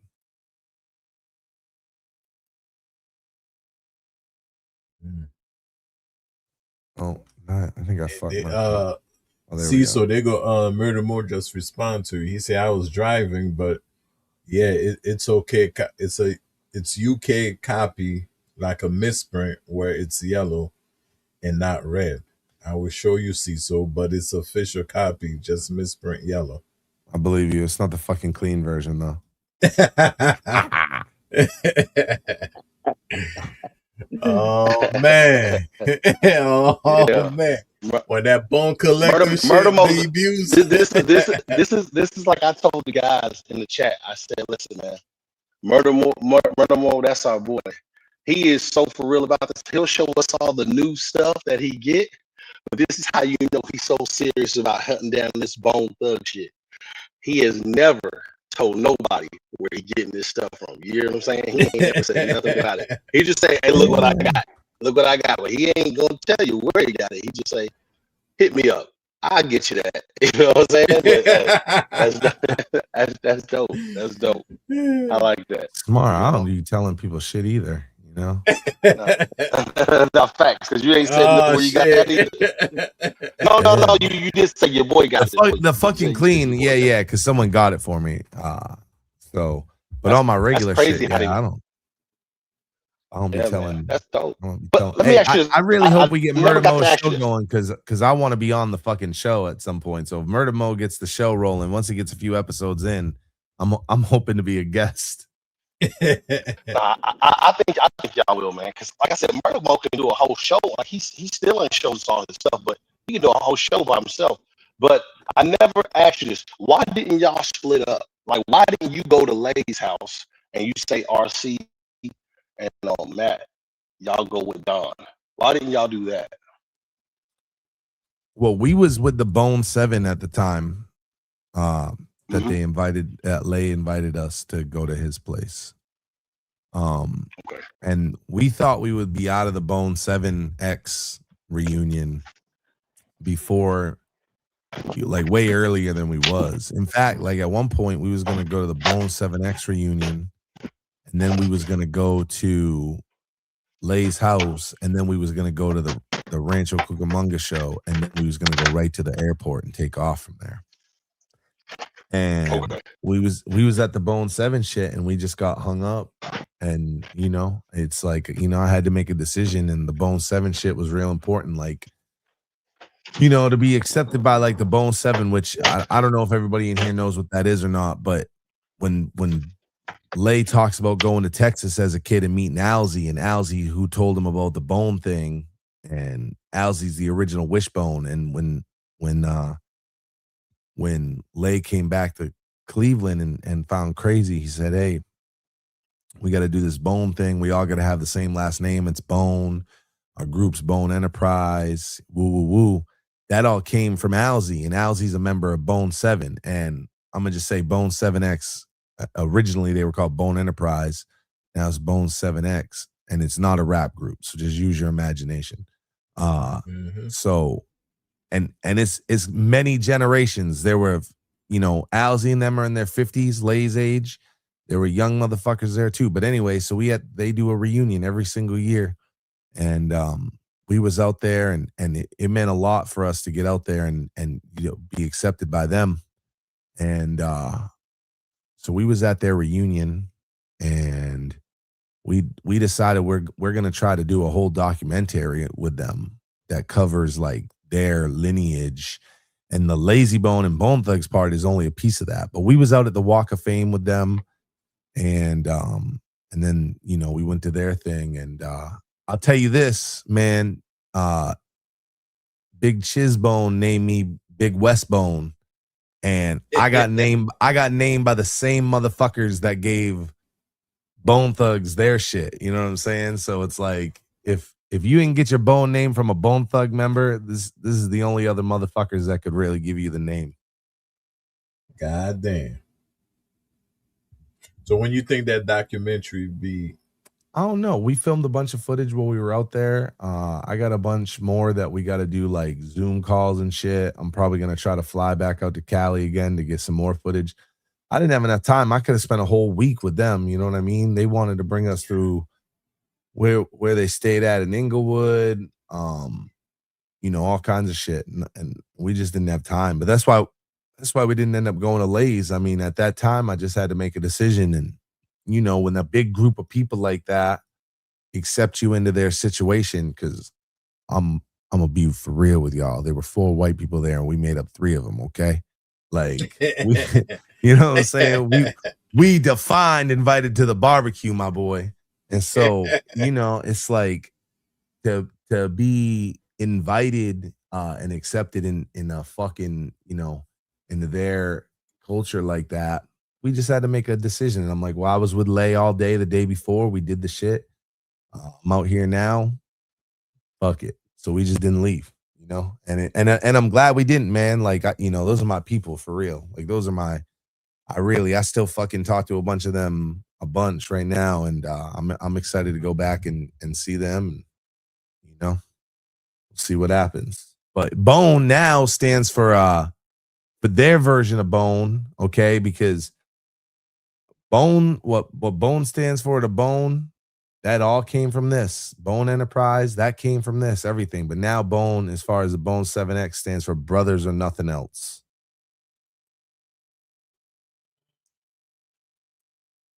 Okay.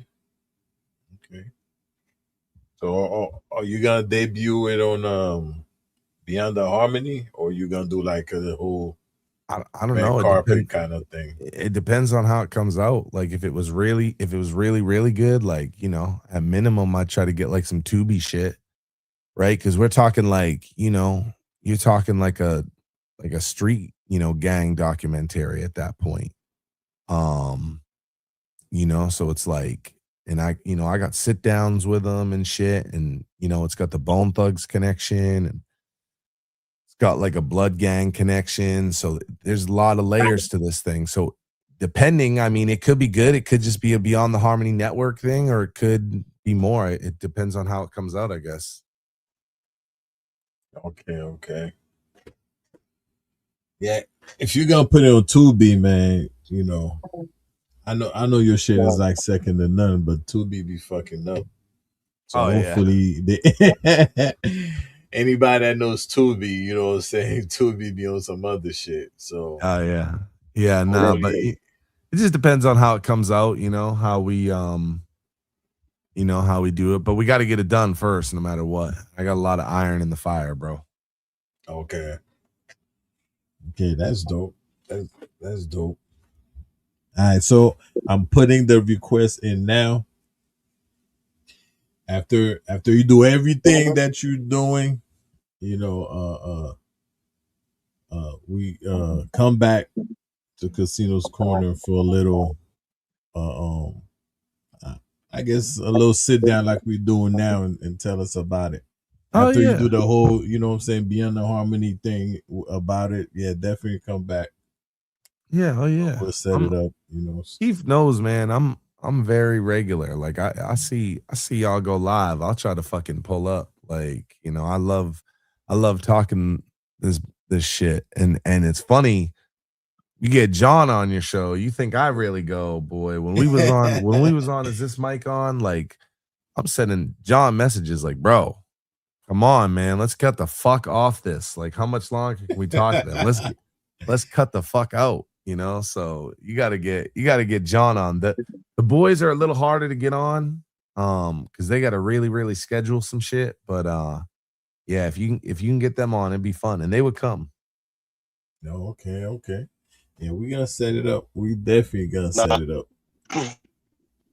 I can't wait for Murder Mo to do this show and John, because you know John. I mean, I ain't gonna lie. I like to see the collection too, because I really believe people who collect have a skill set that I don't have. So that's why I really enjoy it. But I definitely want to see, you know, John's reaction when Murder Mo starts talking to other collectors. Oh, he's gonna love that. That's what Yeah. he's always wanted the show to be. He didn't want to do interviews. That's the type of shit John wanted motherfucking the show to be about. Yeah, I think it'd be dope. Other collectors, they have stuff. Murder Mo can tell you the price. Like, oh, see, that's rare because I was looking for that, and you got it. You know, I think that's gonna be dope. You know. Oh yeah, that's a great. Listen, I came up with all the shit, right? Like I got ideas for everybody. You know, in fact, Keefe said something about you tonight. You see, I knew you was a producer. Yeah. You see, I pay attention. People say shit to me and I don't even say nothing about it. I just etch that in the motherfucking book to remember. So, you know, him and I talked all about, you know, an idea that would work for you. And I really think that there's like varying layers of everything that could be done. And it's like, even serving the fiends, I think is going to be very different than the you know, Beyond the Harmony Live. The obvious aside, right, is you got 3 totally different hosts, but it's like, you know, that I'm setting them up with a totally different, you know, style interview as well. You know, and then like the Bone Collector show that I want to do a Murder Mo is like, really dope because it's like you can't have a non-collector, like Keith just said, like he's not a collector like that. Like you couldn't have him hosting the show and a motherfucker showing him like some rare shit and Keith is just like, okay, that's cool, like not understanding what the fuck it is. Like you really need a collector that is gonna see that and go, fuck, bro. Like that is, you know, could you imagine that's how Murder Mo says it? Fuck, bro. But you really need somebody that's like gonna be like understand what they're looking at. And I think that's what you get out of it. And there's so many like high level collectors out there that, you know, and even not the high level collectors. You might have a guy that's only got a handful of shit. Like what's dope is when you're a collector, we all get into it for different shit. And I've gone through phases. Like I had the CD phase. Then just recently I had like I wanted all the advertisements, all the dope advertisements. So I was buying up full magazines, breaking people's hearts. I'm buying fucking The Source 99, ripping the motherfucker down the spine just to get this one bone ad out, throwing the rest of the shit out. Don't give a fuck. You know? And it's like I went through that phase. You know, so it's like when you're a collector, you could have a conversation with somebody that doesn't even collect the same bone shit as you and appreciate their collection. Like Clever and them, he's got a big old collection of sealed CDs. I'm like, fucking sealed. Like I could give a fuck less if they sealed, if they opened, if they've been played. I don't give a fuck, right? But he's got all the sealed ones and they got all the hype stickers on it. And he's got like, this version of Thug Mentality has a completely different hype sticker than this one. I'm like, who gives a fuck about this shit? But like he does, you know what I'm saying? And it's like, so it's like, even if that's not what Murder Mo cares about, he would be able to get excited about that. You see what I'm saying? Yeah. And then your thing, I was like, well, bro, you're an actual producer. So I've interviewed producers, but a producer interviewing a producer's completely different situation because you don't have to interview them on their life story. Because they've probably told their life story. Instead, you interview them on, hey, let's talk about recording Eternal or making beats for Eternal or you know, this particular song. And then, you know, they would say, hey, I did this and that. which would be a normal thing that for a normal motherfucker like me that doesn't produce, I'd pull the key and be like, okay, that's cool. I would know no fucking, and we would keep moving right past it. But you would know to like dive into the little shit, you know what I mean? And you know, and you would get new layers out of producers, engineers, the guys that played the instruments. There's such a cast of like behind the scenes studio people that, bro, you could do interviews for a lifetime and not get through all the people that work behind the scenes and on these records. Right. Well, and know the extra questions to ask them that your average interviewer wouldn't know to ask, because again, it would be about the production piece. You don't really necessarily care about asking DJ Unique his life story. He's told it a bunch. So instead, you be interviewing a producer about real shit that, you know, either bone nerds or other producers would be really interested in hearing, you know? And it's just about the diversification, because it's like, if we all are going to do a show and we're all just going to do the same style interview, you know, where we start at A and we finish at Z, it's just like, yeah, all right. You know, that's why people got bored with the Bone interviews. That's why the Lazy Bone interview of ours is so good, because we didn't do the traditional Lazy Bone interview, right? I didn't have to go from front to back. Everybody and their mom has done it for 30 fucking years. So it'd be the same thing with this. Like for you, like you don't have to go front to back with them. You want to go front to back about the producer piece, you know? So yeah. And funny you should say that, because, you know, the first few episodes that I did, I'm big Crazy Bone guy. So I also touch, you know, when we review like Thug on the Line, you know, I touch base on, you know, who produced the tracks and this and that and the third. So I don't want to just jump off of doing like the Crazy Bone album reviews, but definitely, I definitely want to do like the idea you're talking about, because Keith and I, we did touch base on that too. Because even for originally like this whole Mo Thug, whoever got the best, the original topic we was gonna do, I got the page right now, and I'm looking at who played the keyboard, who played this, who played that. You know, yeah. what I mean? So. And those are totally their own stories. And I'm not saying I wouldn't interview those people, but it's like I'm gonna ask a guy like, for instance, Kenny McLeod's gonna come on. And when Kenny comes on, you know, I'm gonna go through the whole shit. How'd you get into music? How'd you do this? How'd you get that? How'd you first meet Bone? Tell me about recording this. And we, you know, and we're gonna get all the way up until that moment where he's sitting doing Beyond the Harmony, and that's some Beyond the Harmony shit. But you're gonna get to him recording Creeping on a Come Up, and he's gonna tell you what songs he did, and then you're automatically gonna have producer questions about all this shit that I would never think to ask this motherfucker about. Right. You know? Oh yeah. Oh, I'm with it. So, I'm with it. You know, and it's really just like, I've always kind of like, the Beyond the Harmony fans are always like, I wish I could just watch this all the time. I'm like, I hear you, bro. I wish I could just do it all the time, but I got a family. I got to pay bills, you know? So I'm like, hey, with enough people, we tried to do this years and years ago. With enough people, you know, we can build the Beyond the Harmony network, and then there's always some shit you can turn on and watch. And you know, I'm all about the different levels. That's why Keith said it earlier. And I keep telling them, I'm like, bro, don't change who the fuck y'all are when you come on the show. Like, don't try to be us. Don't try to be Beyond the Harmony. Like, I want, is this mic on? Just doing a different format. That's it. Don't change up what y'all makes y'all great, you know? Nobody wants to listen to Bone clones, right? Same thing. Nobody wants to listen to Beyond the Harmony clone, you know? Yo, we ain't gonna use the word bone clones, you know what I'm saying? Because I do have a thing about Bone clones. Crazy Bone, he really, you know, pissed me off with that damn look into my eyes. I really feel like he was talking to me and my guys when he was talking about it. And then for Steve LaBelle to turn him away, man, that was a bad look, you know?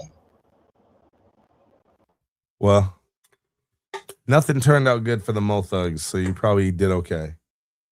There you go. You know? There you go. Murder Mo say I spent lots of money on my collection. Oh, I bet. Yeah. When he said I care, that's me. He's talking about the sealed CDs. Yeah. Yeah. Oh man. You know? Nah, like I said, we get Murder Mo on. Once he gets through a handful of episodes, I'm like, oh, that would be the best for me to come on and be his guest, right? Yeah. But I could see, It'd be nice. I could see, whatever, if it's gonna be Murder More than another collector or three collectors, and they be like, yeah, I got this, but do you got that? Do you got this? You know what I mean? Yeah. So it's yeah, Murder got his collection is crazy. So I can't wait to see who. Well, look, this is what I thought of. You know how lately at the end of Vlad has been switching seats and letting the person he interviewed interview him for a few minutes. Yeah. So I thought about it and I was like, all right, well, if every episode Murder Mo just gets locked up in look at my collection too with this collector, your viewer is gonna start to be like, yeah, Mo, we've seen your shit. Every episode we see your shit. Like, we get it. So it's like you couldn't have every episode with the host also showing off their collection. So I was like, what you do is you have the host interview the guest and go through it. And at the end, the host always shows like one piece off that's fire to the guest and talks about that one piece. And then over the course of X amount of time, you start to see all Murder Mo shit, but it doesn't get worn out. You didn't see his fucking faded, ugly yellow copy of Eternal 200 times. You saw it that one time. you got a copy of Eternal that some guy named fucking Cedric left on the fucking dashboard of his car all through June. Or the golden ticket. That golden ticket was crazy, bro. Man, that was hard. Oh man. Or the assault jacket. Yeah, that's gonna be dope. Nah, it'll be dope. I think the boys are going doing their first episode on Thursday, and God willing, I have time on Friday. I'll be talking to Murder Mo about his show. And yeah, I don't know, like I said, I got so much iron in the fire, but it's gonna be fire, man. Hopefully some of them brothers in the Discord, because I know some of them brothers in the Discord probably got some things they want to do too. You know what I'm saying? I think it's gonna be awesome, bro. Oh yeah. Hopefully you can have a show every day, man. Yeah, hey, man. You can actually retire. It'd be great. Hey, I don't even care. I like what I do for work. I just wish I had more time to do the other shit that I don't do. I make a lot of money, but it requires a lot of work. So I wish I didn't have to do it just so I could do this all the time. But I just wanted to be on the Harmony Network for the fans and shit. Like this Bone Thug shit, like we talked about, is so culty that especially as like these guys get older and shit, it's like we're gonna start having less and less content from them. And it's like, so we kind of got to create the content, but we're living in the best time possible to create content that you want to make. Right. I mean, and y'all put a lot of work. Y'all put a lot of work in. Y'all have put a lot of work in. So now it's time to evolve. You know what I'm saying? Like, just everything you showed on this show with casinos, like it's crazy. You know what I'm saying? Like, that's a lot of work. And like you literally for your community, you literally and people who are subscribed to your channel, everything. You said Lazy Bone, Bone 7, and then you hanging out with like y'all went and got more material for Beyond the Harmony. Because selfishly, I would have said, "Oh man, I had to go to Lazy Bones." I'm not even gonna lie to you. That's what selfishly. Hey, my bad, dude. I had to go to Lazy's. And even though Lazy Bone would have had some food, you hung out with K-Chill, you probably would have been in the video too. We could have been in the K-Chill video. We got there and they was filming it. K-Chill wanted us in it. I just passed. Actually, we could have been in the K-Chill video, and we could have been in the K-Chill video, and we could have been in the background of the fucking corrupt Lazy Bone video. Man, I'd have been in all that shit. Listen, fuck that, dude. Listen, man. Hey, look, I'm like, Sloan ain't running to be in this shit. Just act like you belong here, motherfucker. And so I that's understand that. I ain't gonna lie. I'm a fan now. Trust me. If I ever meet Lazy Boy, I might shed a tear. I don't give a fuck. I fanned out at Kenny McLeod's, you know what I'm saying? I had such a big stupid smile on my face the whole time. I was really fanning at Kenny McLeod's because when Kenny opened up the original studio session from Creeping on a Come Up and the first 12 fucking songs they played, and he was playing me shit from 1994 that people have never heard by Bone before, like I was fanning hard. I couldn't stop. So I get it, you know. For me though, just understand, for me, the Bone 7 thing in Beyond the Harmony culture, that's a big deal. So that's not regular Bone shit. You know, I always say that's some Beyond the Harmony shit. And so for us, like, that's a really big deal. To be honest with you, that was literally 50% of why we went out there. You know what I'm saying? No, facts. And when that's what I'm saying, that just goes to how much y'all pour into Beyond the Harmony. Right. You know what I'm saying? Because I'll be honest, I don't even remember originally what year when I first saw Beyond the Harmony and Subscribe. I don't even know. Because life happens, you keep it pushing, but mentally I have a mental note of when I first seen it, I'm like, oh shit, X, Y, and Z. Because it wasn't nobody doing anything like it. Yeah. You know what I'm saying? When I first got put onto you guys. But then, you know, the internet wasn't really what it is today neither. So, you know, but now it's like, I don't think like 8 years just went by and you just don't realize 8 years went by. Yeah. You know what I'm saying?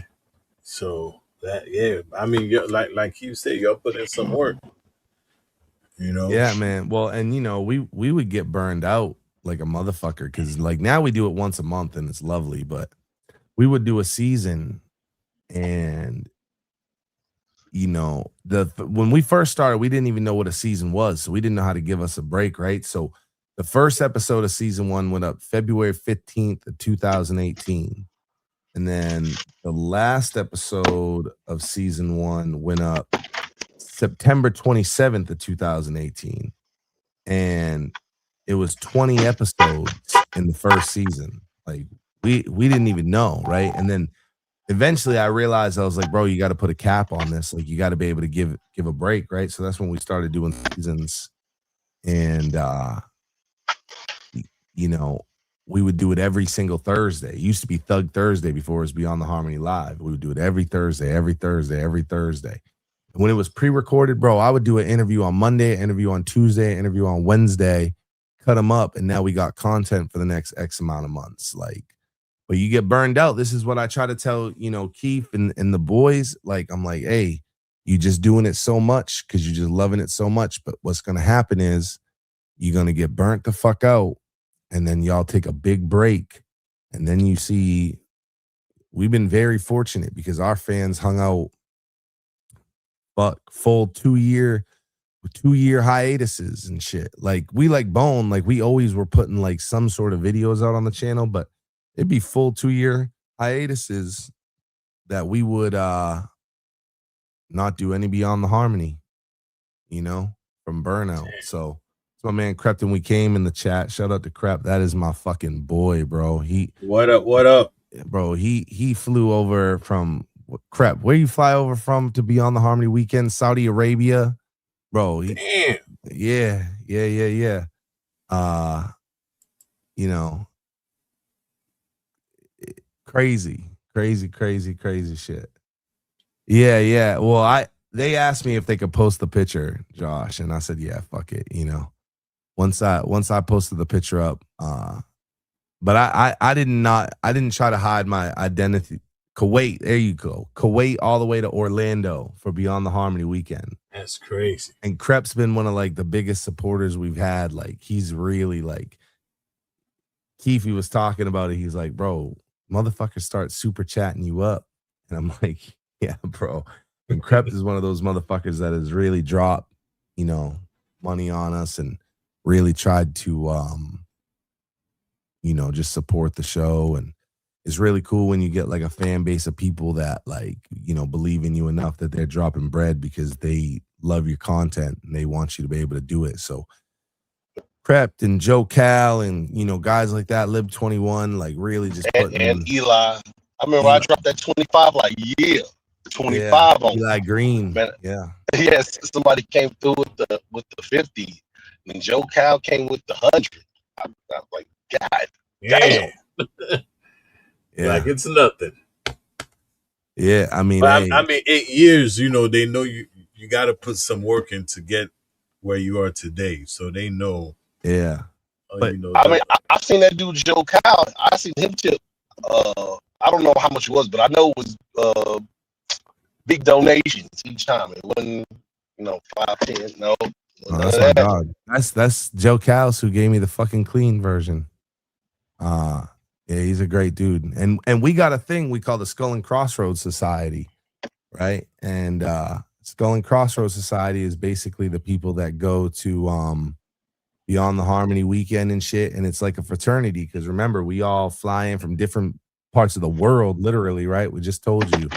Wait, so we come in from all different parts of the world and meet in the little mini mansion in Orlando. Next year's in Orlando as well. The year after, we're hoping it's in LA. And you know, this is like a fraternity of motherfuckers. After you spend like 4 days with a motherfucker in a little mini mansion like that, you know, you build like a little bond with these dudes. So, you know, our thing's called the Skull and Crossroads Society, and it's just like the most, you know, Masonic style Bone Thug fan group in the world. Like that's some real the real secrets go down at Beyond the Harmony weekend at the Skull and Crossroads Society. We be playing songs no one's ever heard. I played, I don't know which some of y'all in here may not know, but like Sons of Sinclair, we played the whole Sons of Sinclair movie at Beyond the Harmony weekend. Like, you know, S&C, that's where the shit really goes down. Hey, I'm glad you said that. I was just about to ask that, man. I know you had that movie, right? Yeah. Man, okay. I was just wondering, like, okay, is it? It was never released in the States. It was just released overseas. Nah, what it was just released at a couple like those film festivals. Yeah, the film festival, because that's when I first heard about it. Yeah.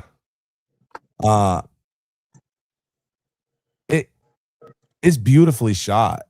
Really nice, like really high quality, beautiful shots, but like, you know, the actual film itself, like, really ain't shit. You know, I mean, if it would have come out when New Waves came out and it would have helped, you know, make people understand the New Waves album, the New Waves album could have done good because you would have had this whole documentary of Bone kind of explaining why they did this like obscure New Waves album.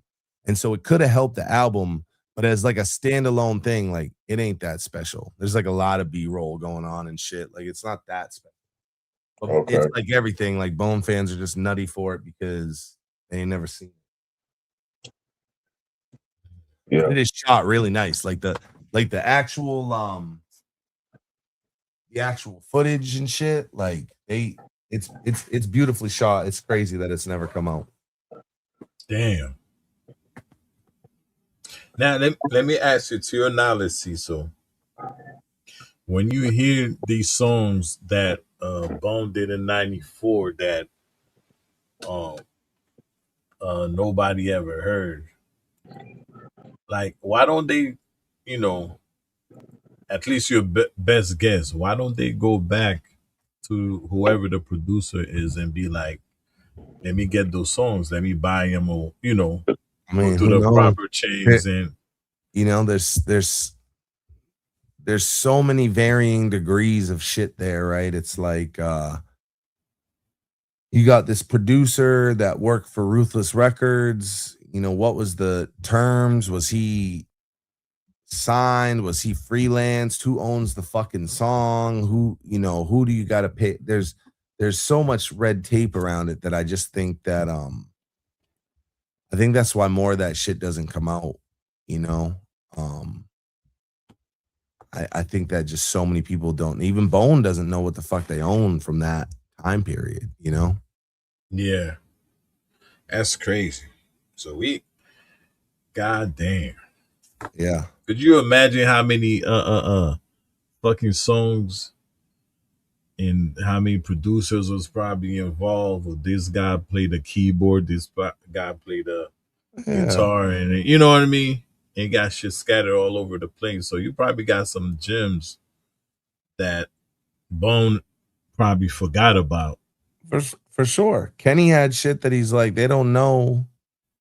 Have you heard the Strictly for My Grind song? Yeah. All right. Well, you know how there's always been a theory that Strictly for My Grind is actually the original No Shorts, No Losses. Well, Kenny, I bring up Strictly for My Grind, and Kenny goes, this song right here, he starts playing me Strictly for My Grind. I'm like, oh my God, like you produced it. He said, yeah. And I said, I go, yeah, people have always thought that this was not really recorded over this beat, that it was recorded over No Shorts, No Losses. And he was like, yeah, I don't know, right? And he goes, but I did change his beat. He goes, I didn't like the original beat. And he mutes the track and he unmutes the other one. And sure as a motherfucker, it's the No Shorts, No Losses beat. And he goes, yeah, he goes, they recorded this song over this beat. I didn't like this beat, so I made a new beat, and then they went and used that beat for a different song. So No Shorts, No Losses from Eternal, they actually recorded over that for Creeping on a Come Up, and it's actually the Strictly for My Grind song. He said that Busy laid down all kinds of vocals for EAZY back then. Like Busy was doing all kinds of EAZY-E vocals, and EAZY was going to do all kinds of songs. And so he confirmed, like, yeah, that first Busy verse really was a reference for EAZY. He said, and he had other ones that he did as well. It was all over the No Shorts, No Losses beat, but it wasn't No Shorts, No Losses then. It didn't have a chorus. It didn't have anything. That's how Space Hog ended up being able to put a chorus on it, was they didn't have a chorus. And he played me a Wishbone verse from it that no one's ever heard before, because I guess they cut it out of the No Shorts, No Losses shit. And at the end, the craziest thing happens, which is over his version of Strictly for My Grind, at the end of the song, it starts to do a beat juggle, and it beat juggles between No Shorts, No Losses and the Strictly for My Grind beat. Okay. And it kind of does this thing where it goes back and forth, and you're like, yo, what the fuck is going on? And then Bone comes in and they do this 5-piece harmony over the beat. Just some fucking Bone shit. And we're like, I mean, again, this is the most fan moment for me of the whole trip, because not only are we hearing this 94 shit, but it's like you think you know all this shit about Strictly for My Grind that you've wanted to know for 20 years, but who do you ask? And all of a sudden I'm sitting in the studio with a guy that made No Shorts, No Losses, made Strictly for My Grind, you know, did all this shit. He's playing me the Wishbone verse. Crazy, you know? Now, So, why don't, like, there's certain things, you don't know kind of stuff. And like you say, all the dynamics that goes into that kind of stuff. But, as the producer, I got all these never heard before songs from Bone. And to me, I'm like, that shit is fucking more valuable than all the shit they put out. Why don't we, get with Bone, or, have a lawyer involved, whatever, do some digging, and like that could be some collector's edition that, oh yeah. you know what I mean, That was never gets crazy. released. He said he brought that Tamika, like that song. He brought it to Tamika to try to do something with it later, and she was like not interested.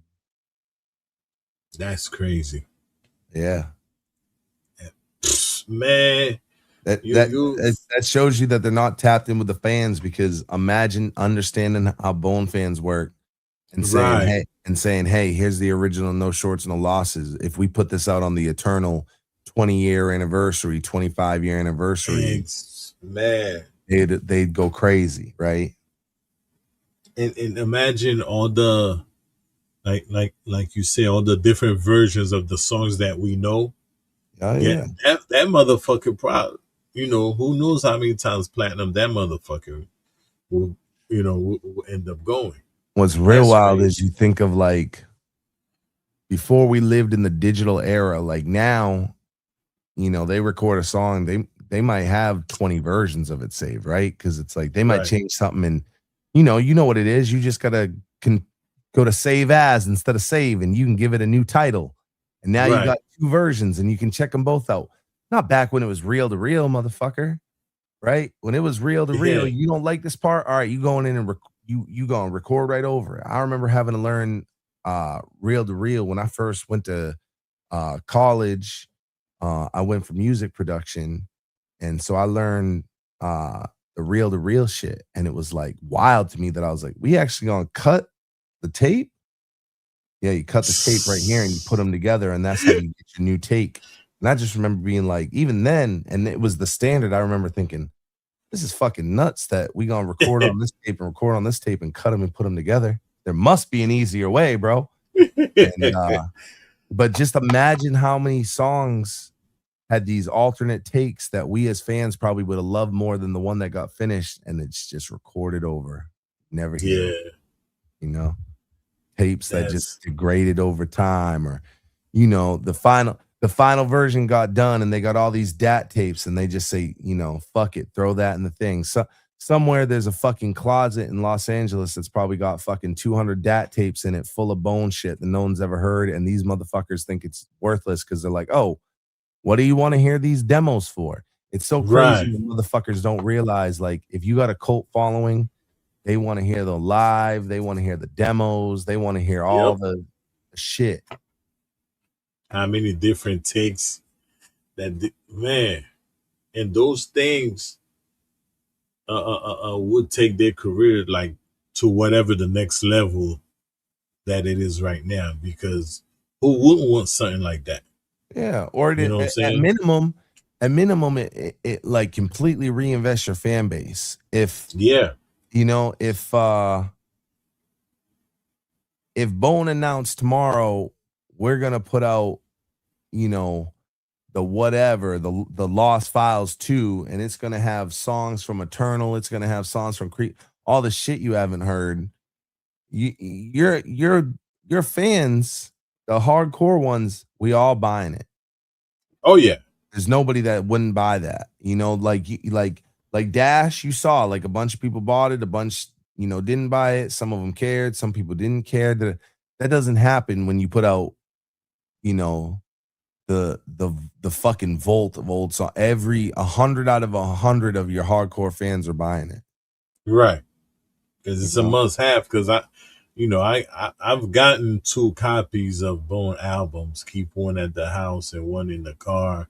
Or you play so much it's scratched, so you go out and buy it again, and all types of shit, you know. Yeah. So people definitely want, especially when you hear something like Faces of Death, and you be like, yo, from Faces of Death, Creeping will come up, and you just kind of imagine the whole beginning of Bone and getting like real tuned into their sound, and then you hear there's some shit from 94.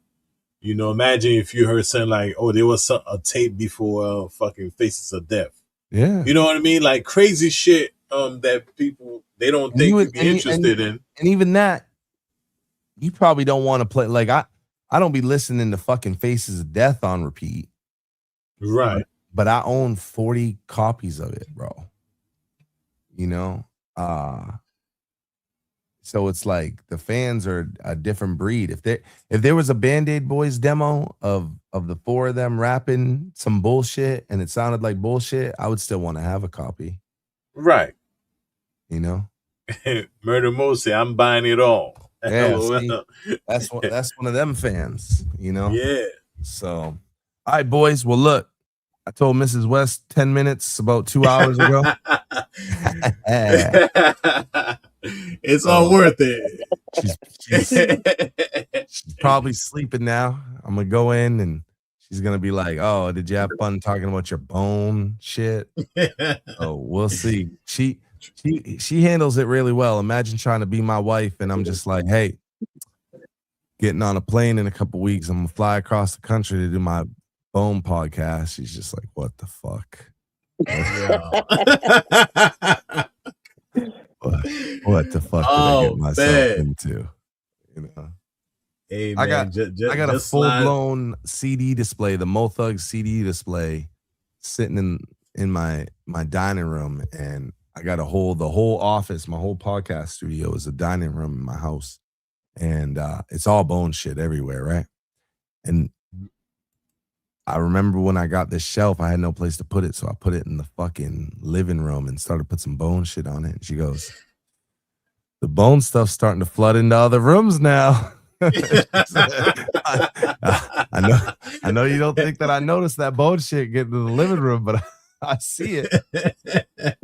Well, all right, boys. I Man. appreciate you. Tag me when y'all are going live and shit. Make sure you tag me. Like I said, I love to pull up. I'll pull up anytime I can. For sure. Yeah, man. Listen, I appreciate it, man. I really, really do. Long time coming. And this is, you just made the my second legendary episode right now. Oh yeah, man. It's been a pleasure. I'm honored. Like I said, stay in touch. Let's chop it up. I appreciate you both, bro.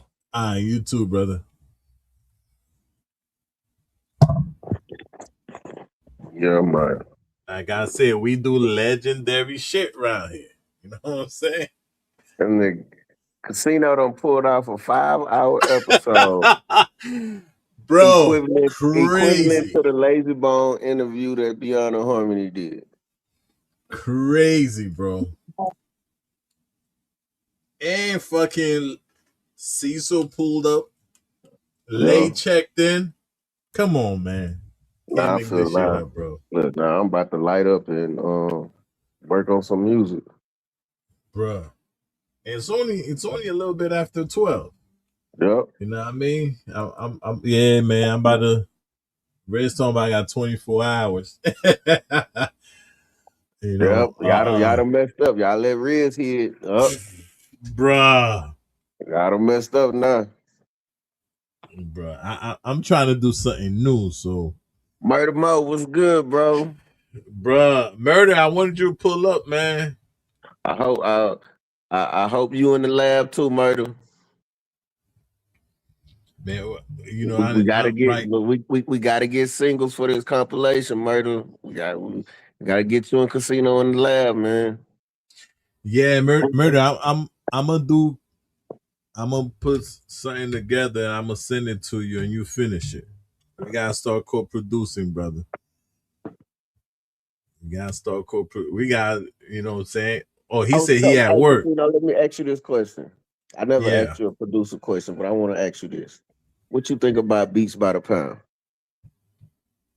Beats by the Pound? Yeah. To be honest, man, I ain't got too much to say because I'm not too familiar. See. Okay, I can tell you they did that C Murder that Down for My Niggas. Okay. Like, but basically they did the whole No Limit shit. Like, there was No Limit producers. Yeah. Like, to me, it's a hit or miss. Because I'll be honest, I'm not a fan of every No Limit beat. You know what I'm saying? And in that era,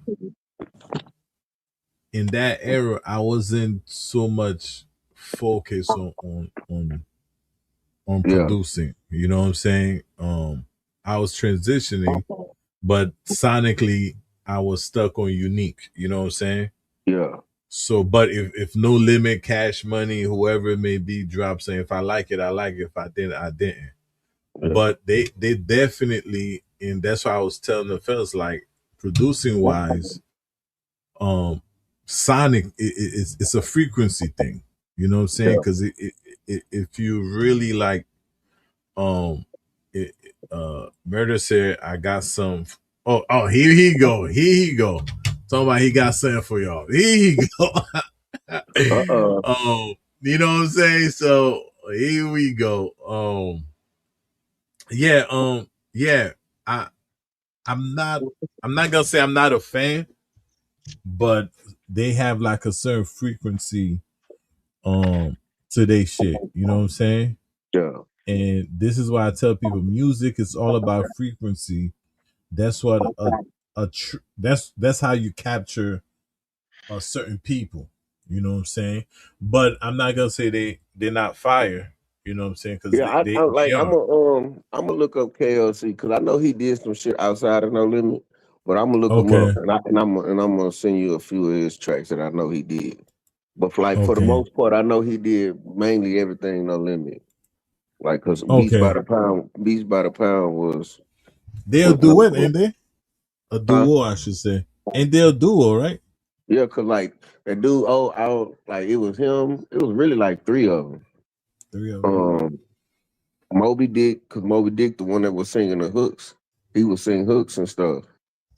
Okay. Um, and there was another dude, but I know KLC and Moby Dick, but KLC is the main one. Yo, Okay. Yo. seen a great show, bro.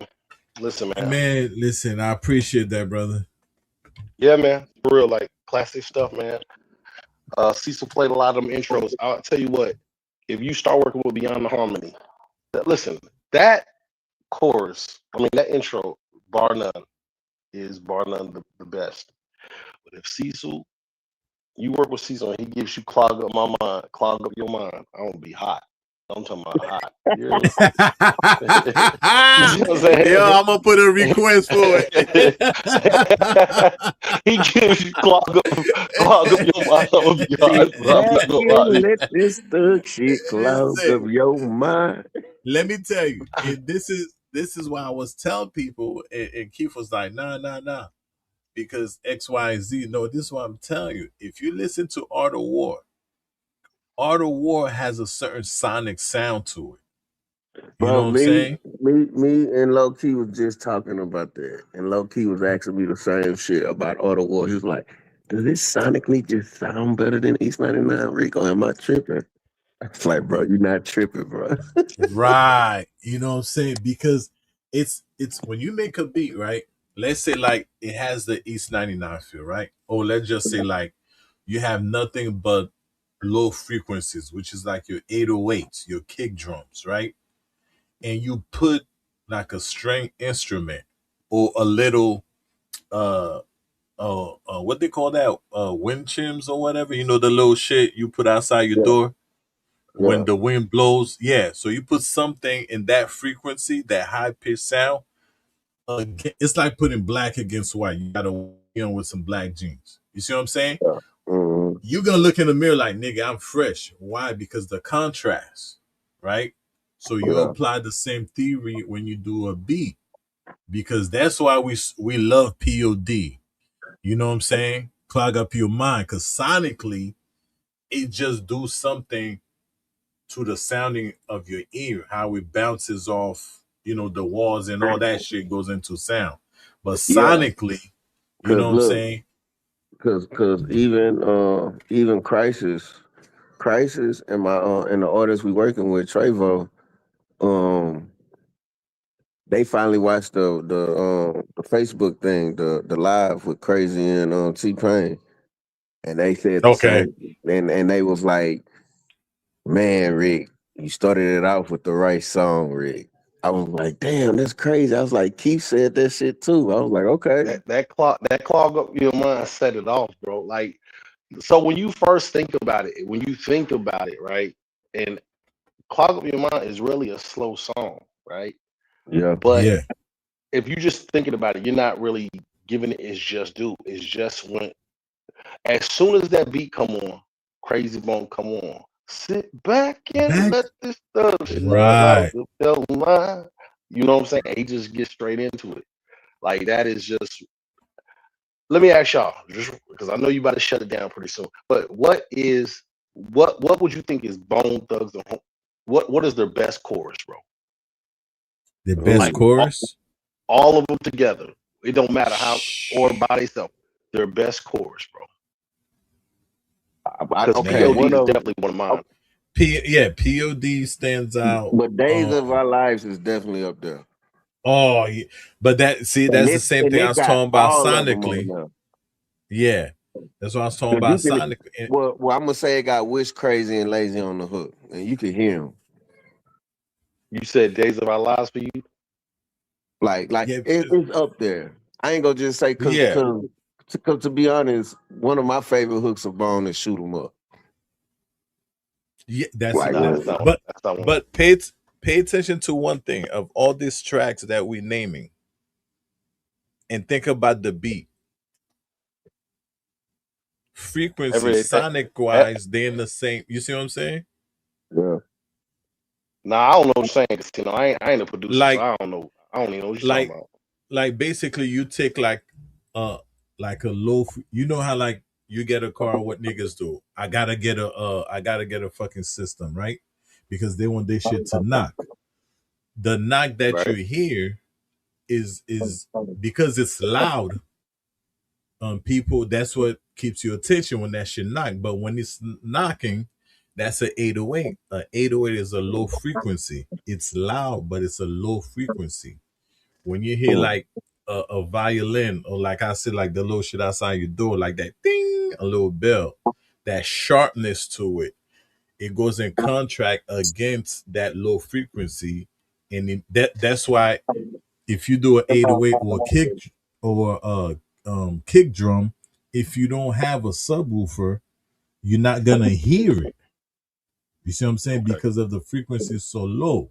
You And I see what I'm get what you're saying? saying because like I experienced that before. Like, bro, I would be listening to a song, and then I would be in the car listening to the same song, and I'd be like, damn, why the beat sound different?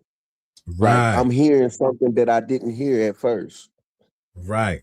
That's why you have tweeters. You know what I'm saying? One year Yeah. somebody just came out. Now you got tweeters in your car because there's frequencies that cannot go in through like a 6x9 speaker, and that speaker is really just a baby subwoofer. It is there to capture low frequency. Now that's why you got a dog whistle, and the dog hears it, but we can't hear it because the frequency is so high. And they got better hearing than we do, so they could hear it.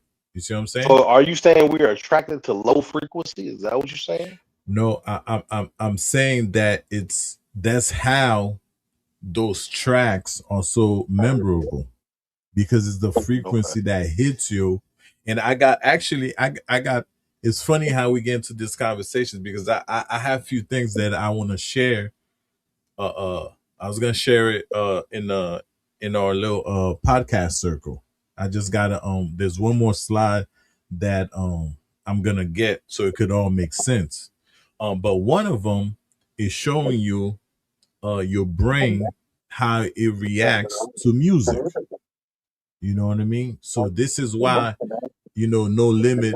If you hear the beats, No Limit beats are really the same, different tempos, different melodies, but the melodies they kept the same frequencies.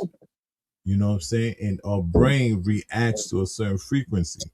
And then but like I said, if you're looking at it as a color, if you translate into color, the best outfits are dark colors over light colors or vice versa. You know what I'm saying? Think about a black pair of jeans with some white Air Forces and a white tee. You see what I'm Yeah. saying? Yeah. So it's the same thing with sound. You get a low frequency with a high frequency, and you could get like a keyboard playing. Look at the track like More Murder on East 99. You know what I'm saying? Or anything that, got that dark piano sound to it, keyboard sound to it. It's got a nice kick drum 808 on it. And they might have like a high pitched violin or string instrument on it. This is why all these tracks, if you pay attention, that we like so much, POD it, like Murder Most Everyday Thing, these certain tracks, we say, why don't Bone play those at the verses? They got so many hits. It's because they resonate with us. So you want something, and also this is why Bone sound like let's use Clog Up Your Mind, like you just said. When Crazy came on it, this niggas rapping 100 miles an hour. You know what I'm saying? But when the cadence that he came on the song with, if you hear the song, it doesn't sound like really a slow song because they're rapping fast. But the slower the tempo of the song, it makes them sound even faster. You know what I'm saying? because the beat is going so slow, but they saying so many words in one bar, it makes them Yeah, sound because even I faster. love slow beats too. Yeah, it's just when I was saying the beats, what we say in the chat, we got something like a slower, like laid back kind of beat. You see what I'm saying? So it's just the way it registers in our ear and the brain. You know what I'm saying? So if we want to make a hot beat, make something that really knocks. You know what I'm saying? With some high pitch like string the certain instruments you could use on a beat, it'll sound fire regardless the tempo of the song, because it's just what instruments you're using on it. You know what I'm saying? But you need you need a 808 or a 909, a kick drum, a snare, and a hi-hat. That's basically, this is why back in the day, it used to be like eight tracks. Tracks is basically each instrument you use to make a beat. You know what I'm saying? Right. So I made beats that has like 20 different tracks on it. You know what I'm saying? And be like, there's one beat that I mentioned today because I want like to use that beat. I'm gonna get my engineer to mix and master it. I fucking used like 22. I made it for somebody else, but his homeboy hijacked the beat, so he ain't end up getting the beat. But I want to use that beat because I, like I said, 22 different tracks that I used to make that one beat. You know what I'm saying? But it's all about the frequency. I'm telling you, this is why people on the internet is talking about, oh, you know, it's be some devilish shit because the beat, you know, Lil Uzi Vert had did one song that's like, yeah, I purposely made it. Da, da, da, da. It's the frequency. That's why some people can do a certain beat and another can't do that beat. Because and that's why everybody sound different on the beat, because it's recorded mentally at a different, you know, in a different tone to us. You know what I'm saying? So is that, I'm telling you, we're gonna capture the crowd if we have the right, or at least the singles hit with the right frequency. You But know what we I'm hitting on saying? all levels. I'm good. You know what I'm saying? And that's why East 99 is such a classic. You know what I'm saying? People is not really, oh, it's dark. Yeah, it's the whole tone of it from Creeping on Come Up, when they got to East 99, it had a darker feel than Creeping on the Come Up. And look how everybody react. Oh, that's a classic. They always did it. And that's why when Bone, when all of them, like they say, when all of them get in a circle and start doing the Bone shit, and everybody's like, y'all gotta keep doing that. Why? Busy sound high pitch as fuck. Cray is mid level. Wish got different. You know, everybody got a different tone of voice. So when you mix all that shit together, it sounds like they're harmonizing. You see what I'm saying? That's why what we say. Why don't they all get back on the hood together? You see what I'm saying? Yeah, that's what's up. You know what I'm saying? So yeah, man, All it's right, levels fellas. to this shit. Yeah. Yo, listen, I appreciate you guys. This shit turned out better than, yo. This Mo Thug shit ain't never gonna. This competition shit ain't never gonna go down. You know what I'm It will saying? eventually. Shit. Yeah, man. Even eventually, I'll find some other time to do that shit, but it ain't gonna be no time soon. But this shit was fire. I appreciate you guys, man. For real, No, for man, real. that's cool, man. You Yeah, want to man. change thumbnail again, though, bro. You know what I'm saying? Yeah, man. I don't even know what to call this shit tonight.